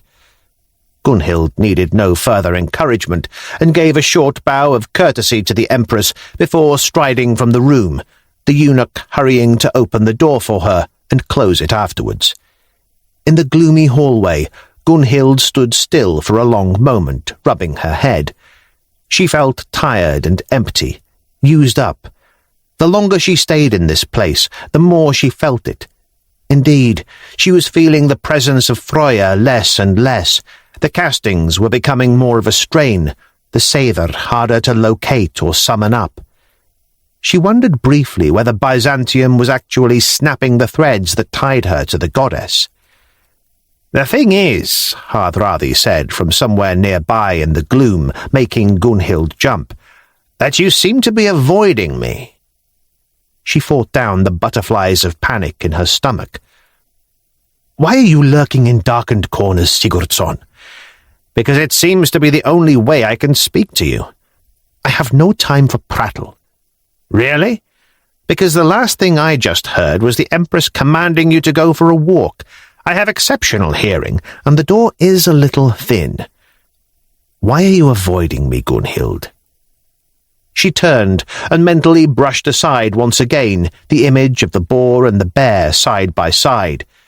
She fixed the man with a look, and was reminded once again of how ruggedly handsome Hardrada was. It irked her intensely that this moment gave her more than a little insight into how the Empress felt, because, for just a moment, she pictured herself at the prow of a dragon ship with Hardrada, the spray of the whale road in their faces, and it felt both right and good. "No. I am avoiding you, Sigurdsson, because you insist on pursuing me like a hunter with a stag. I am not made for matrimony, for hearth and home. I am a daughter of Freya, wedded to the spear. And that is why we would work so well together, Gunhild. I am being neither presumptuous nor arrogant, though both of these things are second nature to me, I'll admit. With you, though, I know you feel it too. I know it." She growled. "I have things to do. I have friends to look after, for without me they would have foundered on the rocks long ago. They need me. And I have work. I have no time to go all moon-eyed over a man who will never accept that I will not be his, and I will never take your cross-god, Hardrada. Now stop this childish pursuit and leave me in peace." She turned and walked off, leaving him standing in the shadows. But the last image she had of him as she spun included a smile that said, more than anything, that this was not over. Damn the man! Chapter 20. This might be our last chance to leave, Gunhild said. Halfdan sighed. He shouldn't have come. In fact, he was visiting her less and less these past few weeks, because every conversation inevitably spiraled into accusations that he was delaying departure for no good reason. He had a good reason, and he tried to explain it every time. But trying to talk sense into Gunhild was like trying to cut the sea in half with an axe. "We are so close now, Gunhild," he said in an exasperated tone. "So close to disaster. So close to being able to leave," he replied with strained patience. "I know, it's been weeks, but Constantine's house was in such a state after the riot that it's taken a lot of effort. The workers the city has for that kind of thing are being used all over Constantinople, repairing and rebuilding, so they can't help us.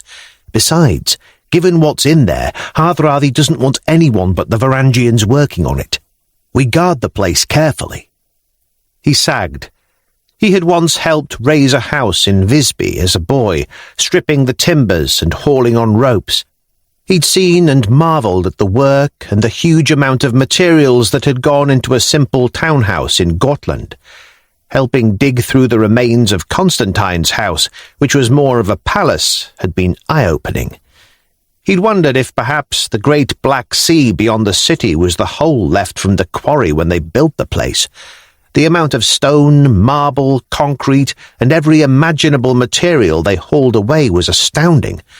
They'd even found hollow tiles to allow air to move through them. These Greeks planned everything, even down to what was inside the walls. The result was a heap of burned rubble that had taken weeks to clear, and even 3 days ago, when the last of the detritus was finally removed, it had taken some time to locate the cistern underground beneath it, only to discover that the way into it, too, was blocked with rubble. Further work had then begun. "The cistern should be opened by sunset tonight," Halfdan explained. "It's possible Constantine lied, but I don't think so. Not when he was facing what he was. He buried the stolen gold there, and we're a few feet from reaching it. Even then, it is the Empress's gold, not yours," she countered. "Hardrada is confident that we can take 1 part in 10 with her blessing. It's standard, apparently. Donatives. When the Guard do something loyal, above and beyond their oath, the Emperors reward them. We will have given the Empire back so much gold, a reward would be expected. By tomorrow, we will all be wealthy enough to crew the Seawolf and will be able to end our contracts and leave. 1 day, Gunhild. We're 1 day away." 1 day might be 1 day too long. "Nothing will change enough to stop us in 1 day. You don't know that, Halfdan." He sighed. "Have you consulted Freya? Have you seen the future?" She flinched at the suggestion, and once again Halfdan considered that there was something personal at stake here, far beyond the safety of the crew, something she was hiding, perhaps even refusing to face herself. She straightened. "No, nor do I have to. I have eyes and ears, and the wisdom to use them. The court shifts once more like the surface of the sea, and we move from good sailing weather towards another storm." "Is he that bad?" It was a naive question, and he knew it. The new emperor would be terrible. It had been a turbulent few weeks in the Empress's life. She had settled upon the mild and sensible Constantine Artoclenes, much to the relief of all those in the know. Unfortunately, Artoclenes and his wife had been far closer than the Empress had realized. When the Guard had come to escort him to the palace for an official betrothal, they had found him dead, poison having eaten out his gut, bloody froth around his mouth, his unseeing eyes wide with agony. Whether he had taken the poison himself to avoid his imperial fate, or whether his wife had refused to let him go, No one seemed sure. Whatever the case, the result was the same. Artoclenes was no more, and the throne was still open. Halfdan had wondered who would be selected to step into his red shoes of office, though it would clearly be one of the other Constantines, Dalasenos or Monomachos. When he'd mused on the question openly, Gunhild had spat the answer. Dalasenos would be good for the Empire, but she will never accept him, for he sees her as inferior, so that means she will choose the pretty boy with the weasel mind. If he's not bright, she might be able to keep control, he'd said, only to be snorted at in derision. Now that dismissive sound was back in her voice. Monomachos is the property of Maria Sklerina, she said, and she is closely tied to her brother, Romanos Skleros. Between them, they are wilier than a pit of snakes. Monomachos will be terrible for both the Empress and the Empire, and now it seems inevitable. I've tried to persuade her to look elsewhere, but she will not. Still, this new emperor will have no reason to turn on us, Halfdan said. He'd never even met the man, nor the woman nor her brother. Why would they be trouble for the wolves? Don't be so stupid, Halfdan, Gunhild snapped. Monomachos will do whatever the Sklerina asks, and she will do whatever is best for her brother. Skleros hates Hardrada almost as much as he hates Maniakes, and with the giant general now off in Italy with the army, your commander is running out of powerful allies. They were never allies. They may not like one another, but they were on the same side. Skleros is not. Hardrada continues to be the Empress's man, and that will be a problem for the new emperor. He will not let you and your friends stand in the way of power. Mark my words, the ship of empire is headed for whitewater rapids and dangerous rocks, and none of us who are close to the Empress will come away unscathed. I warned you about this from the start. Avoid becoming bound to anyone, I said. It will be dangerous.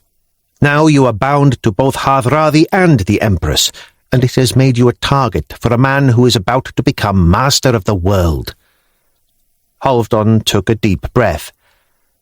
Perhaps you should have listened to your own advice, Gunhild, since you're as tied to Zoe Porphyrogenitor as the rest of us. I know, she said, the anger subsiding into a tone of regret. I know, but I did what I had to do, what the Norns had woven for me. I did think it was necessary in order to save you all when the troubles began under the Corker, but I think it should have ended there. That is why I kept appealing to you. That was the time to sever our mooring lines and sail away before the real trouble struck. Now it's here, in the shape of Constantine Monomachos. What would you have me do, Gunhild? He said, exasperated. I've explained it time and time again. Without the gold, there is no way out. We're almost there. The crunching of boots on gravel reminded the pair that they were far from privacy here in the gardens, even in parts rarely frequented, and a glance between the neatly planted lines of cypresses revealed a small party of Northmen kitted out for duty, marching from one archway to another. As they watched the oblivious column of Varangians, the familiar figure of Hardrada appeared at their rear, walking alongside the clerk, Michael Sellis, deep in conversation. On some sort of preternatural instinct, the Varangian commander looked up in their direction, piercing icy eyes beneath a quizzical brow. His sharp gaze picked out Gunhild and Halfdan. The smile that he threw their way was loaded with meaning and questions, and Halfdan knew immediately that it had not been meant for him. He turned to find Gunhild rolling her eyes. They waited until Hardrada and his men had marched on out of sight, the latter with a lingering look at Gunhild, and then the young Jarl turned a grin on her. He turns into a moonstruck boy around you. He's a fool, she sighed. I keep finding him outside my door. I had a poem shoved under it once, Halfdan. A poem. There was no name on it, but I had no trouble working out who it was from. He has his eyes on me, and he will not leave me alone. Halfdan shrugged. There are worse men you could find yourself with. Hardrada is a good man, and one day he will be king of Norway, of that I'm sure." Again, there was something strained, uncertain, and hidden about Gunhild, and it took her a moment to reply. "He will be more than that, much more. But I cannot be his. We need to leave this place, Halfdan, before he imprisons me as his personal prize." Halfdan gave a light laugh, but it slid away as he realized she was serious. "The Norns have woven us a path together, Gunhild, you and the wolves, all the way from Hedeby, and I cannot believe they will take you from us. At least until our quest is over and we have returned home and revenged ourselves upon Hjolmvigi. If the Norns have woven you with us, Hardrada cannot take you away. Be happy. You are safe from him, and we are one day from success. We are on the cusp, Gunhild." The look she gave him was less than encouraging, and she turned her back. "I must find the Empress. She will have more questions for me to which she will like none of my answers."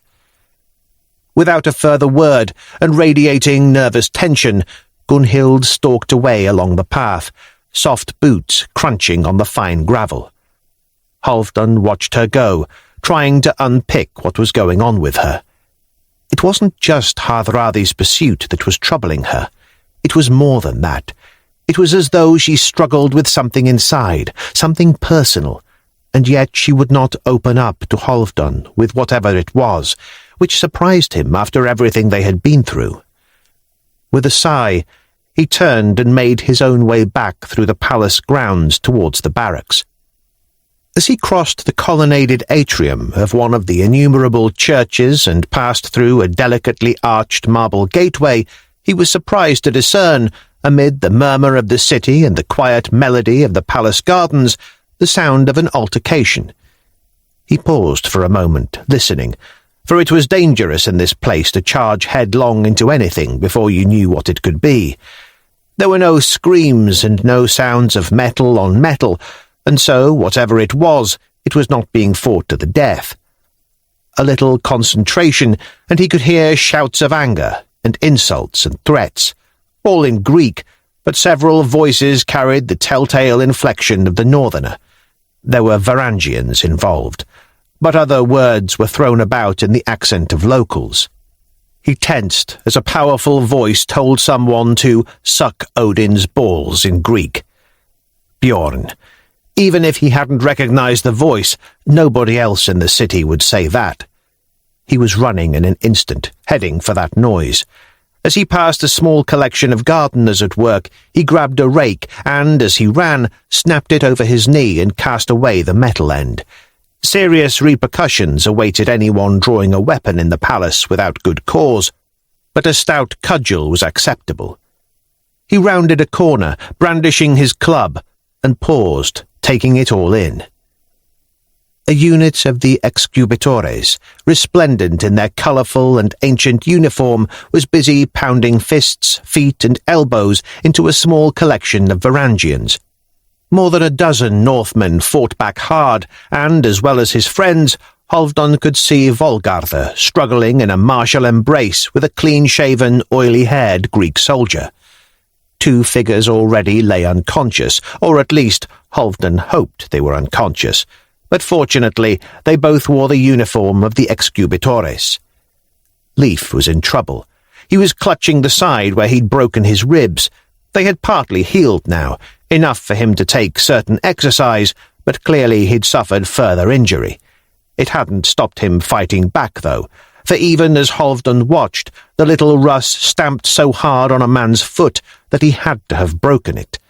The Greek soldier lurched back, howling, lifting his foot and clutching it, until Ketil, sensing an opportunity, smacked him hard in the side, unbalancing him on his one leg so that he fell.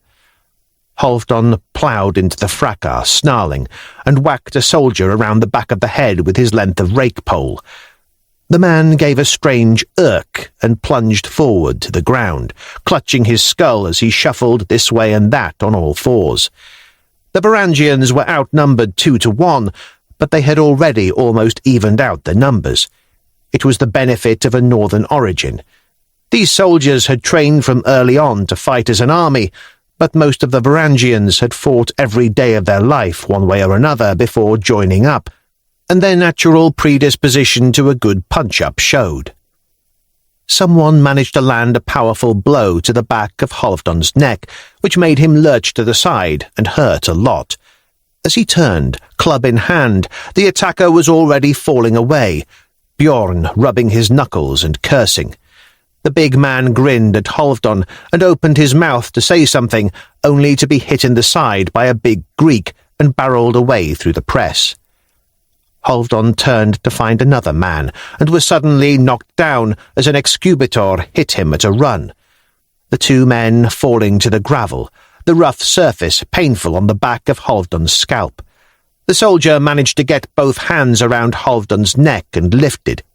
He couldn't strangle him, of course, for that would be classed as murder, but he would happily smack the Varangian's head against the ground and take his chances with whatever injury that caused. Halfdan fought back, managed to get his palm under the man's chin and pushed up hard. The soldier grunted at the pain as his head was forced back. As the two men struggled in a heap, Halfdan's hand came out, and he delivered the best blow he could manage from the side with his stick. It was not a strong attack, but the man grunted in pain. Again and again, Halfdan tried to smack the man in the side as he continued to force the man's head up. He could feel the grip on his neck changing. The man no longer stood much of a chance of smacking Halfdan's head against the gravel, and was actually going for a stranglehold now. Halfdan heaved in a breath and fought against the pain, feeling his lungs struggling to pull in air. He continued to push with one hand, and cast aside the stick now, pounding with his fist urgently, trying to push the man off. He felt the man pressing back down with his head, trying to push Halfdan's hand down again, and with a grin, Halfdan made his move. At the same moment, he let go of his grip on the man's chin and pushed his head and shoulders to one side as hard as he could. He didn't move far because of the man's grip, but it was enough. The soldier had been pushing his head down, and suddenly he was deprived of resistance. His skull ploughed down and met the gravel path a finger width from Halfdan's own skull. There was an unpleasant sound, and the grip on Halfdan's neck loosened. The young Jarl struggled out from under the soldier, rolling him away and looking at him. The man's forehead was a mess, peppered with pieces of sharp gravel amid a bloody graze. Still breathing, thank Odin. "What is the meaning of this?" bellowed a furious voice. The fighting broke up slowly, men pulling back from one another, northerners and Greeks alike, the sounds of belligerence giving way to groans and hisses of pain from both sides. As Halfdan rose and staggered over to stand between Volgarthr and Bjorn, the two forces pulled apart and glared at one another. A senior officer in the uniform of the excubitores was watching them from another path, his hands on his hips, his face almost puce with anger. "Just a tussle," Volgarthr replied with narrowed eyes. "Disagreement," added one of the wounded Greeks, clutching his arm. The officer threw out an angry finger at his men. "Get to barracks now, you are all on charges. I'll see you shortly, before the physician does." As the soldiers began to file away, throwing final glares at the Varangians, the officer turned, hand going back to his hip, and looked at them, his eyes finally picking out Volgarthr in the crowd. "I will get to the bottom of this," the officer snapped. "Be certain that your commander will hear about it." "Fucking right he will," the old Varangian replied with a defiant glare. For a moment it looked as though the officer was going to argue further, but his authority did not extend to the guard, and he knew it. With a squint-eyed look of disapproval, the man marched off, leaving the small gaggle of northerners helping one another up and probing bruises and wounds. "What was that about?" Halfdan said quietly. "A poorly chosen accusation from our friends over there," Volgarthr replied, stretching an aching shoulder. "Of what? You have not heard, then?" Halfdan shook his head. What? There is no gold. No gold. Halfdan felt his senses reel at the news. He had been relying on a small share of that prize to put everything right. He stared at Volgartha. What? The old Varangian steadied himself again. We managed to clear the blockage this morning and found the cistern under Constantine's house. All it contains is water. Halfdan frowned. No. The blind uncle wasn't lying. I watched him. He would have sold his family and given up an arm not to be burned in that final moment. It wasn't a lie. When he admitted he stole it, he was telling the truth. I would wager my life on it. He truly thought it was in his cistern. Volgartha nodded and gestured to Leif. Tell your Jarl what you told me. The old man turned back to Halfdan and explained. Leif here was one of the first men in when the stones were lifted. The small Russ, still gripping his side and wincing, nodded. We went in, Halfdan, and the cistern was empty, but it had been used recently for more than water. Explain. Leif licked his lips. It's about water displacement, Halfdan. That cistern is on a minor water pipe, probably long since part blocked. When we went in, the water level was only waist deep, and you could see the line much higher up where the water usually reached. There was a small torrent of water coming in from the pipe, refilling the cistern. So you see, if the water level had dropped so far, something big has been removed from the cistern. Halfdan tried to make sense of the words. He thought he had an idea what the man meant. Like when you lift an eel out of a bucket and the water drops. Exactly. Water displacement. It's my personal belief that the gold has been in that cistern until very recently, but has been removed. When and how, though? The Russ chewed his lip. As well as the steps into the cistern we cleared, there was an access point near the water source.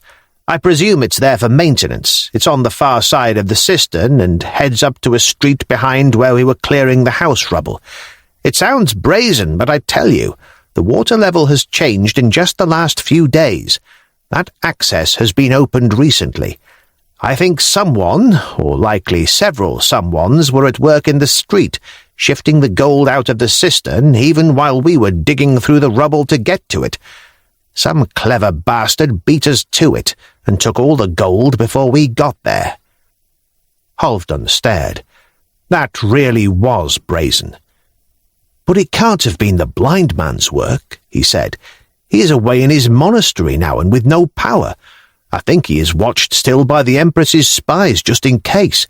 Who else knew about the gold? Volgartha shrugged. This is Constantinople. I think you know by now that rumour and gossip flow through the city faster than the water supply. On Hardrada's orders I informed the Empress. Within a day it will have been common knowledge throughout the palace. All the garrison troops will know, all the nobles, and probably everyone down to the lowest fisherman. And we made sure to guard the site of the house while we worked, but we had no idea there would be a second access from a street nearby. We did what we could, but anyone could have done it. Halfdan ground his teeth. One day, he told Gunhild, but now all his plans were coming undone. She was right, of course, about needing to get away. She was always right. What does that mean for the guard?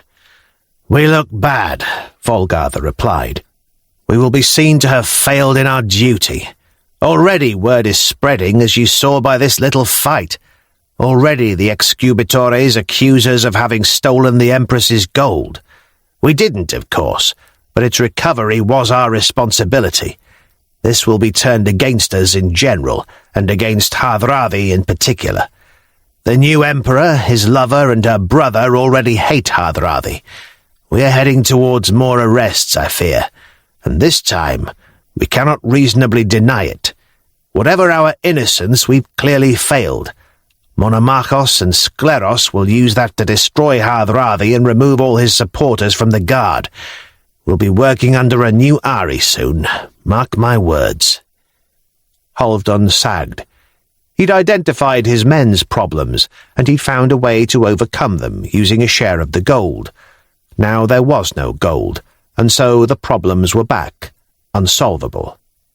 He didn't have sufficient crew to take the Sea-Wolf anyway, and could not afford to take anyone on. Worse still, just as Gunhild had warned, he was bound to Hardrada and would fall with him. The chances of the new emperor letting them go with the gold still missing were minuscule. If anything, things had just got worse.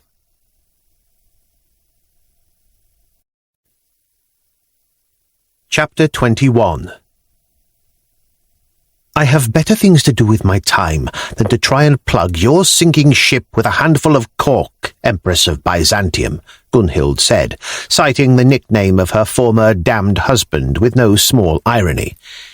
You forget your place, Gunhild, Zoe Porphyrogenita replied in dangerous tones. No, I do not. You sought me out as an adviser because I would talk to you straight and deliver the wisdom of Freya, and not fawn around you and tell you what you want to hear like most of your court.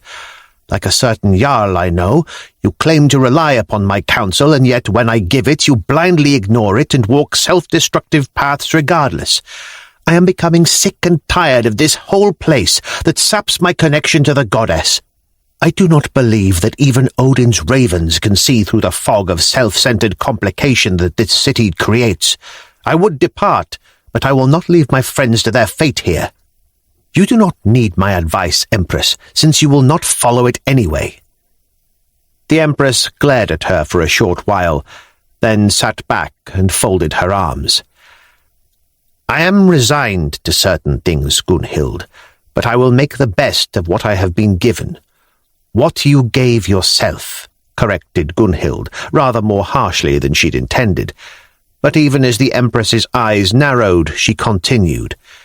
Without a care for you, your new emperor, whose coronation was far too lavish for his position, brings his mistress into the court. We all know he is building her a palace in the city with money from your treasury. The Sklerina, who is manipulative and dangerous, is now being honored as an empress in her own right, while you are quietly brushed aside and ignored. And through her, Romanos Skleros now has his hooks into the governance of your lands. He and Monomachos conspire together and rule almost as a pair, while once again you have less authority within your own empire than any clerk. And where you could still have limited the damage, instead you signed a document permitting him to do all of this. You Byzantines and your contracts. Now he is quite legitimately allowed to put his mistress above you as long as you remain empress. You plummet down the slippery slope, Zoe Porphyrogenita, and disaster and obscurity await for both you and your empire. You have signed away all your power. How can you possibly intend to make the best of this? Zoe Porphyrogenita had gradually paled through Gunhild's tirade, and yet when it finished, she simply sat there, fingertips white as she gripped the arms of her throne. And finally, her face fell into a delicate melancholy, and she nodded. I made a mistake. I did not listen to you, and I walked into this open-eyed. I admit that. I have put myself in a difficult position. Unfortunately, the Church only allows 3 marriages, and this is my 3rd. I cannot marry again, so I must do with this what I can. Constantine does not come to my bed as I had hoped, Gunhild, and I am too old to conceive an heir anyway. The issue of import, then, is the future of the empire. No child of Constantine and the Sklerina can take the throne, and so I shall secure a strong future the way my last husband secured a weak one. He had me agree to adopt his nephew, Michael. I shall have Constantine agree to adopt a favoured heir, someone who will be good for the empire, in the hope that we still have one when he is finished with it. I have a number of candidates in mind, and I would seek your advice upon them. Gunhild felt the acidic retorts lining up, yet she held her tongue. Just for once, it seemed as though the Empress had thought through her problem, and had come up with a sensible solution. The Byzantines were more bound by their contracts and laws than they could ever be by ropes or chains, and so if the Empress could secure a succession, it would happen, no matter how much Constantine Monomachos tried to avoid it.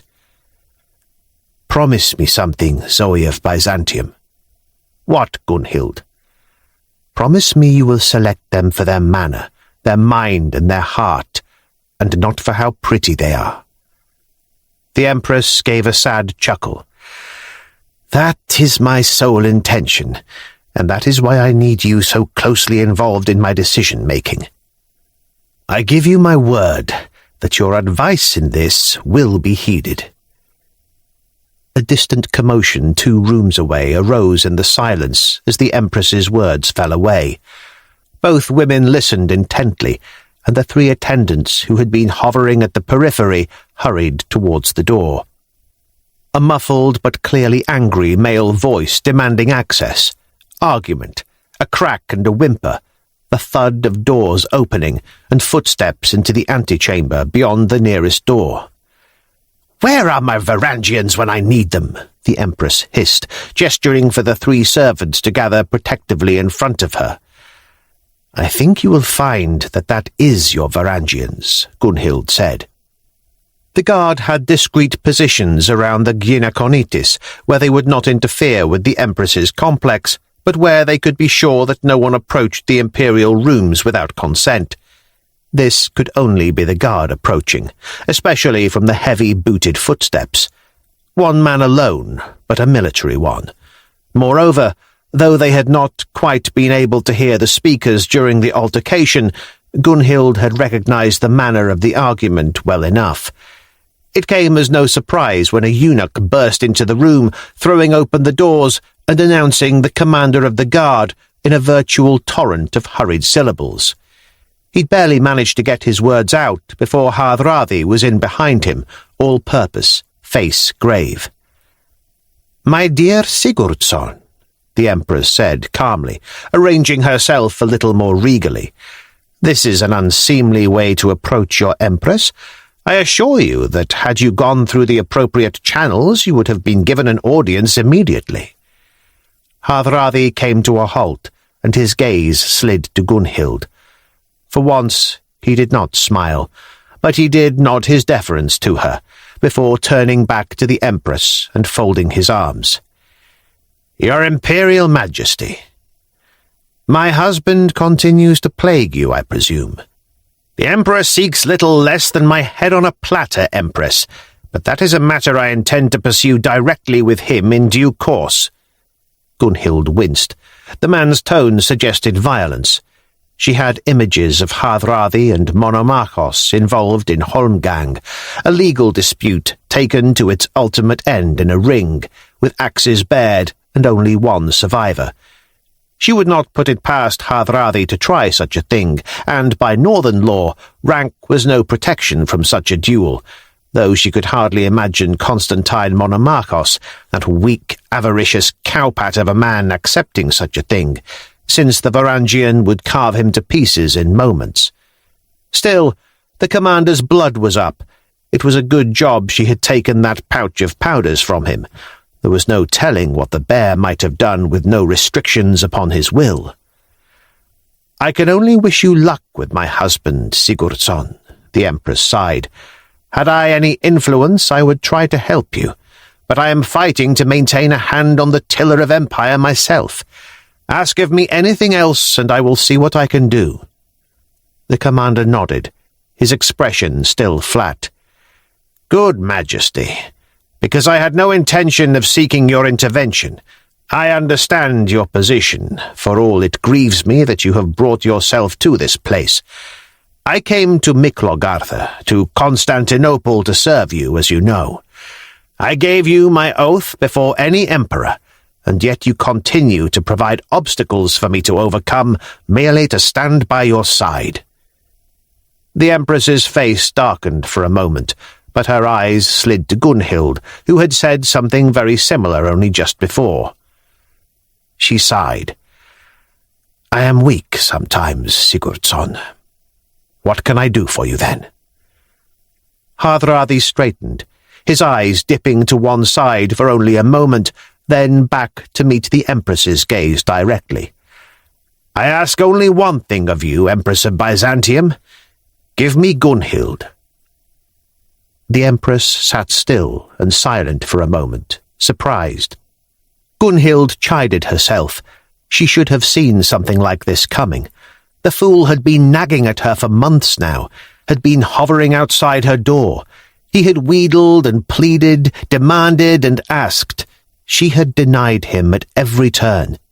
And yet every reason she gave him, thrown into the air, he had shot down with arrows of logic. He was relentless, and he wanted her. And the worst thing was that the longer it went on, the more she was having trouble fighting it. Perhaps it was that the Norns had clearly woven a path for them, and she railed against it. But recently, while her lips spat denials, her heart had fluttered with possibilities. It was becoming difficult. Still, she rallied and stepped forward, a finger jerking up at the commander. "Am I some chattel to be bought and sold, Harald Sigurdsson?" "I mean no insult," the commander said, turning. "Then why direct your demand to the Empress and not me?" Hardrada sighed. "Because directing them at you is like trying to break down a wall with a cabbage. Because, Gunhild of Hedeby, I can see into your heart better than you think I can, and I fear it is your sense of duty to others that is interfering. Thus I would have the Empress relieve you of that duty." The Empress interrupted now, leaning forward. "Let me understand this correctly. You have spent months pursuing Gunhild, and she turns you down repeatedly, and now, because she will not give herself to you, you ask me to give her to you. It is not as foolish as it sounds, Empress. I know Gunhild's heart. I am a good judge of character, and you know that. That is why from the beginning I saw something in you above your husband, and why I bent my knee to you and not to him. Gunhild argues to hide what she really wants. Her angry words are armor, nothing more." Gunhild felt the anger rising, and yet alongside it, twining like the serpents of Loki, she felt the truth of that, the desire, and the future that awaited. At the prow of a dragon ship with Hardrada, the spray of the whale rode in their faces. He turned to her then, and the bleakness had gone from his expression. The anger and defensiveness all fled, leaving only the bright and wonderful face of Harald Sigurdsson, displaced Prince of Norway. She felt the pulling of the threads of fate. She could see him, a king of 3 kingdoms, unmatched in the north, with her by his side, every bit an empress herself. "Tell me it isn't so," Hardrada said plainly. "Look me in the eye, and tell me in all honesty that there is no desire in your heart." She paused. She felt her blood pounding. She could be lost in his ice-blue eyes alone. The Norns had reasons for all they did. Hardrada needed her for that great future. She needed him to leave this strange half-world where she was neither true Völva nor shield maiden. Their destiny was paired. That had been at the root of everything that had brought her here. Perhaps it was even what had brought Halfdan to her door more than a year ago. Halfdan. The image of the young Jarl rose in her mind. She had seen something in him at the very beginning. He'd been so young and innocent, yet driven by blood feud and violence. She had seen how much more he could be, and over their time together in Kiev and Georgia, she had seen it beginning. He was no longer a boy, but a warrior, fierce and proud, a wolf of Odin. But he was still so naive in so many ways. He still needed her, she knew, for without her he would falter. He would fall. He was already doing so. She had put all her energy into the lost cause of the Empress and avoiding Hardrada, while Halfdan had slid from being a rich jarl of a solid crew to being a poor soldier trapped in a city that would sooner or later kill him. How could she let that happen? "Gunhild?" the Empress urged her. Her brow creased. Gunhild realized that she had been standing silent in the space of an expected reply. She took a deep breath. "We could have a future, Sigurdsson, and I would truly be a better match than any Russ princess. But I still have work to do. There are people here who need me more than you." Hardradi's lip curled. "And not the Empress? She is not the duty that binds you." He frowned in realization. "You mean Halfdan and his friends? Gunhild, we can take them with us. I like Halfdan. I respect him. He is a good man and a great jarl in the making. I will need good men like him when I have Norway once more in my grasp. I can make him rich and powerful. You need not choose between us." "It is not that simple, Sigurdsson," she said, from between gritted teeth. "The bear that is you and the wolf that is Halfdan cannot walk the same path, and I have seen as much, plain as day." "And where does the boar of Freya go, then?" the man asked, with more insult than Gunhild had expected. "Where I am needed most." Hardradi turned back to the Empress. "She is troubled, I know, but I also know she belongs with me. And while she fights it, so does she. Release her to me, Empress. I will not take her against her will, but be certain, Majesty, that whatever she says, her will is that she go with me." The Empress frowned, then looked across at Gunhild, who suddenly felt the weight of empires pressing down upon her. Much rested upon her reaction. She tensed, apologized to Freya and to all the gods in the privacy of her head, and gave the Empress the slightest shake. Zoe Porphyrogenita straightened in her seat. "Whether it is Gunhild's wish or not, Harald Sigurdsson, I will not allow you to take her. I brought Gunhild into my circle because of her wisdom and her uncanny sight. She has been the best advisor to the imperial throne in generations, and I am at a dangerous, even critical juncture in my reign. I need her now more than ever. When the world changes and the succession is secure, perhaps ask me again then." Hardradi threw the Empress a new look now, and even Gunhild was startled at the anger in it.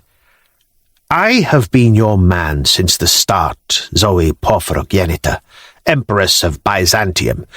When soldiers and politicians and every manner of man has worked to usurp and ruin you, I have stood by your side. At risk of my own life, I backed you when few others would. And now, even though you can see the truth of what I say, for if I can recognize it in Gunhild's eyes, then a woman of emotion such as yourself would have to be blind not to see it, still you deny me. I ask for one thing, and you refuse me after I have given my all." Again, the Empress looked to Gunhild. Again, Gunhild fought the urge to scream, apologized to the Norns, and shook her head. "You cannot have her, Hardradi. Ask for another boon." "There is no other boon," the commander spat in fury. "I am betrayed by she who I have given my life and soul to protect. Well, Zoe of Macedonia, you are not the only power in Constantinople. Perhaps others can be reasoned with." With a curt nod of the head in the direction of deference, Hardradi turned on his heel, risking one last momentary glance at Gunhild, and marched out of the room. Worried-looking eunuchs closed the door behind him, masking those forceful bootsteps as they marched away. In the silence that descended, the Empress held Gunhild in her gaze. Finally, she leaned back in her chair. "He was right. You are fighting against your own wishes, Gunhild." "It is more than that. There is more. I cannot explain." "You do not have to, Gunhild. I am a woman who is enslaved to my passions, and that repeatedly leads me into trouble. That you have the strength to fight it comes as no surprise to me. But I have known Harald Sigurdsson a long time now. This will not stop him. This is not the end." Gunhild nodded. He goes to try once more. Other powers? She felt her blood chill. Surely he cannot mean... The Empress nodded. There is only one man in Constantinople who can go above my head. Sigurdsson goes to the Emperor to ask for you now. But the Emperor is his enemy. Men, the Empress sighed. Sometimes the wisest of them is a fool compared with even the most irrational woman. Where is the Emperor? Gunhild asked urgently. Now he will be in the Magnaura, greeting foreign envoys with all the pomp and gold he can muster, draining what is left of the treasury after building the gilded cage for his mistress. Are there other ways into the Magnaura, other than the main door? The Empress nodded and gestured to a eunuch. Alexander, take Gunhild to the balcony we sometimes use. Make sure she is not seen or accosted on the way, but grant her privacy. Gunhild was moving then, on the heels of the man sent to escort her. What was Hardrada thinking? No good could come of confronting the Emperor. He would earn himself only more trouble. All the way across the gardens, along corridors and up staircases, she tried to reason any way she could change this, other than simply agreeing to go with Hardrada. But everything she dreamed up would end in disaster, and she could not go with him. No matter how much she wanted that spray in her face alongside the Golden Prince of the North, to do so would almost certainly mean the fall of Halfdan. For he was still more cub than grown wolf. How could she risk that? She climbed the last stair, no closer to a solution than she had been when she left the Empress, and the eunuch opened a small door with a click, admitting her to a long, narrow, colonnaded balcony. She could hear Monomachos now, all unctuous and oily, as he fawned around some ambassador. She crept to the balcony even as the eunuch left, closing the door and leaving her alone. She was very high up above a large room that was appointed as well as any of the other throne rooms and audience chambers in this place. She was just in time. For a heartbeat later, the great door slammed open, and Hardrada marched in, unannounced, one man as imposing as any army. "What is the meaning of this interruption?" barked the Emperor, his voice cracking with strain. "I need an urgent audience, Majesty," Hardrada said. "This is unheard of, unseemly. I am greeting the—" "It will not take long," Hardrada says. "The Empress holds tight to her seeress, the woman Maria Gunilla, also known as Gunhild of Hedeby." "What?" The Emperor seemed confused. Varangians chosen for their loyalty to Monomachos began to move from the corners of the room, converging on Hardrada. "The Empress's woman," the commander repeated. "All I want is her delivered into my care. You can override Zoe, for you do it daily, and I find myself for the first time at odds with her. I offer you this. Give me Gunhild, and I give you my oath, over the Empress, to you and you alone." "No," Gunhild whispered from her silent balcony. "Not that." The Emperor snorted. "You believe for a moment that I would ever trust you, Sigurdsson? You think you can seek a boon from me? You are poison. You should have been flayed and buried a year since, and I would do it myself but for the fact that there are those in my court who think you might still find my gold. If it does not turn up soon, I might still have you peeled to see what you know." Hardrada smiled. "One woman for my oath. It is little to ask." "It is too much," Monomachos sighed. "I tire of your presence. You bore me, Sigurdsson. Go away." "You would deny me." "I do deny you." Hardrada was trembling now. Gunhild watched in horror as the commander pulled out his axe, but then he also pulled out the baton of office and cast both to the floor before him. Every set of eyes in the room, including the foreign dignitaries, watched the display. "Then I resign my commission here. I have long since passed the period of required service, and have maintained my position since then by my own wishes. I step down as a Coluthos of the Guard and give you my leave. I request that you release my ships in the harbour and give orders for the chain to be withdrawn so that we can sail in the morning." The Emperor stared at the pile on the floor, and then a horrible, wicked smile passed across his face.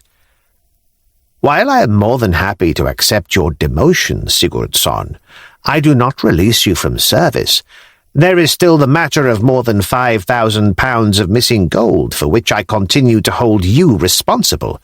Until that gold is back in my vaults, you will not leave the city, nor will you take with you any man from my guard. Your ships are hereby impounded until I am satisfied that my gold is safe." "You play a dangerous game, Monomakos, and you forget your manners. No one speaks thus to an emperor. Begone from my sight and be grateful that you are not being dragged away in chains.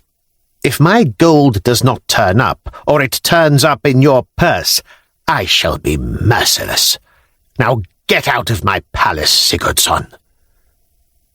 Gunhild watched the commander, still trembling with rage, facing the emperor. If Hardrada defied the emperor, only bloodshed would end this. The moment that she realized something was wrong, it was too late. She had been so focused on the exchange below that she'd missed the barely audible click as the door behind her opened and the light pad of soft slippers on marble. A rope was thrown over her with immense skill, already formed into a noose that was pulled tight even as it reached her chest. Her arms were yanked into her sides viciously, the ropes pinching and burning the flesh at her elbows. She struggled instantly, but with little effect. A second rope was thrown over her, and this one pulled tight further down to jam her wrists in against her hips. With the cunning of Loki and the wisdom of Freya, even in the split second of disaster, she lifted her left hand at the last moment, and the cord tightened beneath it instead. Before anyone could see, she breathed out and forced the hand partially into the loop, giving the appearance that she was bound. What use it might be she had yet to say, but it had been instinct, and instinct was born of the goddess. "Who is this?" she spat at the unseen assailants behind her in the dark. As shadowy figures moved to secure her further, the ropes were hauled upon, and she found herself spun round. The last thing she saw as the bag was pulled down over her head was the malicious smile of Maria Sklerina. Part 5. Odin's Wolves. Chapter 22. "Gather your things." The 5 men looked up in surprise at the door where Hardrada stood, his face unusually grave, eyes flicking this way and that. Even as they turned to him, they saw 3 of the commander's older veterans standing in the corridor with their hands on the hilts of their weapons, looking around, ready for trouble. "What's happened?" Halfdan asked, laying aside his whetstone and slipping his glorious blade back into its sheath. "The time has come to leave the city," the commander said. "The Emperor will be sending men to arrest me at any time, and they will have orders to take any man known to be loyal to me, which will most certainly include you. No command was given by the time I left the Magnaura, but I'd bet my right arm that the arrest order followed soon after. We have minutes at best. Leave anything you can't carry." "How do you intend to leave?" Ketil asked, rising from his seat at the table. "We were just discussing this ourselves. Every gate is held by the Emperor's men, and the chain is strung across the river. Constantinople is sealed against us." Halfdan nodded. "It's been keeping me up at night, trying to plan how to get out." Everything is in hand, Hardrada said quietly. I set things in motion before I went to the Empress and the Emperor. I have 2 ships in the harbour being readied. My own vessel, the Golden Eagle, and your Sea-Wolf. Volgather is in charge of preparations, and he's thorough. And my crew? They should already be on the way there if the message has reached them. But the chain, Ulfa put in. I know my ships, and that thing is well designed. Even if it doesn't sink a ship, it can tangle it and keep it in place while the artillery on the walls do the job. All is in order, Hardrada said. Trust me. But we need to move if we are to get out. The quicker we shift, the more likely we are to slip away. The longer we leave it, the more the city will be on alert. We can move fast, Leif said. Most of our gear is already packed. We've been half expecting something like this for a while. Halfdan has us ready. Good, Hardrada nodded. I have a couple of things to attend to before we head for the harbour. Halfdan squared his shoulders. I cannot run yet. What? Ketil leapt around the table. Halfdan, we have to move while we can, not without Gunhild. Now Hardrada's troubled face broke into a smile for the first time. Oh, I have no intention of leaving without her. She is one of the couple of things I still have to attend to. How many men do you have with you? The commander shrugged. These 3. Nearly everyone is already in the harbour making ready. Numbers don't matter, my young friend. We're in a palace swamped with the Emperor's men, so if this comes down to a fight, we're in trouble anyway. Gunhild will be in the Gynakonitis with the Empress, Halfdan said. Hardrada nodded. I saw her there less than an hour ago. The Empress won't let her go willingly, though. For the first time in this city, I'm going to have to defy Zoe. That sits badly with me, for I took my oath to her. But some things are more important. Come on, then. Leif, still at the window, held up a hand. Looks like the fight's coming to us. The 9 men gathered out in the corridor, around the door that led out into the wide garden. Men from 3 army units, including Varangians loyal to Monomachos, were pouring out of 3 different doors and converging. They had their weapons bared, which was unusual enough here to clarify the dire situation. We can't fight that lot, Ketil breathed. The back way, Halfdan said. Hardrada frowned. There's no access from the barracks to the women's palace other than across here. If Halfdan says there is, then there is, Ketil replied. Follow me. With that, Halfdan hefted his bag and ran deeper into the barrack complex, away from the main door. Behind him, one of Hardrada's men closed and locked the door, blocking the way for the troops converging on them. As they ran, the commander pushed past the others to reach Halfdan. That door won't hold them for long. You realize you're trapping us in the barracks? No. I've done some exploring in my time here. Just follow me. Around corners and along functional brick corridors they ran, Halfdan leading the way. Like most of the structures in the great palace, the huge barracks of the excubitores, which housed not only that unit but all the palace garrison, was self-contained and compartmentalized, kept separate from the rest of the palace. There had, long ago, been a direct access to the palace walls from the structure, but that had long since been removed by some paranoid emperor who liked to be sure of how his guards could come and go. Indeed, to the casual observer, there was no back door to the barracks. When he'd first arrived, Halfdan would have agreed, but the past months had changed that.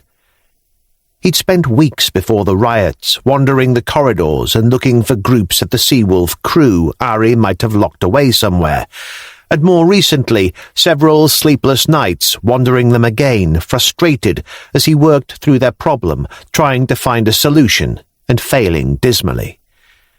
The 9 men reached an unassuming door, and Halfdan pushed it open to reveal a staircase leading down into the dark. That was how he'd come across this place. The great palace was centuries old.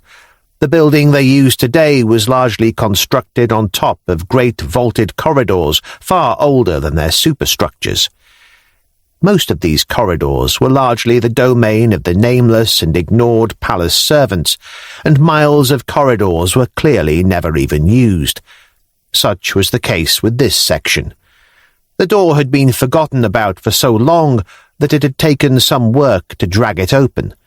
The lamps in their niches on the wall had been filled some time ago, but the oil was still burnable, and so Halfdan had spent the last 3 nights wandering these corridors, partially simply for somewhere to think, but also with the faint and fantastical hope that he might bump into a pile of some 5,000 pounds of stolen gold. He'd found neither gold nor a solution. But he had found this. As they pounded along the dusty corridor in the near-absolute darkness, led only by Halfdan's vague familiarity with the place, he could hear the surprise of the others as they looked about while they ran. From each side, row after row of dark arches marked similar passages leading off into this subterranean world. Once or twice as they ran, the dim glow of evening light emerged from their left, but Halfdan ignored it and ran on. His sense of direction was good, and he knew it. Straight on led them towards the slope down to the women's palace, and he knew where to make for. He could feel the sense of anticipation building as they climbed a set of stairs now, and dim golden light could be seen as a faint rectangle around the edges of a door. Reaching it, Halfdan motioned for everyone to stop, and waited for silence. Moments later, he lifted a latch and opened the door a fraction, with the creak of ancient and unused hinges. He looked about. A plain servants' corridor, lit by evenly spaced lamps. This was as far as he'd come before, for he was only concerned with wandering empty corridors, but he'd been surprised as he looked out to recognize the place he'd emerged. He'd passed through here on occasion, going about his duty, and he knew it to be but a short hop from the Gynochonitis. Pausing only long enough to confirm by both sight and sound that the area was devoid of life, Halfdan beckoned to the others and slipped from the door. For the first time since the day of the riots, he slid his sword free of its sheath and bared it openly in the palace grounds, and shrugged to adjust the hang of the shield on his back.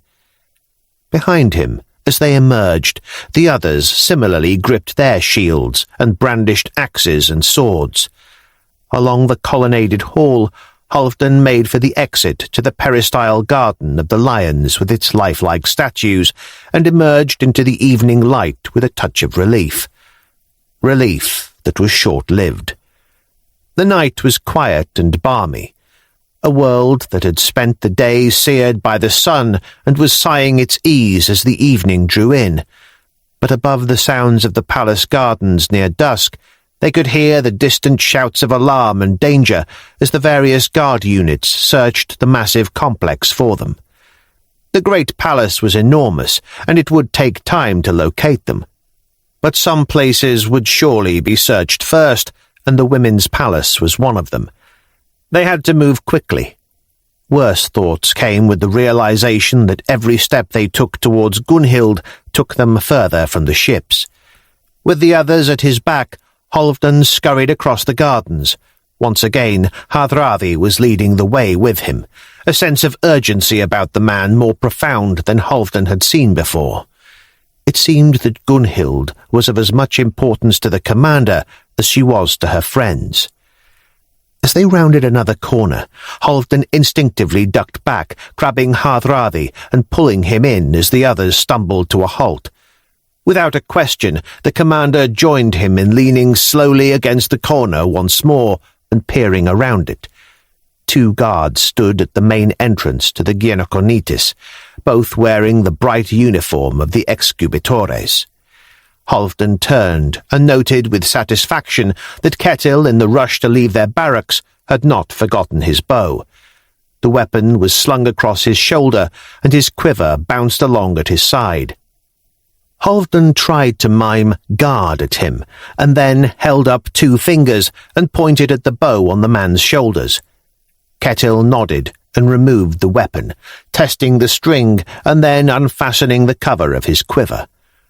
With just a whisper of sound, he removed 2 arrows, placing one in position in the bow, the other held just by the end near the flights between the fingers of his left hand.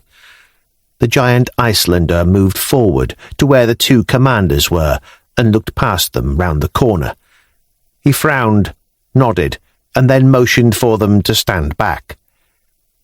Ketil took 3 slow, measured breaths and then stepped out from the corner, drawing back the string as he did so.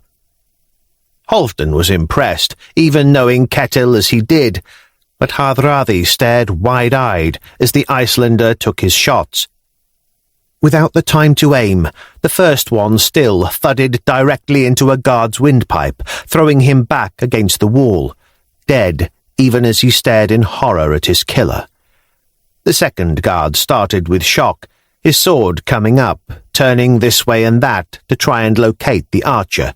His mouth formed an O as he tried to call an alarm, but his dark maw suddenly sprouted flights as the second arrow slammed through his head. Halfdan had been watching the guards and had not seen either shot taken, but the sheer rapidity of the paired shots had to be the gift of Odin, let alone their impressive accuracy. The second guard, dying with the arrow transfixing his head, hit the ground only moments after the first, and now the 9 men were running again. "If you ever tire of your Jarl," Hardrada breathed to Ketil as they ran, "I will pay you well." "They must have been expecting us here," Leif interrupted, pointing at the pair of dead guards. In moments, they were through the door and accosting a startled servant. "Where is Gunhild?" Halfdan demanded. The servant stared at him blankly. "Maria Ganilla," Hardrada explained, using her Byzantine name.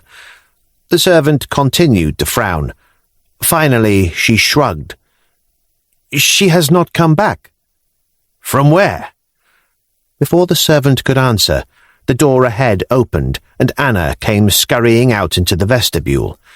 Any other day it might have made Halfdan smile how she ignored the 2 powerful commanders and ran straight into the arms of the small erudite Russ, Leif, but his attention was now focused only on one thing.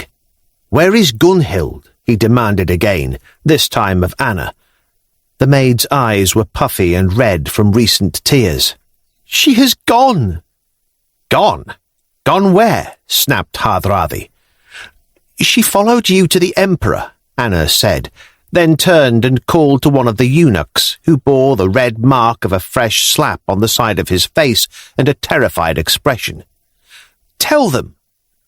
The eunuch cleared a nervous throat. "I admitted her to a secret balcony and left her. When she did not reappear, I finally checked on her. But she had gone. Tell them the rest.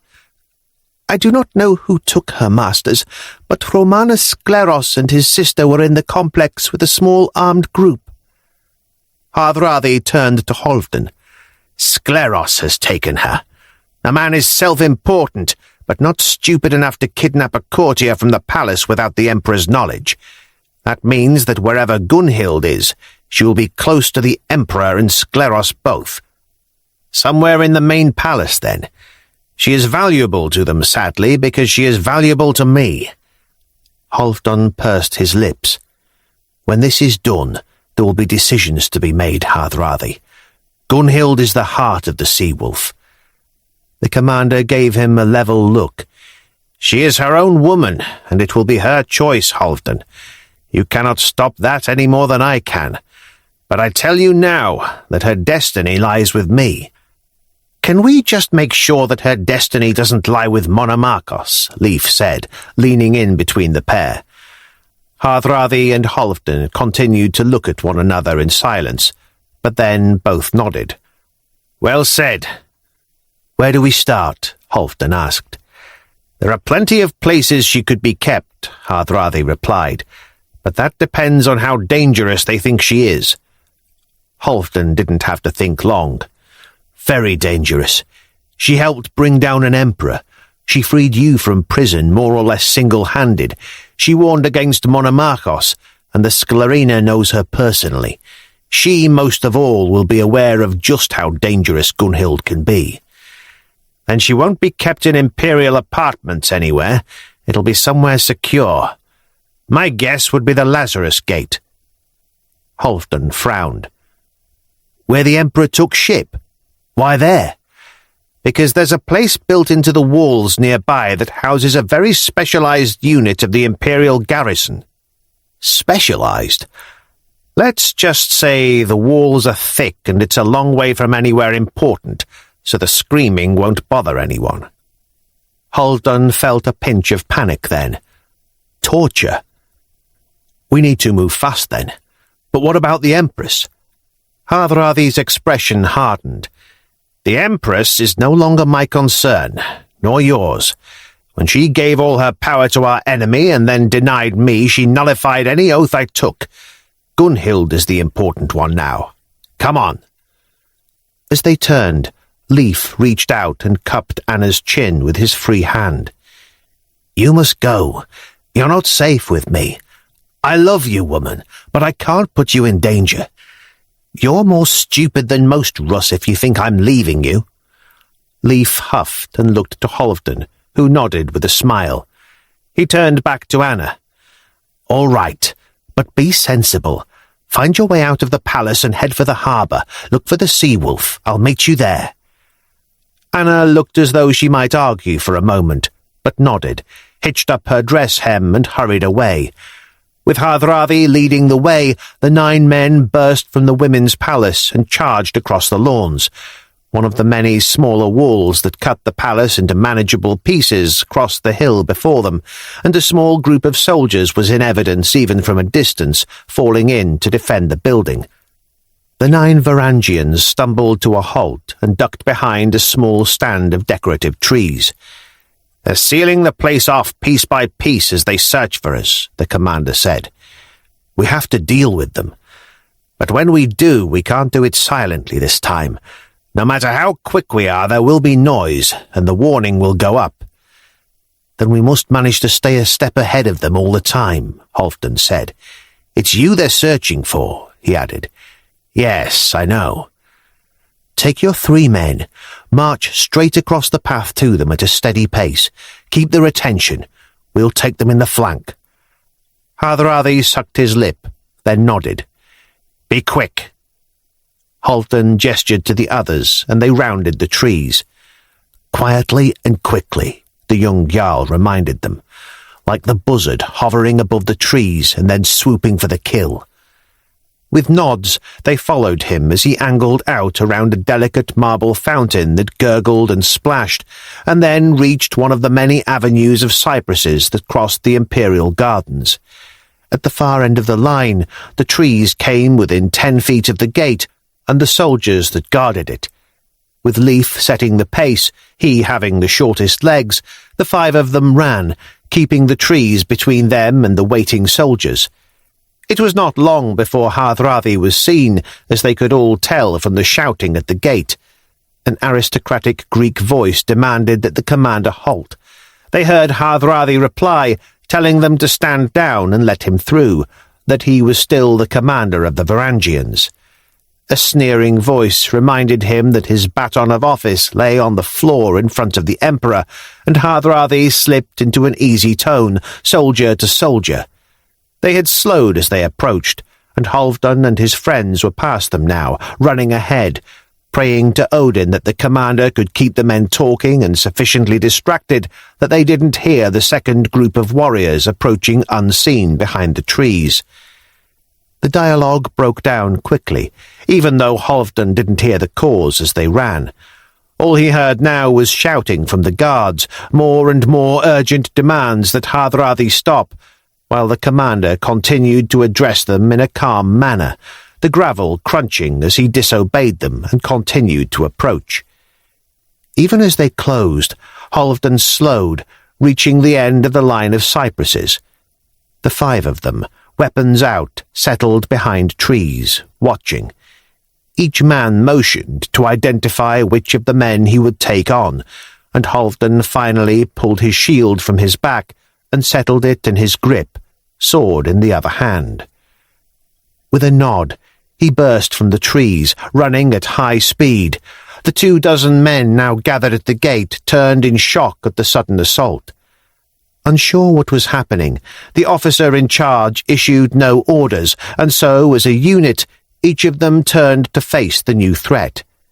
This was their undoing, for as they turned away from Hardrada and his 3 warriors, the Varangians were on them, bellowing, swords and axes swinging. Halfdan and his friends hit the guards a moment later, and the carnage began. Halfdan's sword lanced out, and the executor attempted to throw his large kite-shaped shield in the way, but the young warrior was too quick for him. The sword grated for a moment along the edge of the shield, and then plunged into the shirt of bronze scales. The armour was effective enough and very decorative, but the shirt had one weakness in that the scales were sewn on at the top, and Halfdan had noted this about a lot of the executores' armour. As he struck, he jammed the blade upwards, and the tip slid between the metal scales and into the leather onto which they were sewn. He felt the resistance of the leather shirt, but he had not stopped running, and he hit the guard now with all his weight, carrying the man back against the wall. The guard stopped moving as he slammed into the stone, but Halfdan and his sword did not, the tapering point of the blade tearing into the leather and puncturing the man's torso, grinding between ribs. The guard screamed, his own weapon and shield forgotten, but Halfdan was already moving on, well aware that they were outnumbered by more than 2 to 1. Ripping his blade free with a little trouble, he turned just in time to block a sword strike with his shield, though the blow carved a deep chunk from the timber, defacing one of the 3 painted wolves. Halfdan reacted, bellowing the names of gods these men thought demons, and his sword came round in a sweep, hacking deep into the guard's arm, just below the elbow. He felt the blade bite bone and pulled it back, freeing it as the man howled with agony. A heartbeat later, he ended that agony as he drove the sword into the man's neck, which was protected only with a scarf. Spinning, he looked for his next target and saw a man running at him, but Bjorn suddenly stepped from nowhere in between them, axe in hand. "Dance with me, little Greek," the big albino grinned, and then began to swing his axe back and forth in figure eights, blindingly fast. The man's eyes tried to keep up with the weapon's movement, which was why he completely missed the shield as it was suddenly thrust out and smashed him in the face. The shield came back, revealing a pulped, raw mess around terrified eyes, which suddenly turned inward in a squint as Bjorn's axe came out of the last figure eight in a whole new direction and fell in a chop like a butcher's cleaver into the top of his head. "Fun," was all the big man commented with a grin as the last few were finished off. Halfdan surveyed the damage with relief and knew once again that the gods were with them. Ketil had taken another leg wound, but it wasn't bad, and he just cursed as he wiped the blood from it. One of Hardrada's men had fallen, a sword standing proud from his chest, but other than a few cuts and bruises, they had come away from their encounter remarkably well. Given Ketil's speed, the leg wound would be unlikely to hamper him a great deal. It might even slow the giant down to the same pace as everyone else. "Too much noise," Hardrada noted, glaring at Bjorn, "especially from big idiots who can't fight without shouting obscenities. That'll have drawn the attention of every ear in the palace. We'd best move fast. They'll probably know by now we've been at the Gynokonitis, and when they work out we've been there, they'll know where we're going." With fresh urgency, they finished off the last few rolling, wounded, groaning men and slipped through the gate. Emerging into the open at the far side, Halfdan spotted excessive damage around the archway and, seeing the arcaded pavilion surrounding the polo fields ahead, realized this was where Maniakes had led his mob during the riot that had removed the corker from power. He found himself briefly wishing the Byzantine giant was still in the city. With him, perhaps, they could have toppled a second emperor. He shook his head. There were more urgent concerns. 100 heartbeats later, and they came to another corner and stumbled to a halt, pulling back into cover. "I think we just walked into the deepest of shit," Ulfr noted with feeling, as they looked at the serried ranks of soldiers standing between them and the small, well-protected prison that would almost certainly hold Gunhild. "Damn it!" Chapter 23. "She has no valuable information." Maria Sklarina turned to the officer, her expression unreadable. "She is not here for the extraction of information, but for safekeeping. She is bait," the woman said, as a nasty smile crossed her lips. Romanos Skleros, who had been talking to another officer in the doorway, turned and wagged a finger. "She is of value yet. She is not to be damaged irreparably. By all means, practice your art, but she must remain essentially intact." "And there is no sealed order from the Emperor?"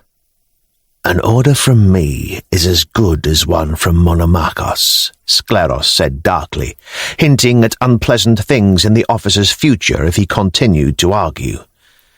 He then turned to his sister. "The place is now well defended, but I have no intention of being caught up in a fight. Come, Maria." As the nobleman strode out of the room, Maria Sklarina turned to Gunhild.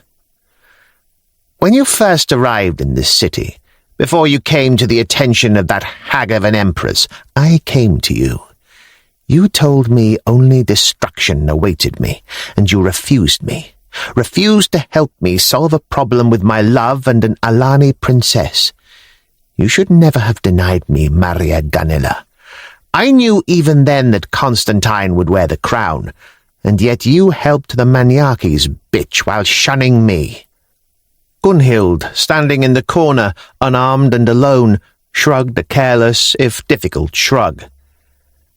"Maniakes sought only to undo her own mistakes and to prevent disaster. You sought death and power. Death and power are both things to seek at times, but I could see in you something that I did not wish to nurture. You are poison, Sklarina, as are your brother and your lover. Your lover might wear the crown, but he will be the last of his line to do so. You saw this in your pagan witchery, did you?" Gunhild just watched, tight-lipped, as Sklarina huffed and turned. As she left the room, she gestured to the officer. "No permanent damage, but make her hurt." The door closed behind her, and Gunhild remained in the corner, watching her captors. The men wore blood-red uniforms, a nod to practicality given their purpose. The officer did not look sure of himself. Without specific orders from the Emperor, the palace torturers could get into a great deal of trouble for overstepping their mark, and everyone in the palace was at least passingly familiar with the Varangian woman who'd become a favorite of the Empress. Behind the officer, 2 more of the red-garbed soldiers stood between her and the door. She had weighed up her chances the moment they had taken the bag from her head. She had no intention of dying here when she'd seen her thread running on into a glorious future alongside Hardrada. The Norns had woven a future for her beyond this, and yet there was a nagging doubt deep in her mind. She had fought against that weaving. She had denied Hardrada again and again. Had she broken the thread? If so, perhaps this was what waited instead. But she was a daughter of Freya, and if the weaving had changed, she would meet whatever was now her fate with weapon in hand, screaming defiance. There had been 12 of them around her when she was first led in here and the bag removed. The soldiers had then gone outside to organize the protection of this place against what sounded suspiciously like a rescue party from her friends. That had left only 5. Now the 2 nobles had gone. There were only 3. Still, it would be of little use killing these three, even if that were possible. She did not know this part of the palace, and she would undoubtedly find her way out of the building straight into the waiting arms of the soldiers Skleros had placed there. She had to find another way. At least her bonds should not be a problem. She'd had the foresight to nullify their efficacy straight away, as she'd been captured and the cords pulled tight around her. She'd taken that opportunity for a little Loki trickery. The top loop had tightened around her upper arms, but her left hand was free of the second loop. Now, looking about, she was beginning to understand what could be done. The timing would be important, though. The officer wandered around the far side of the room now, looking at various desks. They had not been expecting business tonight, and so the braziers were cold. But still, things with points, hooks, and serrated edges gleamed in the lamplight across many tables. With some contemplation, the man finally selected a blade and lifted it, examining it in the golden glow. He turned and walked slowly across the room, coming to a halt some 4 feet from her. "I admit I am at a loss," the officer said. "Torture with no purpose is wasteful and troublesome. When extracting information, it is much easier to know how far one can go. When there is nothing to draw from you, it is difficult to know how close we are coming to the limit. So we shall start small, and if this turns out to be some grand mistake and the Emperor disapproves, the damage will be minimal." "Pray to your nailed god," Gunhild said quietly. The man frowned, slightly disconcerted by her manner. Recovering, he turned and gestured to his men with his free hand. "Strap her to the table." As the man had moved, the hand holding the knife had come up, and she had seen with surprise how the hilt of the blade he gripped had been intricately worked into the shape of a boar's head. Freyja had given her a weapon. As the officer spoke to his men, Gunhild was already moving. She knew what she must do, and now she knew the gods were still with her, for Freyja had shown her the way. He was only a few feet away, and as he stepped within reach, his experienced eye probing her for probable weaknesses, he was carelessly confident. Her left hand shot up like the strike of a coiled snake, grabbing at his hand. She'd not quite been able to see how to snatch the knife, restricted as she still was, and so she had gone for what she privately labelled the Bjorn approach, straight violence. Her hand closed on his index finger, pulling it out and jerking it until it broke with a calcareous snapping sound. Her questing fingers found the knife in his now surprised, loose grip and pulled it from his hand. In a single move of which Halfdan would have been proud, the knife was in her palm and swinging up across her front. The second cord fell away, cut, and as the man began to make a strange keening noise, staring in horror at the unnatural anger of his finger, her newly freed arm went around his neck, the blade coming up to his face. In a heartbeat, the man had gone from armed and urging his men forward to finding himself with a broken finger in the grip of a madwoman holding his own blade up to his face as she breathed on the back of his neck. "Back off!" she hissed at the 2 soldiers who were moving forward and drawing their swords. "There is nowhere for you to go," breathed the officer, the sound of pain from his broken finger inflecting his words. "You have heard of me, I know. The pagan, the witch. I warn you only once. Back off." "Take her," the officer said to his men, brave even in the clutches of death. Gunhild shrugged. The boar knife moved up a few inches, and the point rested on the lower arc of the orbit below the man's eye. She felt him flinch, albeit carefully. The 2 men continued to move. With a sigh, she jerked the knife and punctured the man's eye. Blood and colourless liquids slopping down across his cheek. The officer screamed. Now the 2 soldiers stopped in their tracks. Gunhild's hand moved again, the point now below the other eye. "I believe we all now know what I am capable of," she said. "The goddess is with me, and your god is nowhere to be found. One more step, and this man is blind for life, and then I shall choose one of you." "Which one will it be?" she mused. She could almost have laughed as the two men glanced nervously at one another.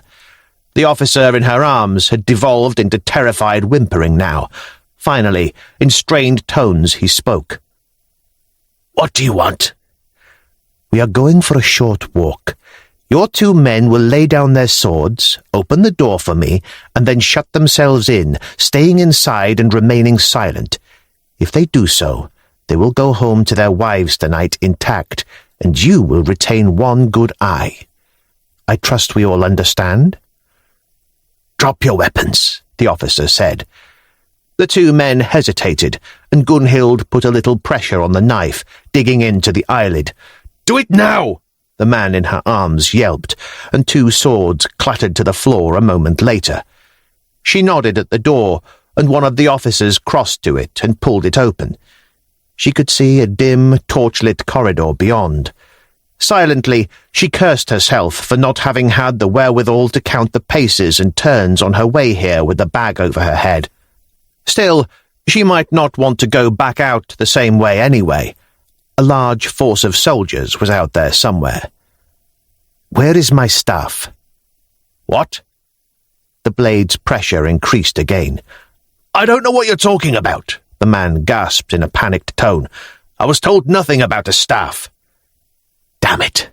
That was a blow. "How do we get out of here without walking through the door I came in by?" she said in the passageway as the door clicked shut behind her. The corridor turned at both ends, and she had no idea what direction was what. "Where do you want to go?" Gunhild stood for a moment, thinking deeply. That was a very good question.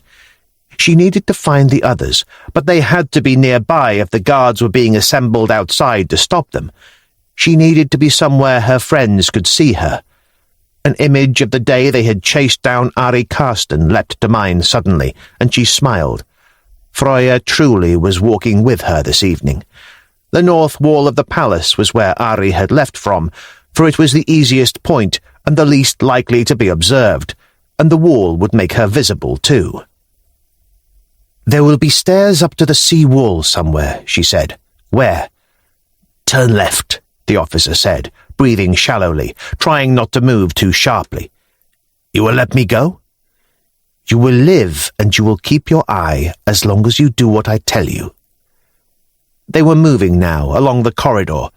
2 turns, a side passage, 3 doors leading off ignored, and finally she reached the bottom of a staircase. It marched off upwards, and she could see the indigo glow of evening light leaching in somewhere up there. The man had not played her false. She could not climb the stairs like this, of course, or not without likely putting the other eye out, and she had promised the man.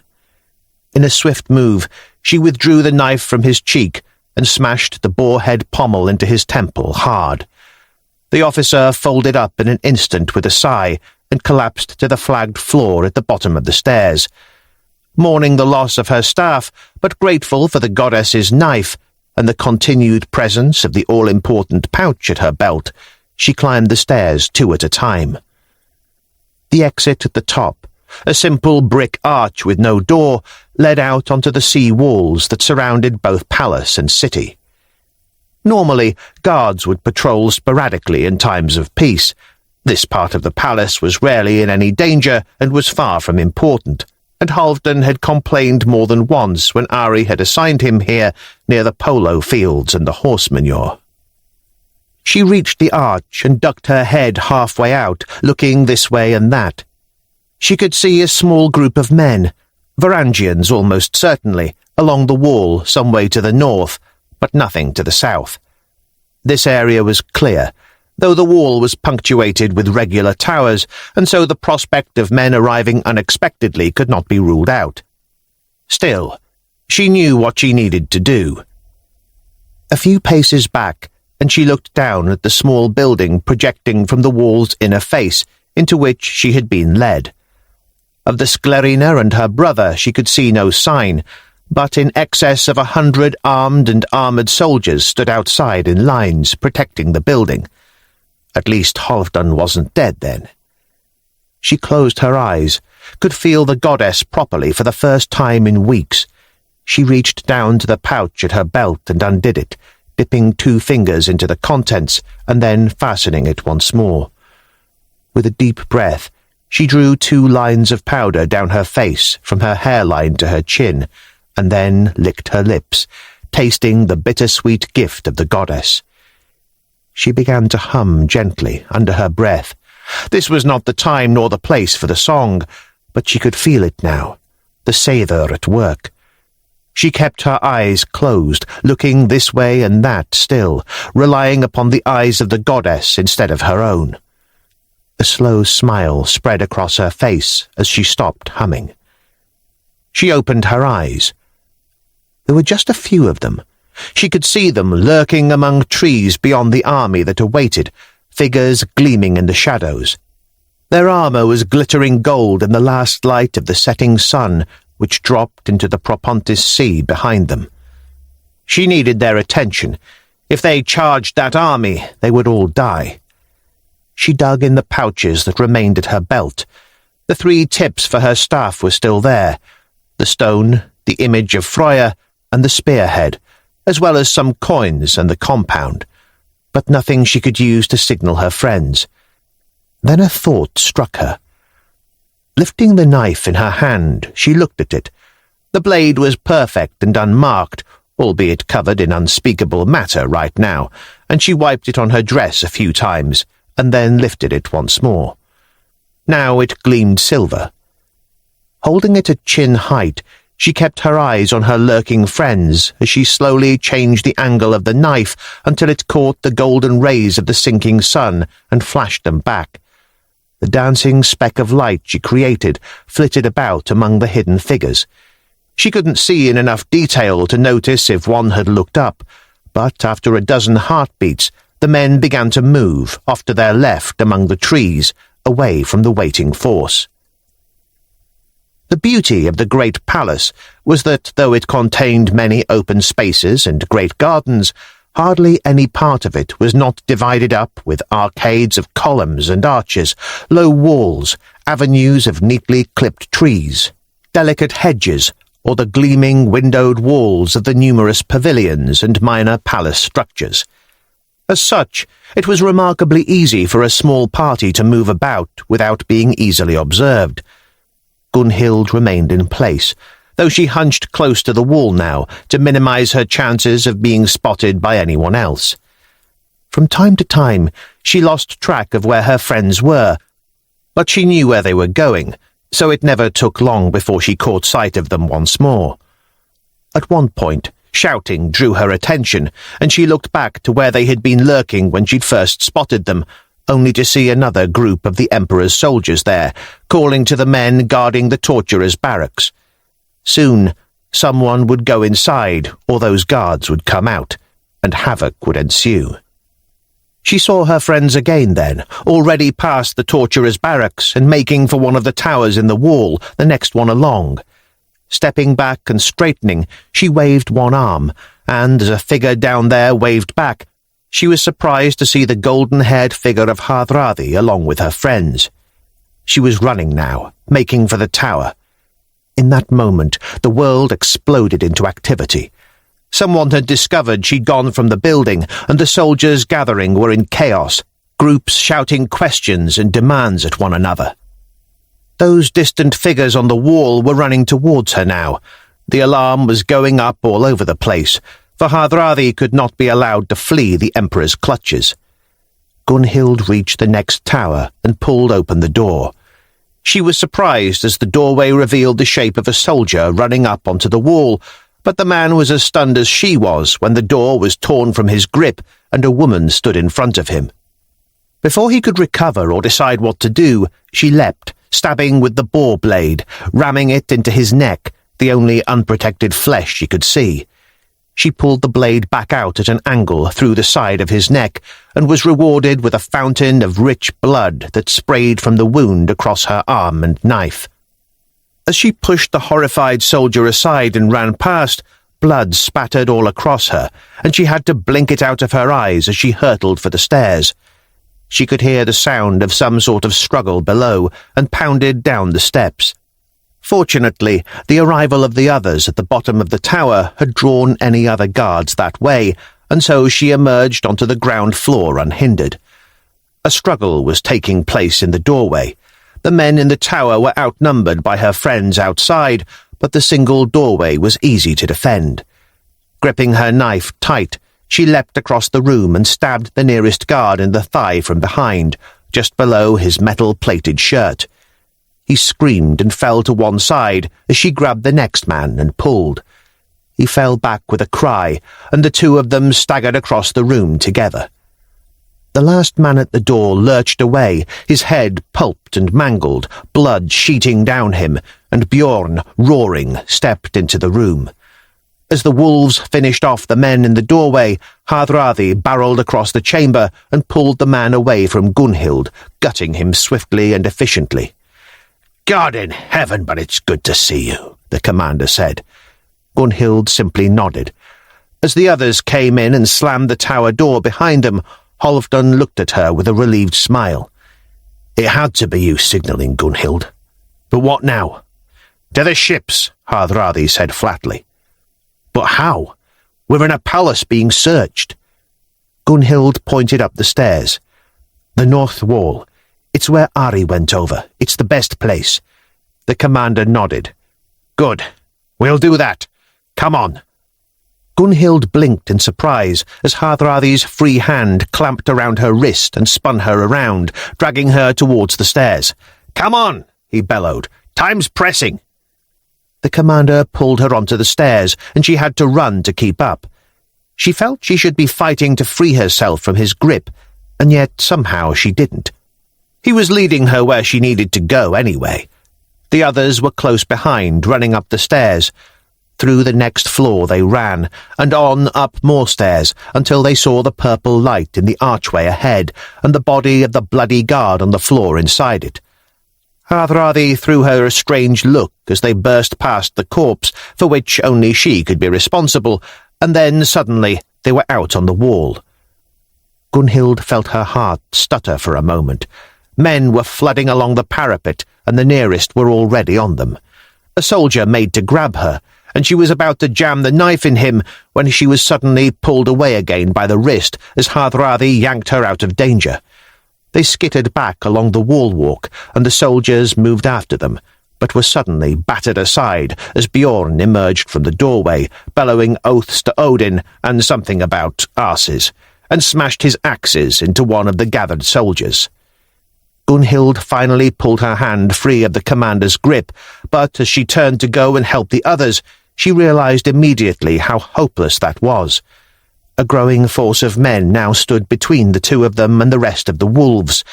Halfdan and the others were cut off, with little chance of making it out onto the wall-top. Bjorn was being mobbed by them, and the face of Halfdan appeared briefly. "Go to the harbour!" Hardrada yelled at the young Jarl. "We'll meet you at the ships!" And with that, the commander was grabbing her wrist again and pulling. She looked at him in shock, then back at her friends who were being pushed back into the tower doorway, Bjorn nursing wounds even as he fought a fearsome rearguard. A small group of the guards realized that Hardrada was getting away and turned, running after them and yelling. Gunhild simply stared.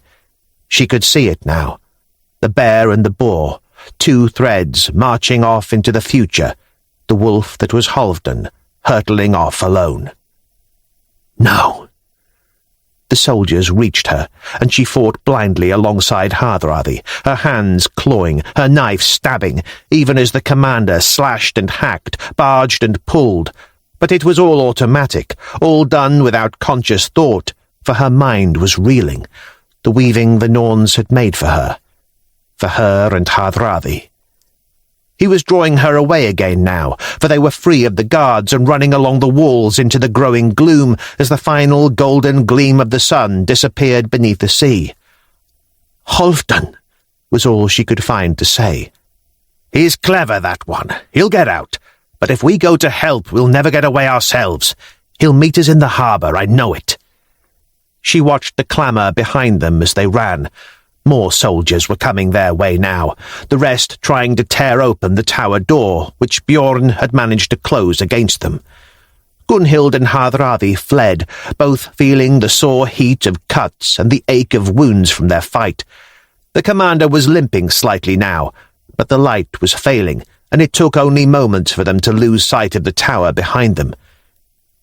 She couldn't fight it anymore. Hardrada had taken her, with the best of intention, but it was what had to be. She allowed herself to be led, to be dragged. She said nothing as the commander pulled her into the shadows of a tower and waited for their pursuers to run past. They reached a low stretch of wall with a huge haystack outside, and she wordlessly allowed Hardrada to lift her out and drop her into the soft hay, jumping over after her.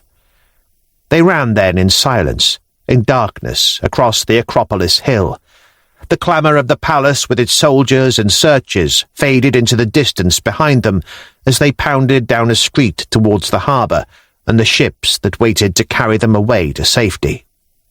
She had fought the weaving of the Norns, and she had lost. Now the bear and the boar made for the ship, while her beloved wolves fought for their life in the palace. Odin preserved them.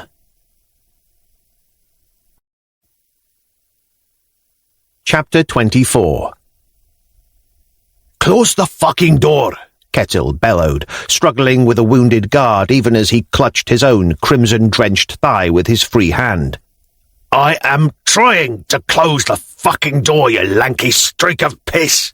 Bjorn called back as he hauled on the timbers, while Halfdan stabbed repeatedly into the gap, cutting away the hands and fingers that clawed at it to keep it open. Gunhild was all Halfdan could manage. It was an image he felt would stay with him, especially if it turned out to be the last. Gunhild, dragged away into the deepening evening gloom over the parapet, just visible over a dozen excubitores who separated her from him. He'd seen Gunhild's face through the press, and it had startled him more than anything else this day, for in her expression he had seen only resignation. Well, he was not done with Gunhild, even if she was done with him. "We'll meet you at the ships," Hardrada had shouted, and somehow, with the Golden Prince and the goddess-favoured Gunhild together, Halfdan felt sure the pair would make it. Bjorn had done a magnificent job of keeping most of the soldiers too occupied to race off after the pair at least, and now Hardrada and Gunhild were lost to sight somewhere in the indigo evening, only a few guards on their heel. Halfdan concentrated again. His mind was wandering, which was dangerous in battle. His sword struck another scrabbling arm in the wrist, and that, combined with Bjorn's strength, finally yanked the door into the jam. As Bjorn held it, the timbers shaking and thumping under the angry hands of the soldiers outside, Halfdan pulled the latch bar into place. It would never hold against an army, but against the bare hands of desperate men, the door would remain closed long enough.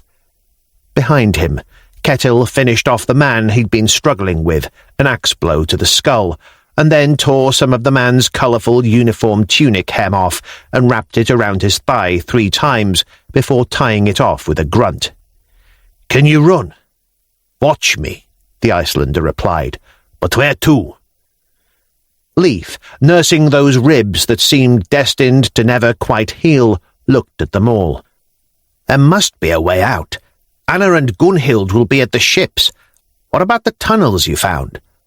Halfdan shook his head. "They go all over the place, but only inside the palace. No one would be stupid enough to overlook a tunnel into the palace from outside." "What about the Kathisma?" Ulfr rumbled as he rubbed a narrow cut on his forearm. "It's been sealed tighter than ever since we used it to get into the palace," Ketil pointed out. Halfdan shook his head.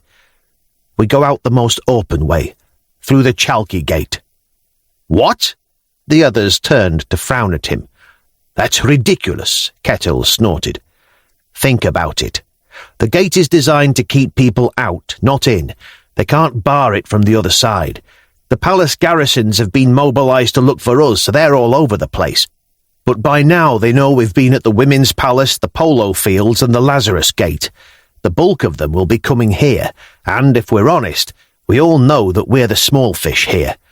They'll take us if they find us, but it's Hardrada they really want, and those men on the other side of the door know he's gone north along the walls now. The Chalky Gate might just be the least defended place in the palace now. Ketil nodded slowly. You're right. And Bjorn and Ketil, you're both a little recognizable. Most of the excubitores and the other Greek units, and even many of the Varangians, won't recognize us. To anyone else here, we'll look like another of the search parties. Bjorn, wear your helmet and a cloak. Cover your colouring. Ketil, all you can do is try to hunch over and not be quite so tall. If we play this casually, we might be able to simply walk past most of them now Gunhild and Hardrada aren't with us. They hurried down the stairs into the large chamber halfway up the tower, Halfdan leading the way, and as he reached the top of the next stair, he paused, shushing the others. The sounds of men shouting echoed up from the chamber below, and of boots on the lowest steps. With silent motions, he gestured to the others to move, and they backed through an archway into a dark storeroom. Carefully shuffling into the darkness, they waited, still and silent. The thumping of footsteps increased, and a moment later 6 men thundered past the archway, making for the next set of steps. Halfdan braced himself. They couldn't delay. There might still be men down below, but the moment those 6 soldiers opened the door up at the top, the gathered group there would confirm that the fugitives were somewhere in the tower. Come on. With that, he ducked out of the arch, just a quick glance to be certain that there was no sign of the men still on this floor, and then ran into the next stairway down. Taking them 2 or even 3 at a time, they pounded down to the ground level and burst out into the room there, weapons out. The chamber was empty. The door to the palace grounds closed. All eyes went to Halfdan, who took another deep breath, and then pushed at the door. It opened, and then stopped with a thump. There was a muffled snort. Halfdan ducked around the door and stabbed out with his sword instinctively before he even saw the man he'd opened the door into. The sword slammed into armour, and his victim, already stunned by the door, let out an explosive breath as the blow winded him. Past the guard now, Halfdan took it all in. 2 other men waited outside the door. Other than that, this open, grassy space was empty. The same hedge they had used as cover on their first approach lay close by. Bjorn was past him a moment later, his big axe held in both hands, the blade reversed, the pole of the axe head swinging out as he leapt into the open, and one of the 2 surprised waiting guards took the blow full in the face.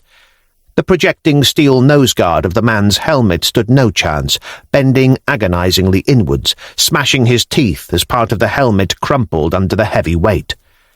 The 3rd man recovered his wits, but by the time he drew his sword, he was overcome by Ketil, Ulfr, and Leif, 3 axes smashing at him. He gasped and howled in pain as he went down under a rain of blows, Bjorn finishing off his own man with a blow to the neck. Halfdan turned to the winded, stunned man by the door. He took in the armour, noted that the man's plated jacket covered to below the groin, complemented by short chain sleeves and a chain veil that came up to his eyes. The man was more thoroughly armoured than most. He was, however, still reeling, which bought Halfdan the time he needed. Angling himself carefully, he jerked his shield up towards the man's face. Reacting automatically, the soldier's arm came up to block, and Halfdan struck the moment the chain sleeve slid back, his sword point slamming into the tunic in the man's armpit. It took every ounce of the young Jarl's strength, but the blade slid inside, grating off the shoulder blade, scything through organs, muscles, and blood vessels. The man screamed, blood pouring from his wound as Halfdan twisted the blade and yanked, pulling it free before the man fell, preventing the sword jamming fast. Shouts above drew his attention, and as his victim crumpled to the ground, he looked up to see soldiers on the wall top, pointing down at them with cries of alarm. He was running then, the others with him. grateful at least that it appeared there were no archers up there, for they reached the manicured hedge without a single arrow thudding into the turf near them. They would still be visible from the wall, but it would take precious moments for the men to run back down the stairs or to direct any of the other search parties to their location, by which time they could be out of sight and running. Hurtling along the line of bushes, Halfdan reached the end and turned southwest. "What are you doing?" Leif shouted, breathless as they ran. "The Chalky is over there," he added, pointing off to the northwest. "And Hardrada went north. That'll be where they're concentrating. They'll not think we've gone south." With that, he reached the shadowy lee of a delicate marble arcade that cut between two gardens and then connected with the palace buildings. The sun had fully set now, and the last strains of golden light were fading, giving way to a deep purple evening sky. The shadowed parts of the garden were growing darker by the moment, which increased the advantage of the 5 fugitives all the time. Running as quietly as they could, holding their weapons and shields tight to prevent too much clattering, they moved southwest, now out of sight of the sea wall. At one point, Halfdan heard voices and they stopped, hunching down into the shadows as a nobleman with a secretary strode past slowly, dictating as he walked, unaware of the danger lurking nearby. Once the man was safely past, they ran again. Halfdan drew on knowledge amassed over almost a year of patrolling these grounds, walls, and corridors, occasionally corrected by Ulfr. They moved along darkened corridors, below walls, across lawns, and gradually angled around, heading north once more, occasionally ducking into shadows as small groups of soldiers ran past, shouting. As they emerged from a doorway close to the barracks, they could see the impressive Chalky Gate, which stood but a stone's throw from their former accommodation. Only 4 Varangians stood at the gate, but a dozen men of a palace garrison unit were gathered at the entrance to the barracks. Cursing, Halfdan and the others ducked back into the shadows. "Let me handle this," Ulfr muttered. "The rest of you are all a little recognizable." With that, he marched purposefully out of the archway and across the open space between churches and palaces towards the barracks. The men at the gate were Varangians, loyal to the Emperor, but the men at the barracks were excubitores, and Ulfr shouldered his axe as he strode towards them as though he owned the place. Halfdan found himself wincing, watching the shipwright brazening it out with an axe over his shoulder crimson with gore. It had to be hoped no one saw that or picked up on it. "You lot, what are you doing lurking here?" he demanded. "What?" an officer snapped in reply. There was no love lost between excubitores and Varangians at the best of times, and their relationship had broken down further in recent months, but right now, for once, they were all officially on the same side, looking for the Emperor's enemy. The man might be irritable, but he would be compliant. "Hardrada is getting away with the witch. We need to concentrate near the north wall. We've got him trapped, but we need more men." The officer frowned, weighing up this information. He had probably been given conflicting orders, but this news was important. After a few moments, he nodded and gave the command to his men. The soldiers, acting on the word of this lone Varangian, ran off past the gate, heading north, and as they disappeared, Ulfr flashed a brief glance at Halfdan and the others. As he approached the Varangians at the Chalky Gate, the solid shipwright struck up a casual conversation, keeping them distracted. In a heartbeat, the other 4 were running. They had crossed half the distance to the gate before the 4 guardsmen became aware of them. One shouted a warning, and the others turned, but the speaker died even in that moment as Ulfr swung the axe he had been idly wielding. The curved edge could not cut through the links of the man's chain shirt, but the blow was hard, and the man's ribs smashed to a pulp, lacerating his heart and lungs inside the protective shell. The Varangian screamed, but Ulfr was roaring and already turning on the next man, axe whirling.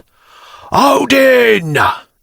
The shipwright's call was picked up by the others as they pounded into the gateway, and Halfdan ploughed into the first man, his battle rage rising. He felt an axe catch him on the shoulder above his shield, but it was only a glancing blow. He knocked the man aside, but before he could use his sword, Ketil was there, his axe coming up into the Varangian's jaw, smashing his chin, severing the leather tie so that his helmet fell away useless from his ruined head. Knowing that his friends had the situation under control, Halfdan propped his blood-slicked sword against the wall and reached for the blocking bar of the gate. As he heaved and pushed, lifting the immense beam, Bjorn was suddenly with him, adding his impressive strength to the effort. Between them, the two men heaved the bar free, and as Halfdan retrieved his sword, Bjorn pulled the gate open. The square beyond was empty for some way, though a crowd of citizens had gathered at the far side, watching with interest, ignorant of the details, but aware that something interesting was going on in the palace from the shouting, the moving torches, and the clanging of bells. "To the harbour," Halfdan said, pointing with his sword down the slope and past the great monuments of Constantinople. They were across the square in heartbeats, the tantalizing proximity of freedom lending their legs fresh speed and power. How Hardrada intended to beat the great chain that stopped ships leaving or entering the Horn Bay he could not imagine, but their small group had managed to get out of the palace against all odds, and on the assumption that Gunhild and the commander had been equally fortunate, they were closer than they could ever have realistically hoped to escape.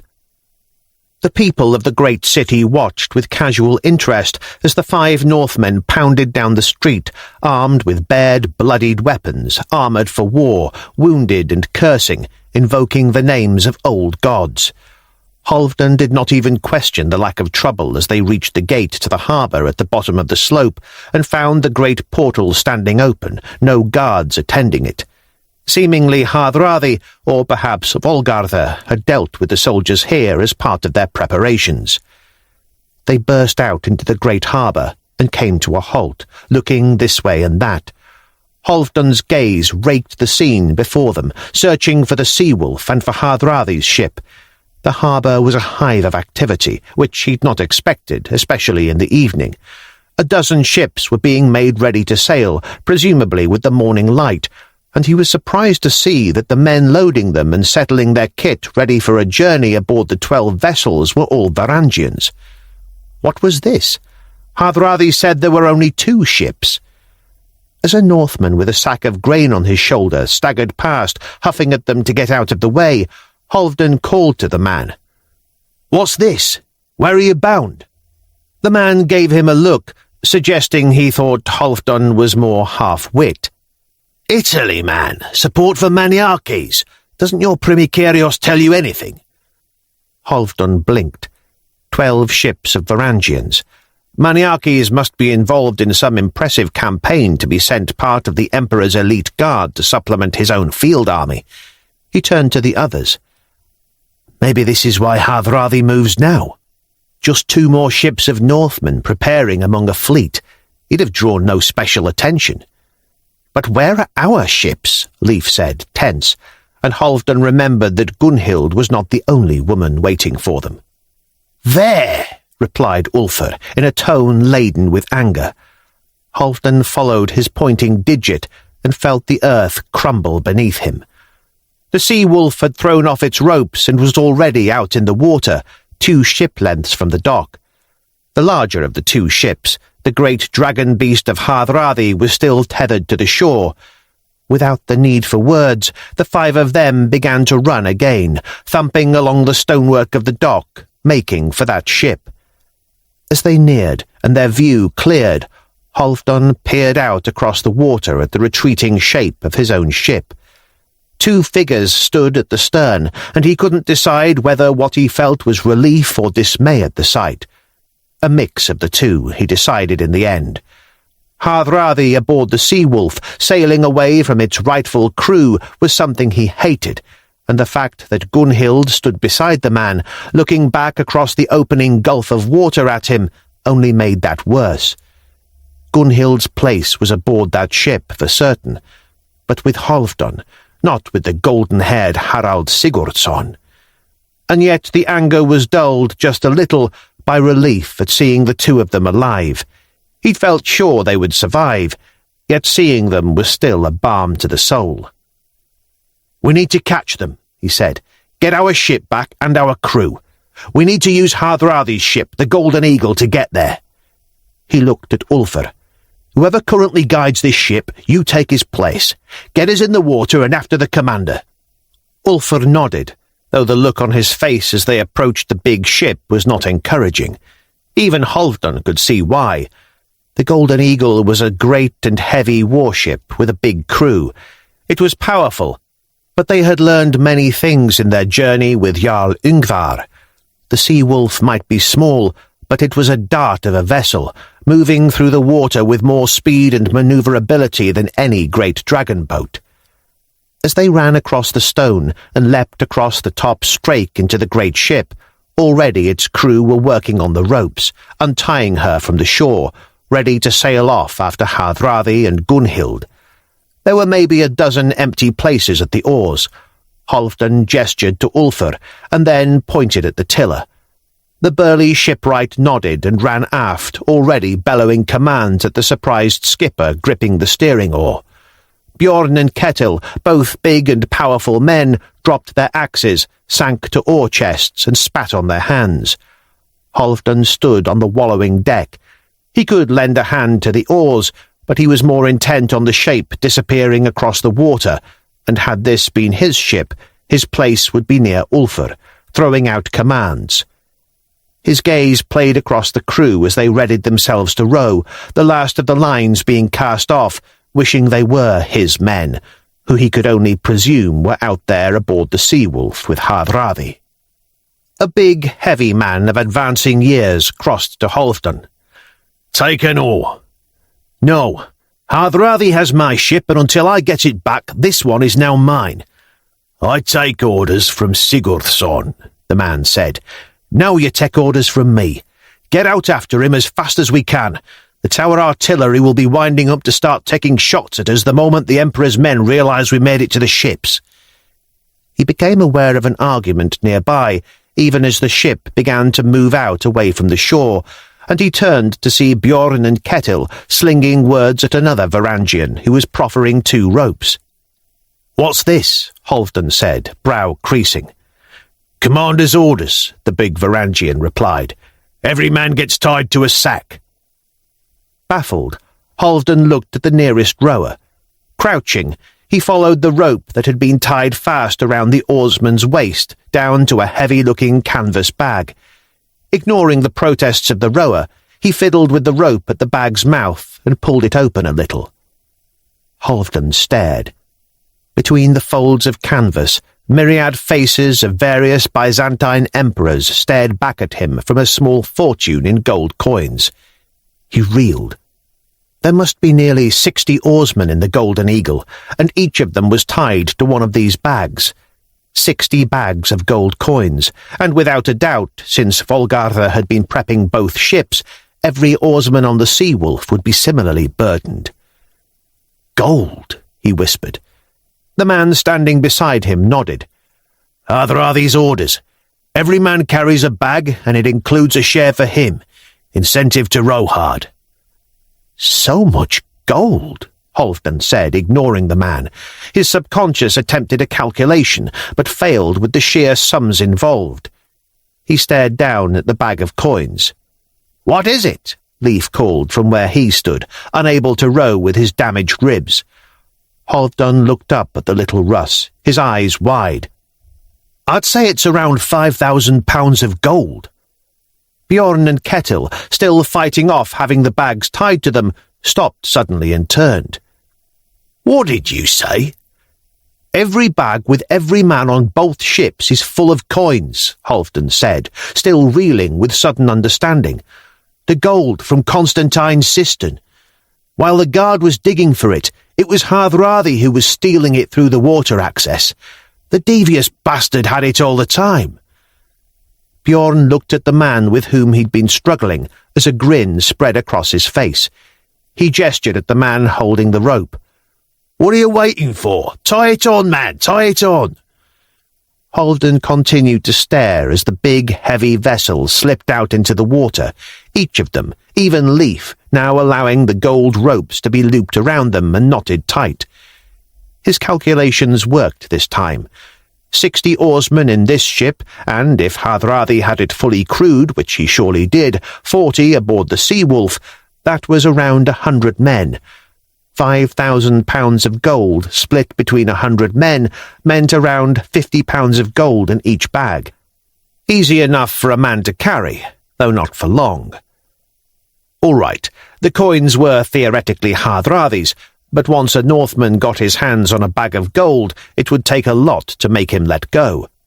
And even if he only took maybe a quarter share and gave the rest to the commander, that would still be 12 pounds of gold. He tried to imagine what 50 pounds of gold could buy a man.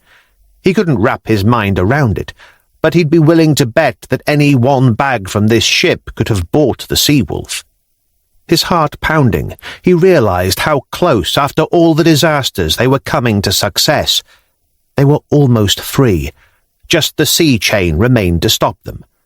They had 2 ships. Gunhild had been rescued, and each man here could be wealthy. Certainly Halfdan and his friends would take everything they could get and offer no tithe to the commander. After everything, they had finally managed to leave the city with the riches they had sought from the beginning.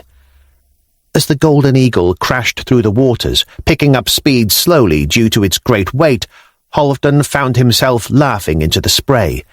He let a man tie one of the bags of gold to him as he gripped the mast and peered off ahead. The Sea-Wolf was approaching the chain and had slowed, changing direction, lining up with the central section. His heart in his mouth, tantalizingly close to freedom and wealth, ploughing the whale road in the wake of Gunhild, Halfdan turned and gave the order for Ulfr to follow suit and line up as Hardrada had done. The man had a plan, and Halfdan would follow him to freedom. The gods were watching, breath held. Chapter 25. "Ready?" Hardrada bellowed across the ship. He was answered by a roar from the crew of the Sea-Wolf, Halfdan's men by and large, and an affirmative shout from his steersman. "Will this work?" Anna asked nervously, gripping the rail. "I hope so. I've been watching ships foundering on the chain for years, and I've always had this theory. We'll know any moment." "It will work," Gunhild said. She knew Hardrada would survive, since all her visions into the future had shown her his golden thread alone with hers. Indeed, she had looked at the 2 ships as they'd raced into the harbour, and her instinct had told her that the Sea-Wolf was the ship with the best chance of success. Hardrada had argued, tried to drag her aboard his great warship, but she'd been insistent. Hardrada went on from here and her alongside him, and her wit told her that Halfdan's ship was here for a reason. "I hope you're right," Hardrada said quietly, and then to the crew, "Ship oars and run!"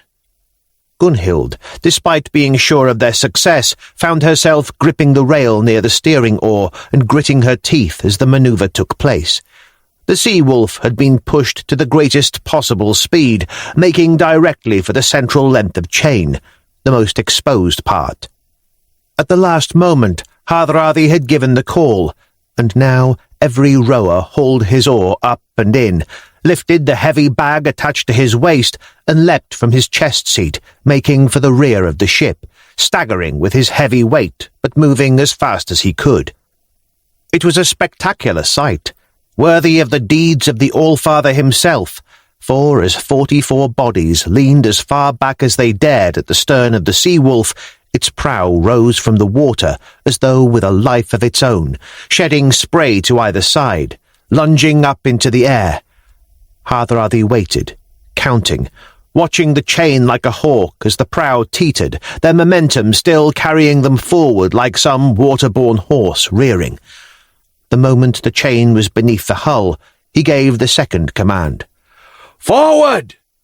In an instant, every oarsman, still hugging his bag of gold, ran to the prow, leaving only Hardrada and his steerman with Gunhild and Anna at the stern. The The seesaw effect happened instantly, and the prow plunged back down like an axe blow falling. The sea-wolf hit the water on the far side of the chain so hard Gunhild felt a moment of panic that they might sink. Water came up in a massive wall around the ship and sloshed down into the rows of ore chests, but it stayed afloat.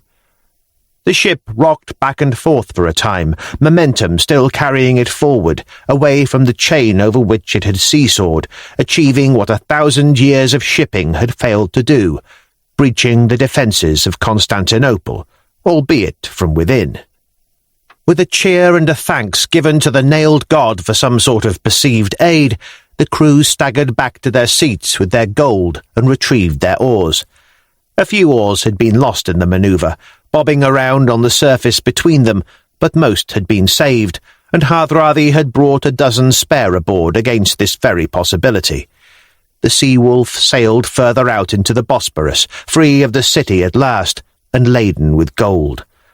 They continued to move until they were safely out of artillery reach, for torches were now flaring on the tower tops as word of the commander's escape spread.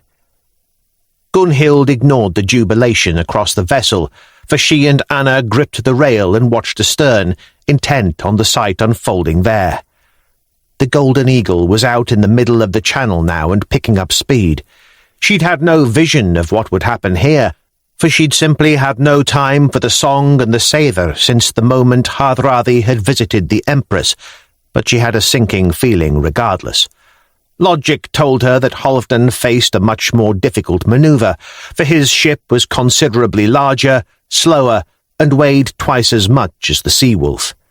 Common sense alone suggested Halfdan stood little chance of success, but Gunhild was facing more than common sense. Time and again she had seen it over the past few weeks, every time she dared to look. Herthred and Hardrada's marching away into a bright tapestry of their own making, and Halfdan's veering off alone.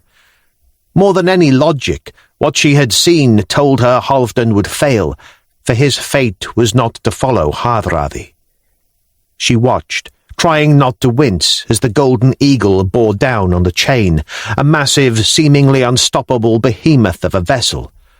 Ulfr, she knew, would be at the helm, and there was no better man for the job, but even he would not be able to do this.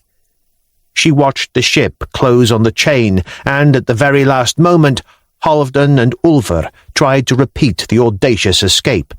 The great warship rose from the surface like the kraken, rearing up and shedding water, the keel coming into sight, rising so high that Gunhild thought it must turn over altogether. Beside her, Anna watched, eyes wide, for Leif too was aboard that vessel, and Gunhild knew how the girl felt for the little Russ. They had been inseparable now for months, and, unlike Gunhild and Hardrada, there was no reason to keep them apart. "They're going to do it," Anna breathed. Gunhild didn't have the nerve to tell her otherwise. She just watched, her heart tearing open as the Golden Eagle crossed the chain. But it was just too big, too heavy to manage what they'd done with the Sea-Wolf. The great ship smashed down on top of the chain, but instead of managing to tip forward over it, the weight pulled the chain inwards. The wooden booms that held it on the surface at even intervals across the water dragged closer, the chain pulling taut towards the far ends. The Golden Eagle foundered then, entangled with the chain, and there came a series of ominous creaking sounds. "Sweet Lord, no," Anna breathed next to her. "Halfdan will survive," Gunhild said with confidence, though what she was seeing made that seem increasingly unlikely with every passing moment. "What about Leif? What has your weird vision seen for my Leif?" Gunhild said nothing. She would not lie, and had no truth to tell. She had only seen Halfdan. "Gunhild!"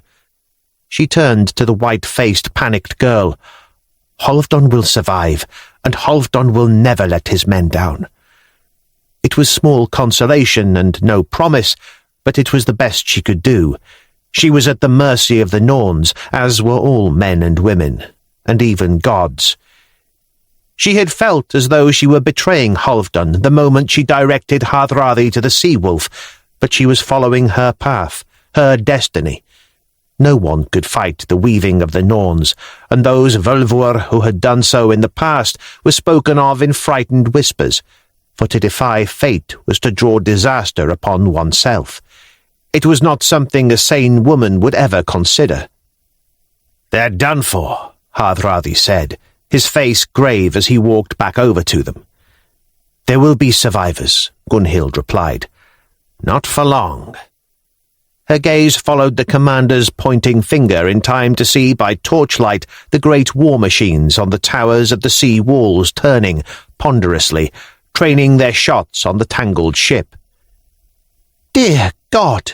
Anna breathed again. "Halfdan lives," was all Gunhild could say. The Golden Eagle was doomed now, though. There would be no chance of untangling her and somehow getting her across the chain entire. They could hear the distant clacking of artillery ratchets pulling back, tightening the torsion. She focused on the ship, squinting. Lanterns on the walls had been lit, and, backed with silvered mirror surfaces, their light was directed onto the tangled vessel, illuminating the target to aid the marksman. The disaster was lit with an eerie glow, but the light that aided the artillery also made it possible for Gunhild to pick out figures. Her heart began to pound as she saw Halfdan among the crew. He was arguing with someone, the two of them waving their arms. The other man kept pointing at the sea-wolf, while Halfdan repeatedly gestured to the sea walls and the readying weapons atop them. "Swim," was all she said, quietly to herself under her breath. "Swim." She blinked in surprise as the distant figure of the young Jarl suddenly stopped arguing and turned, looking their way. Across the vast gulf of black water, his eyes met hers. No one defies the Norns. "We have to go," Hardrada said. "As soon as they sink the Golden Eagle, the Dromons will come hunting us. We need to gain some distance before they clear the wreck and get their ships out past the chain." "Wait. Gunhild, we cannot wait." She turned to him, and the look in her eyes made him flinch. "Wait." Her gaze turned back to Halfdan. The man had a bundle in his arms now.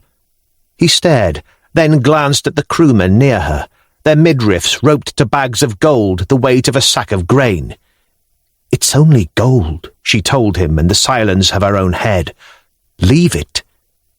But as she watched, the young Jarl stepped up to the rail of the ship, that other Varangian still yelling at him and waving. Halfdan jumped. He missed the chain by several feet, and for a moment Gunhild wondered how she had missed something as clear as his demise in her castings. Then, against all probability, an arm shot from the water and wrapped itself around the chain. And in a moment that made her heart soar, Halfdan rose from the surface, dragging his bag of gold in the water, holding himself above the rippling black with the chain. Slowly, painstakingly, he began to shuffle along the defence towards the first of the wooden booms. "He is insane," Hardrada hissed. "He is a Jarl, a hero." "Look," Anna said in a strangely excited voice. "It's Leif!" And it was. The small Russ had plunged from the side of the ship and managed to hit the chain. He grappled with it for a while, occasionally dipping beneath the water, not moving away. "His ribs! He's in too much pain to do it," Anna said, her voice laden with panic. "Why doesn't he throw the gold away?" "Because he's a Northman," Gunhild said with a proud smile. "A Viking." Bjorn was there a moment later, hitting the water like a giant rock and sending spray up everywhere, and then Ketil behind him, the two managing to grasp the chain to either side of the small Russ. With difficulty, the two big, powerful men began to help their smaller friend along the chain towards the first wooden boom, where Halfdan had pulled himself from the water, outside the glow of the lanterns now, resting and breathing while he waited for his men. Gunhild hadn't realized she was holding her breath until she saw Ulfr take the plunge and swim with surprising skill and ease, given the weight dragging him down. He grasped the chain, and Gunhild let out an explosive breath. All 5 had left the ship. A heartbeat later, the first shot struck. A massive stone lobbed from the nearest tower, angled expertly by men who had spent their entire career practicing for this very moment. They needed no ranging shot, for they knew every inch of this channel, and every nail, cord, and strut in their weapon. The massive stone struck the Golden Eagle amidships with a huge wooden crack that echoed across the straits. The damage was both catastrophic and instant. 2 men died, crushed by the falling rock, which continued on through the hull and into the water beneath, dragging their remains with it. Some important rib of the ship had succumbed to the blow, but the entire vessel began to crack and fold, both stern and prow rising. Death then came in a hail, boulder after boulder from 8 towers within reach. A few missed, plunging into deep water, their range at maximum, but the nearer weapons were unerringly accurate, and the ship was pounded again and again by great stones as it folded, splintered, shredded, and flew apart. Splinters a foot long, whispering out into the darkness, deadly missiles themselves. The mast succumbed quickly, and as it fell, it crushed a man against what was left of the deck. Men were ploughing into the water now, knowing their ship doomed, but most were heavily armoured and apparently lacked the foresight to throw themselves at the chain. Gunhild squinted, for the 5 men were outside the glow of the targeting lamps. She couldn't see anything for a while, and nothing could be heard over the din of the broken, sinking ship and its drowning crew. She was holding her breath again. "There!" Anna said suddenly, a finger thrusting out into the darkness. Gunhild followed the gesture, and her heart began to pound again. She'd not been able to see them because while she, like everyone else, had been distracted with the sinking of the Golden Eagle, the 5 wolves had made use of their sudden invisibility and had hauled themselves across the next stretch of chain to a wooden boom closer to the city shoreline. Gunhild smiled. They would make it to the shore. What happened then was anyone's guess. They would be back in the city that hunted them. But it was not her concern. She was done with the wolves of Odin. The Norns had woven her a future with Hardrada in the north, and she had seen it clear. No one defies the Norns. Gunhild only realized how hard she had been biting her lip when she tasted the rich red blood. No one. "Take me ashore, Harald Sigurdsson." Hardrada frowned. "No." "I am not asking you, Prince of Norway. I am ordering you. Put me ashore." "Your destiny is with me, Gunhild. You know it as much as I do. I feel it in my bones. It is the will of God, and I think it is the will of your goddess, too. We sail north. We are free." No one defies the Norns. She turned. The boar-head knife was in her hand. She stared in shock as she lifted it, waving the tip at the former Varangian commander. "Harald Sigurdsson, you will die, for all men die. It is a rule of life.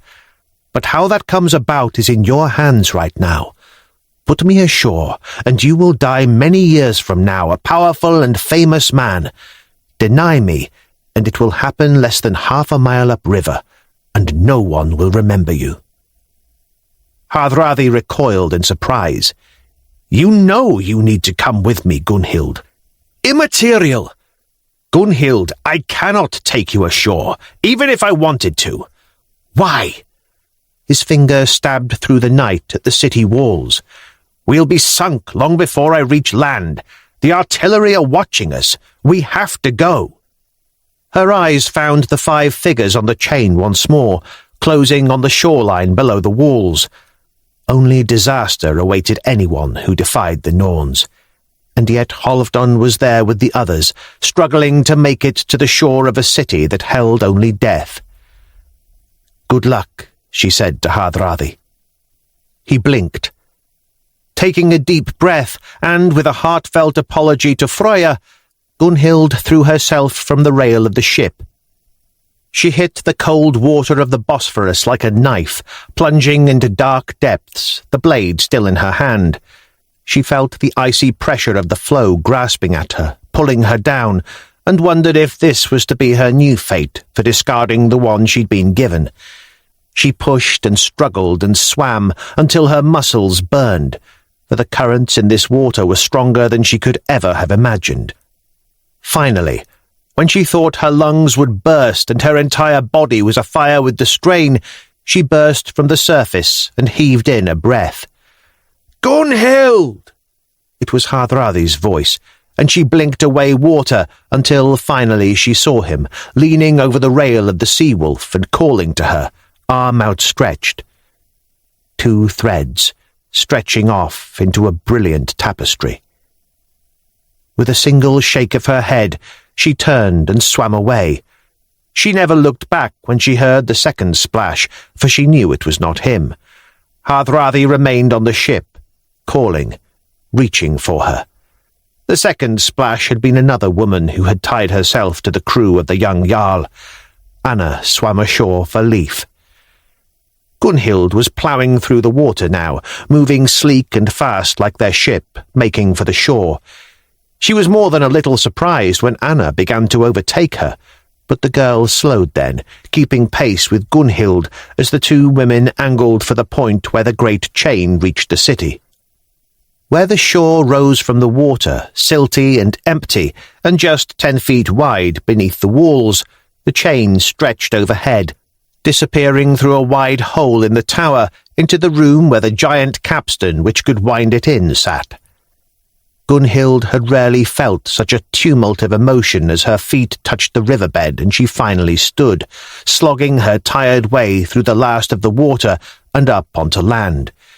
She was filled with euphoria, for she was moments away from her friends and had managed to survive the cold, fast open water. But she was also filled with a deep existential dread at having turned her back on her defined destiny and challenged the norms themselves. Anna's hand found hers, and together the 2 women pressed themselves against the city wall, keeping as close as possible to the cold stone to stay out of sight of both the parapet and the chain window. "Gunhild?" She turned, and her heart soared once more at the sight of Halfdan, bedraggled and shaking, as the young Jarl ducked under the chain and closed on her. The huge, looming shapes of Bjorn and Ketil loitered, grinning behind him, clutching bags of gold coins, but Leif had untied his and ran past his friends to gather Anna up in his arms with a squawk of discomfort. "I thought you'd go with him," Halfdan said quietly. "My destiny is elsewhere," she lied easily, with a smile covering her near panic. She turned then to see the Sea-Wolf was now little more than a distant dot, sailing away up the Bosphorus towards the great Svartalhof and the Dnieper beyond, which would carry Hardrada home to the north. "Our ship," the young Jarl said with a frustrated sigh. "What is lost can always be found," Gunhild said quietly. "The Sea-Wolf is not sunk. She is simply elsewhere for now. You think we'll get her back? I think you will never stop trying." Halfdan gave a small laugh. "It feels like an odd victory, for we've lost our ship and we're still in the city. I can't see how we will leave." "Can't you?" she answered. "Then come with me." Head high, she strode past them, and she heard them turn and pad along, squelching and cursing in her wake, still keeping close to the walls to prevent being spotted from above. Hard to see anyway, now that night had truly fallen. Gunhild led them back beneath the chain and along the shore of the Horn Bay. Small Byzantine ships were now converging on what was left of the Golden Eagle, preparing to untangle the floating wreckage and to fish out any corpses or survivors. The former for cheap mass burial, the latter undoubtedly for painful interrogation. The harbour was in chaos. Soldiers hurried this way and that, officers barking orders all over the place. Small ships ploughed out into the waters, searching for survivors and patrolling, while others prepared on the dockside. Lights flared and bells rang. Halfdan caught up with Gunhild as they moved into the busy port. "What are we doing? The city garrison is looking for us." Gunhild shook her head.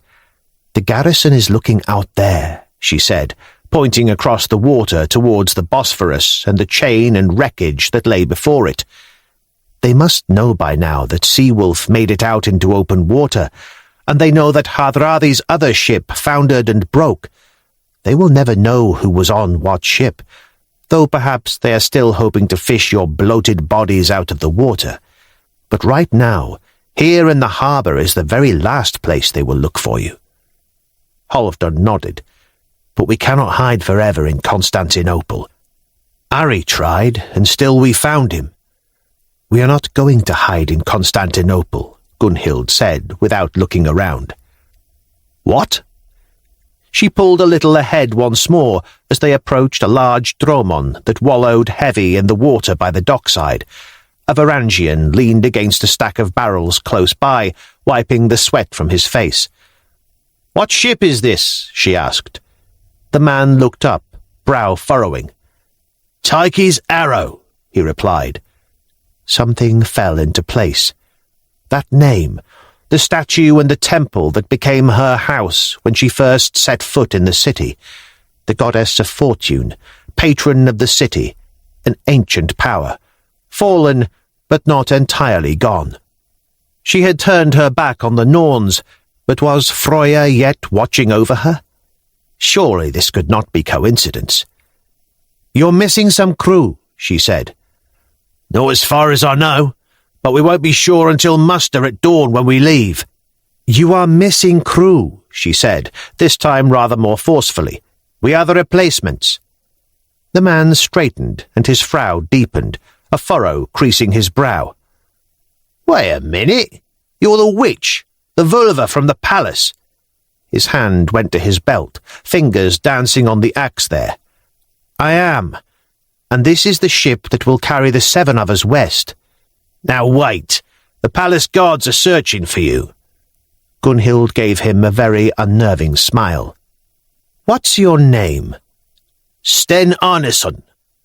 "You're a sphere." He nodded, that frown still evident. "For 1,000 generations, your people have owed the Vulvor and respected us, Sten Arneson. Are you going to be the man to break a pact of 1,000 generations, the man to defy your ancestors in their graves?" She saw him shiver. His hand went to the cross hanging around his neck, and yet, when he looked her in the eye, she knew she had him. He bowed his head. "I am certain there will be 7 seats free," he said finally. 6. Anna will not row." The man looked past her at the girl in the arms of the small Russ. "No, of course not," he said with a hint of embarrassment. "See us aboard. We will spend the night here, ready for the morning and departure." As the man did so, and then hurried off to be anywhere where he wasn't being talked to by Gunhild, Halfdan gave a light laugh. "I swear, you could do anything if you wished to set your mind to it. You're a dangerous woman, Gunhild." "I am a fool." It was her only reply as she followed him aboard. Perhaps, though, just perhaps, she had not called disaster upon them. Tyche's arrow seemed ready to take them away in the morning. For the first time in weeks, she relaxed a little. Epilogue. Tyche's Arrow, Propontine Sea, Autumn 1042. Will the Empress survive? Halfdan watched the copper roofs and white and red walls of Constantinople becoming little more than a blur on the horizon as the ship cut west through choppy waters.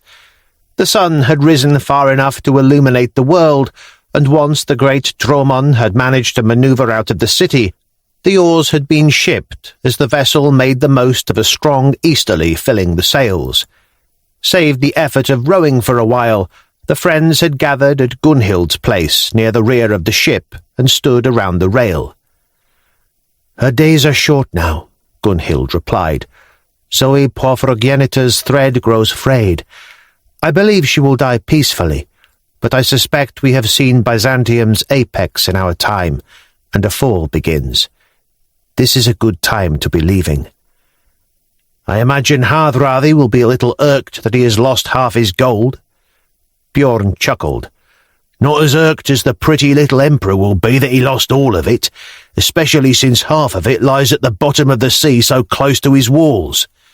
Ketil snorted. "Hardrada escaped with his life. He'll be grateful for that. And even half that gold is over 2,000 pounds. That's enough to buy and equip an army. Add that to what he's been shipping north for years, and I'd say he's got a good shot at taking his throne back." "The smarmy bastard will be taking his shot from the sea-wolf," Ulfr reminded them in an irritated voice, "while we're stuck lumbering west in a big fat imperial dromon that belongs to someone else." "We could buy another ship with all the gold we carry," Leif smiled, "and still have plenty to spare." "Not like the sea-wolf. Months of my best work there. When we get to Italy, I'll buy you the timber to build another," Bjorn laughed. "The shit timber down here? And who'll work for me? Your mouth is plugged straight into your arse, Bjorn Beartorn. And I suspect we might be expected to do a job or two for Maniakes when we get there anyway," Halfdan murmured. "There will be a price for this free journey." "As the world serpent eats its own tail," Gunhild said quietly, silencing them, "so does the world often move in circles. We have not seen the last of Harald Sigurdsson, and I think we will have our chance to take the ship back before the end." "We're building a list of debts to collect," Bjorn grunted. "First a blood debt from Hjolmvigi, and now a ship from Hardrada." "Heed Gunhild's words, though," Halfdan said with a smile. "I spoke to some of the crew this morning as we prepared, and learned a little of where we're bound. It seems that Maniakes fights to take Italy for his empire, but the men they face there are our brothers from the north. Normans, they call them. Our path carries us slowly, but it does seem to take us home. These Normans may hold the key to our return." "Do they speak a proper language, then, these Northmen?" Bjorn said, brightening. "Torsten over by the tiller says not. He'd only just come back from fighting in Sicily before he was turned around and sent back with us. He says they have their own language, but with some of our words, a weird mix. He can get by in it, though." Leif smiled. "Then I think we need to speak to this Torsten and find out what he knows. I'm sure you'll all agree that learning Greek has served you well over the last year. Perhaps Torsten can teach us this Norman tongue, since we'll have a month of sailing to get there." Halfdan nodded and leaned on the rail once more. As the others drifted off into conversation, Gunhild dropped into place next to him. "Are you regretting your swim?" he asked. His manner was easy, but the question was deep. Gunhild took a couple of long breaths. "I fear the time will come when I do. For now, no. My place is with you and the others." There was a long pause. "You made Hardrada take the sea-wolf, didn't you?" Gunhild's eyebrow shot up. "Oh?" "Hardrada is a scoundrel and a thief, among other things, but he is loyal to his friends. He would never have taken our ship without good reason. You directed him to it. Why?" She shrugged. "Sigurdsson has a destiny. I may have messed around with it already, but I couldn't let him fail now. I did what I had to do. We will see the ship again." Halfdan nodded and turned to look at the waves once more. Above them, two black shapes high in the air, swooping among the wisps of grey, wheeled and made north. Odin's ravens returned to their master with new tidings, while storm clouds gathered in the west. Historical note. In the previous volume of this saga, Blood Feud, I combined two sources to create the plot.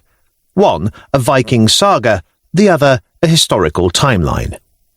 The saga of Yngvar the Far Traveller was the source of my story, but it had to be tempered using the historical references of contemporary accounts, such as the Georgian chronicles.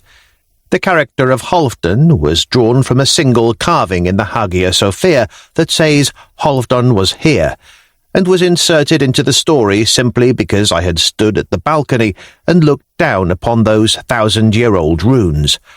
Halfdan was here, and so was J.A.Turney. And since Halfdan was clearly a Viking from around my era who had been at large in the southeast of Europe, he was a perfect choice for my lead. The moment I started this series, I always knew where I wanted to take it, all the way through a potential 6-book cycle, and Book 2 I always wanted to set in Constantinople. As such, I set up the lead-in to this book at the end of the last. The greatest city in the world was always going to be Halfdan's second destination, even before I'd started writing Blood Feud. The simple fact is that too much is happening in Constantinople at this time to possibly not explore. Firstly, we know that Halfdan was in the city, as his name remains carved in the balcony of the Hagia Sophia, as well as the name of one Ari nearby. The Varangians are a fascinating unit, the heir in many ways of both the Praetorian Guard and the German Guard of the Roman Emperors, and yet manned with Vikings from Russia and Scandinavia. I had already seen vague links between Harald Hardrada and the presumed Viking or Varangian involvement in the Georgian civil war of Bagrat IV. Moreover, Harald was quite definitely the commander of the Varangians at this time. Everything was falling into place for a plot, and so I threw tantalizing hints about Byzantium and Hardrada into the latter stages of the first book. You may have noticed a similar approach towards the end of this volume, which might give you a clue as to where Book 3 is bound. I took the same approach with Book 2 as with Book 1. Once again, I could draw on the glorious Viking past by using Snorri Sturluson's Saga of Harald, which was much easier than Book 1, for it was exciting and epic, but was also considerably more believable than that of Yngvar, without monsters and magic, and I only needed a short part of it anyway. I knew what Harald was doing over this year thanks to Snorri. On the flip side, Byzantium was one of the greatest keepers of records in history, and the period, 1041 to 1042, is well covered by the writers Michael Sellas and John Skilitzes, and to a lesser extent by even more contemporary historians. Byzantium has a rich history, but this particular year happens to be one of the juiciest, with emperors coming and going, and, that most rare thing, a powerful empress controlling the city. We had riots and blindings and usurpations, the perfect milieu into which to throw my heroes. When I first started putting the plot together, I was initially stumped with Gunhild. There are 6 heroes in my little band, but one of them was never going to join the Varangian Guard. This was not a world where a woman was going to exist comfortably. I had to have Gunhild separated from the crew, and so, from the very beginning, I planned for this tale to be told from both points of view. Byzantium, like other medieval worlds, is a place where, while Christianity controls men's hearts, there is still always a strange fascination with weird, with magic, with astrology, with the unexplained. The scene where the Emperor Michael has consulted all his astrologers as to his course of action is true according to Byzantine sources. Moreover, Zoe Porphyrogenita is the very epitome of that sort of character. She is said to have been a poisoner, to have been fascinated with perfumes and potions. She pushed society's boundaries with a third marriage, which was so frowned upon that the Patriarch of the Church refused to officiate. It seemed entirely plausible that a woman of Gunhild's skills would come to the attention of a woman of Zoe's interests. Between her and Halfdan, then, we were going to see the whole of Byzantium during this dangerous year, in the court, through Gunhild's eyes, and in the wider city, through those of Halfdan. Harald Hardrada had been in the city some time. We are told that he acquired the nickname Harald the Bulgar Burner in the recent war, and we know he was in the city at the time this story is set. And so his being essentially exiled, shoved out of the way to a foreign war where he went to Georgia and met Halfdan, seems quite feasible, even though it is not mentioned in our sources. Hardrada is said to have bowed to the Empress when he took his position, and not to the Emperor, and the sources do suggest that he cleaved to her side rather than to her string of disastrous husbands and co-rulers during his time. He was unpopular much of the time, that much is clear. We are told of accusations levelled against him. He was jailed. He is said to have amassed an enormous personal fortune during his time there, and the saga tells us that rather than simply resign his commission and leave, Hardrada is forced to flee, the Emperor and Empress refusing to let him go. What then was at the root of this trouble? Well, the saga tells us that Harald became enamoured with a woman called Maria, who is said to have been a niece of the Empress. This was a rather interesting angle that fitted somewhat neatly into my role for Gunhild, but it also seemed too paltry to drive such a wedge between the Emperor and the commander of his guard. The answer comes in only one brief mention in one brief source. Scylitzes is our man. He tells us that after Michael and Constantine were blinded, the uncle revealed under torture the location of 5,000 pounds of gold he'd purloined from the treasury and buried in the cistern below his house. This gold was recovered by the Empress. That is the entire recorded story. It struck me that 5,000 pounds of gold was a rather vast amount, and certainly worthy of mention by all sources. I mused on this for some time, and the connection between that gold and the fabulous riches amassed by Hardrada came closer and closer the more I pondered. The plot was born. Like all things Byzantine, this plot is multifaceted and layered, and the gold is only part of it, but it is a large part of it for such a small reference. I don't want to ruin Hardrada for you. If you've not come across him before, he is most definitely one of the most fabulous characters ever to rise from Viking history. His biography is extraordinary. That his fate might have been different had Gunhild been by his side is a wonderful question to think upon. Hardrada is known as the last great Viking, and be assured you have not seen the last of him. After all, he has Halfdan's ship now. Volgarda is an attested historical person, though I have given a simple footnote in history considerable flesh and character. Ari is my creation entirely. I knew there was an Ari in the city, in the Varangian Guard, for his name appears close to that of Halfdan, carved in the Hagia Sophia.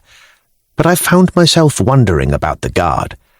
Hardrada is fighting abroad at times, and in jail too. He is the akoluthos of the Guard, but who commands when he is not around? A jealous underling was born to be one of my little cadre of bad guys. Michael Caliphates was an atrocious emperor, and, it seems, a despicable human being. In truth, his entire family did little to recommend them to history. More of that towards the end of this note. His uncle may have been proud and heroic as he was blinded, but we shouldn't let ourselves forget that a noble end does not excuse an appalling criminal life. The saga tells us that it was Harald himself who blinded the emperor, while Byzantine sources only tell us that the two men were blinded. No one in the sources seems to be able to explain how the retrieval of the two fugitives from the Studion came about. Sellus tells us flatly that they were dragged out of the church, but the simple fact is that sanctuary is an inviolable thing, and no one, if they were good, God-fearing Byzantines, would have defied the church so blatantly. That there might be pagans around who didn't care was a possibility that made me smile from ear to ear. The rescue of Hardrada is taken straight from the saga. I have made it the work of Gunhild, but without much tweaking of the sources. The saga tells us it was a woman with two servants who lowered a rope to rescue him. The location of this prison is not given, and so I chose to make it the one that had been formed out of the ruins of the baths of Zeuxippus, and not, for instance, the dungeon of Anemas, which is on the very edge of the city. The riot I have tried to stay faithful to. There were 3 pushes against the palace from the gate, the hippodrome, and the polo field.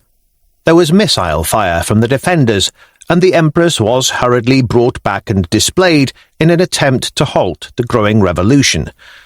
What I have done, and mea culpa for this, is to conflate events that actually took place over 2 days into a shorter space of time. This is historical fiction, and sometimes it is necessary to tweak non-essential timings to maintain the story's pace. My reconstruction of 11th century Constantinople is taken from a number of sources, including the wonderful Byzantium 1200 project, as well as personal experience of wandering among the ruins. It is very difficult to mentally reconstruct the buildings and their geographical relationship, but I have tried to stay true to the archaeology and sources wherever I can. The subterranean tunnels, the gates, the kathisma, all these things are kept as close to source as possible. As for the culture and the people, I will apologize now to the magnificent Eileen Stevenson, whose work on this particular era of Byzantium I read, absorbed, thoroughly enjoyed, and then nicked and fictionalized. I'm sorry to have taken your beloved Byzantines, Eileen, and made them convoluted, Machiavellian, often wicked criminals.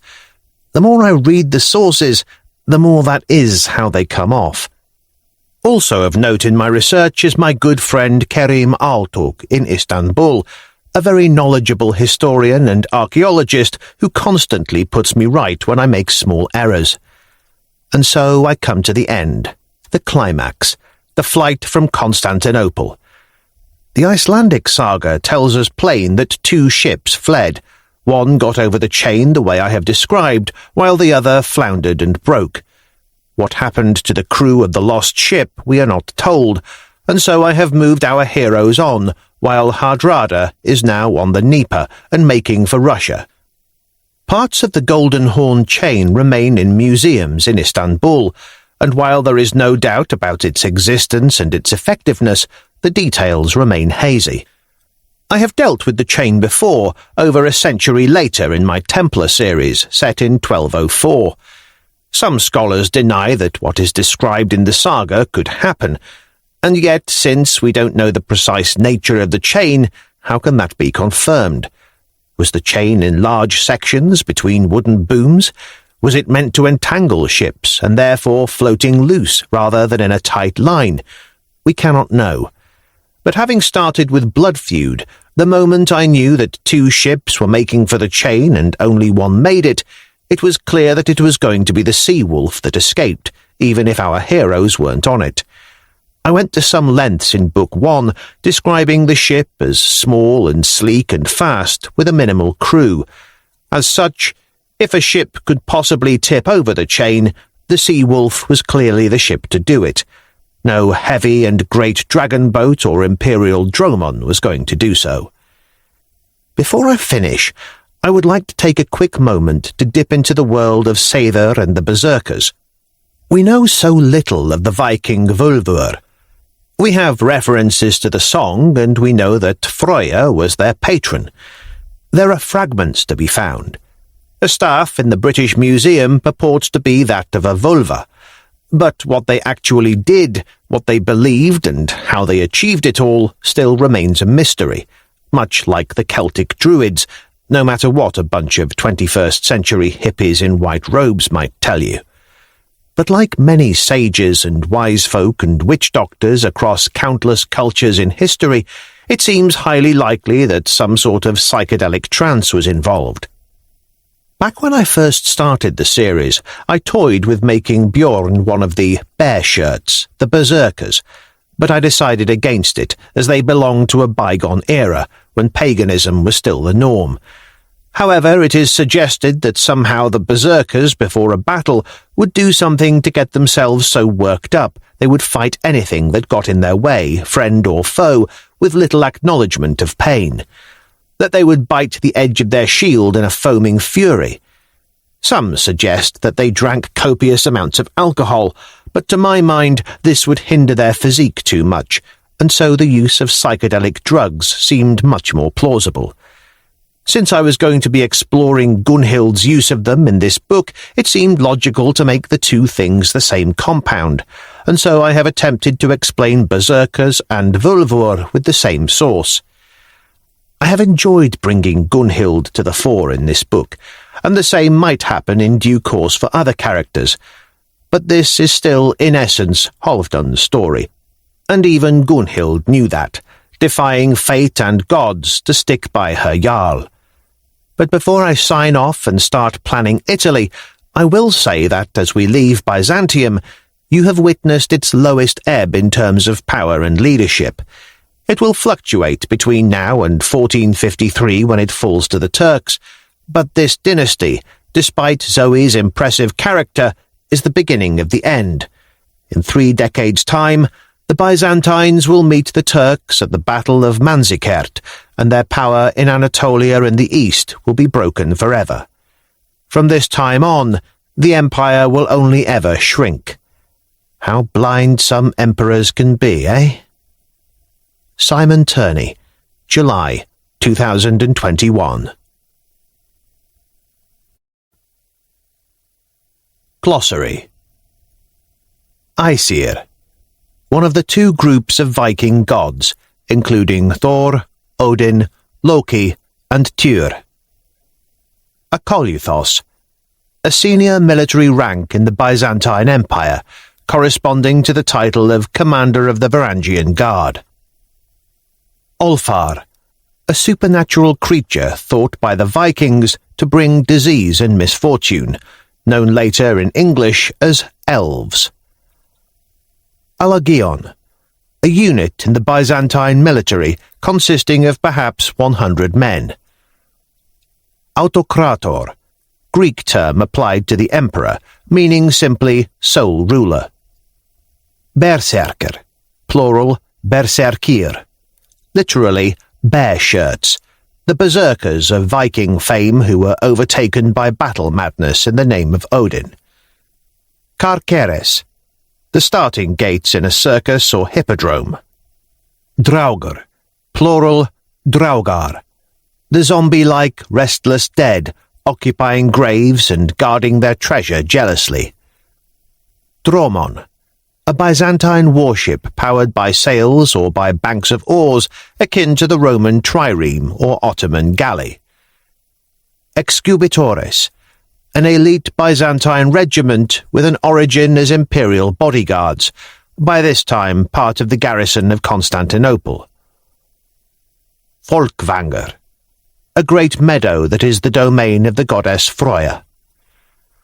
Freya, the most powerful goddess of the Vanir, whose realm involves magic, fertility, war, and the gathering of the slain to her land of Folkvanger. Gotlander, one of the 3 peoples of modern Sweden. The Goths occupied the island of Gotland. Gynaeconitis, the women's palace within the Great Palace, the private domain of the Byzantine Emperors. Harmingja, a spirit of fortune in the Viking world, not dissimilar to a guardian angel in concept. Holmgong, an official ritual form of duel between 2 opponents. Jarl, a noble of power, the derivation of the English earl. Carl, a free man, neither a noble nor a slave. Loki, a trickster god, a shapeshifter, who is destined to fight alongside the giants against the other gods at the end of days. Miklogartha, Viking name for Constantinople, the capital of the Byzantine Empire, now Istanbul. Mjolnir, Thor's hammer. Nobilissimus, a senior noble rank in the Byzantine Empire, often held by members of the imperial family. Norns, the female entities who control the fates of both men and gods. Nomera, a prison in Constantinople formed from the ruins of the baths of Zeuxippus and guarded by a specialist unit called the Nomeri. Odin, most powerful of the Aesir, the chief god and father of Thor, who gave an eye in turn for wisdom, and who has twin ravens and twin wolves and an 8-legged horse. Pecheneg, a nomadic Turkic people who occupied the land south of the Rus. Primikerios, a senior military rank in several Byzantine regiments. Ragnarok, the end of the universe, including a great battle between gods, giants, monsters, and the slain who have been gathered by Odin and Freyja. Rus, the descendants of the Vikings who settled Kiev and Novgorod and areas of Belarus and Ukraine, from whom the name Russia derives, Rusland. Sax, a short sword or long knife of Germanic origin, known to the Saxons as the Seax. Scythian, a people of the Russian steppe since Roman times, riders akin to the Huns and Turks. Seidr, a form of magic that flows around men and gods, which can be used and understood by few, the source of divination. Serk, a catch-all term, perhaps derived from the word silk, which is variously applied to all Islamic lands, or to the exotic territories south of the Byzantine Empire. Skald, a poet or bard. Strategos, Byzantine military rank synonymous with general. Svarthof, Viking name for the Black Sea. Svir, one of the 3 peoples of modern Sweden. The Svirs occupied the northern regions of Sweden, around Uppsala. Toffel, a Viking board game akin to chess or Go, where one player has to bring his Jarl piece to the edge of the board. Tekeotai, an archaic unit in the palace guards of Constantinople. Theotokos, literally Mother of God, Greek term for Mary, Mother of Jesus. Thor, son of Odin, the god of thunder, one of the most powerful of the Aesir. Thrall, a slave with no will beyond that of his master, often a captive of war. Tsikanisterion, sports field in the grounds of the imperial palace where a game akin to modern polo was played. Vanir, one of the 2 groups of Viking gods, including Freyja and Njord. Vapentroya, an arming jacket worn beneath armour by Vikings. Varangian, the Byzantine imperial bodyguard, formed of Northmen. Varangi, Greek term for the Varangian Guard. Völva, plural, völvur, a wise woman, witch or seeress with the power of prophecy and the ability to understand and manipulate Seidr. You've been listening to The Bear of Byzantium by J.A.Turney, narrated by Malk Williams. Published by Quest, an imprint of W.F. Howes Limited. This work is copyrighted 2022 J.A.Turney. This recording is copyrighted 2022 W.F. Howes Limited. Audible hopes you have enjoyed this program.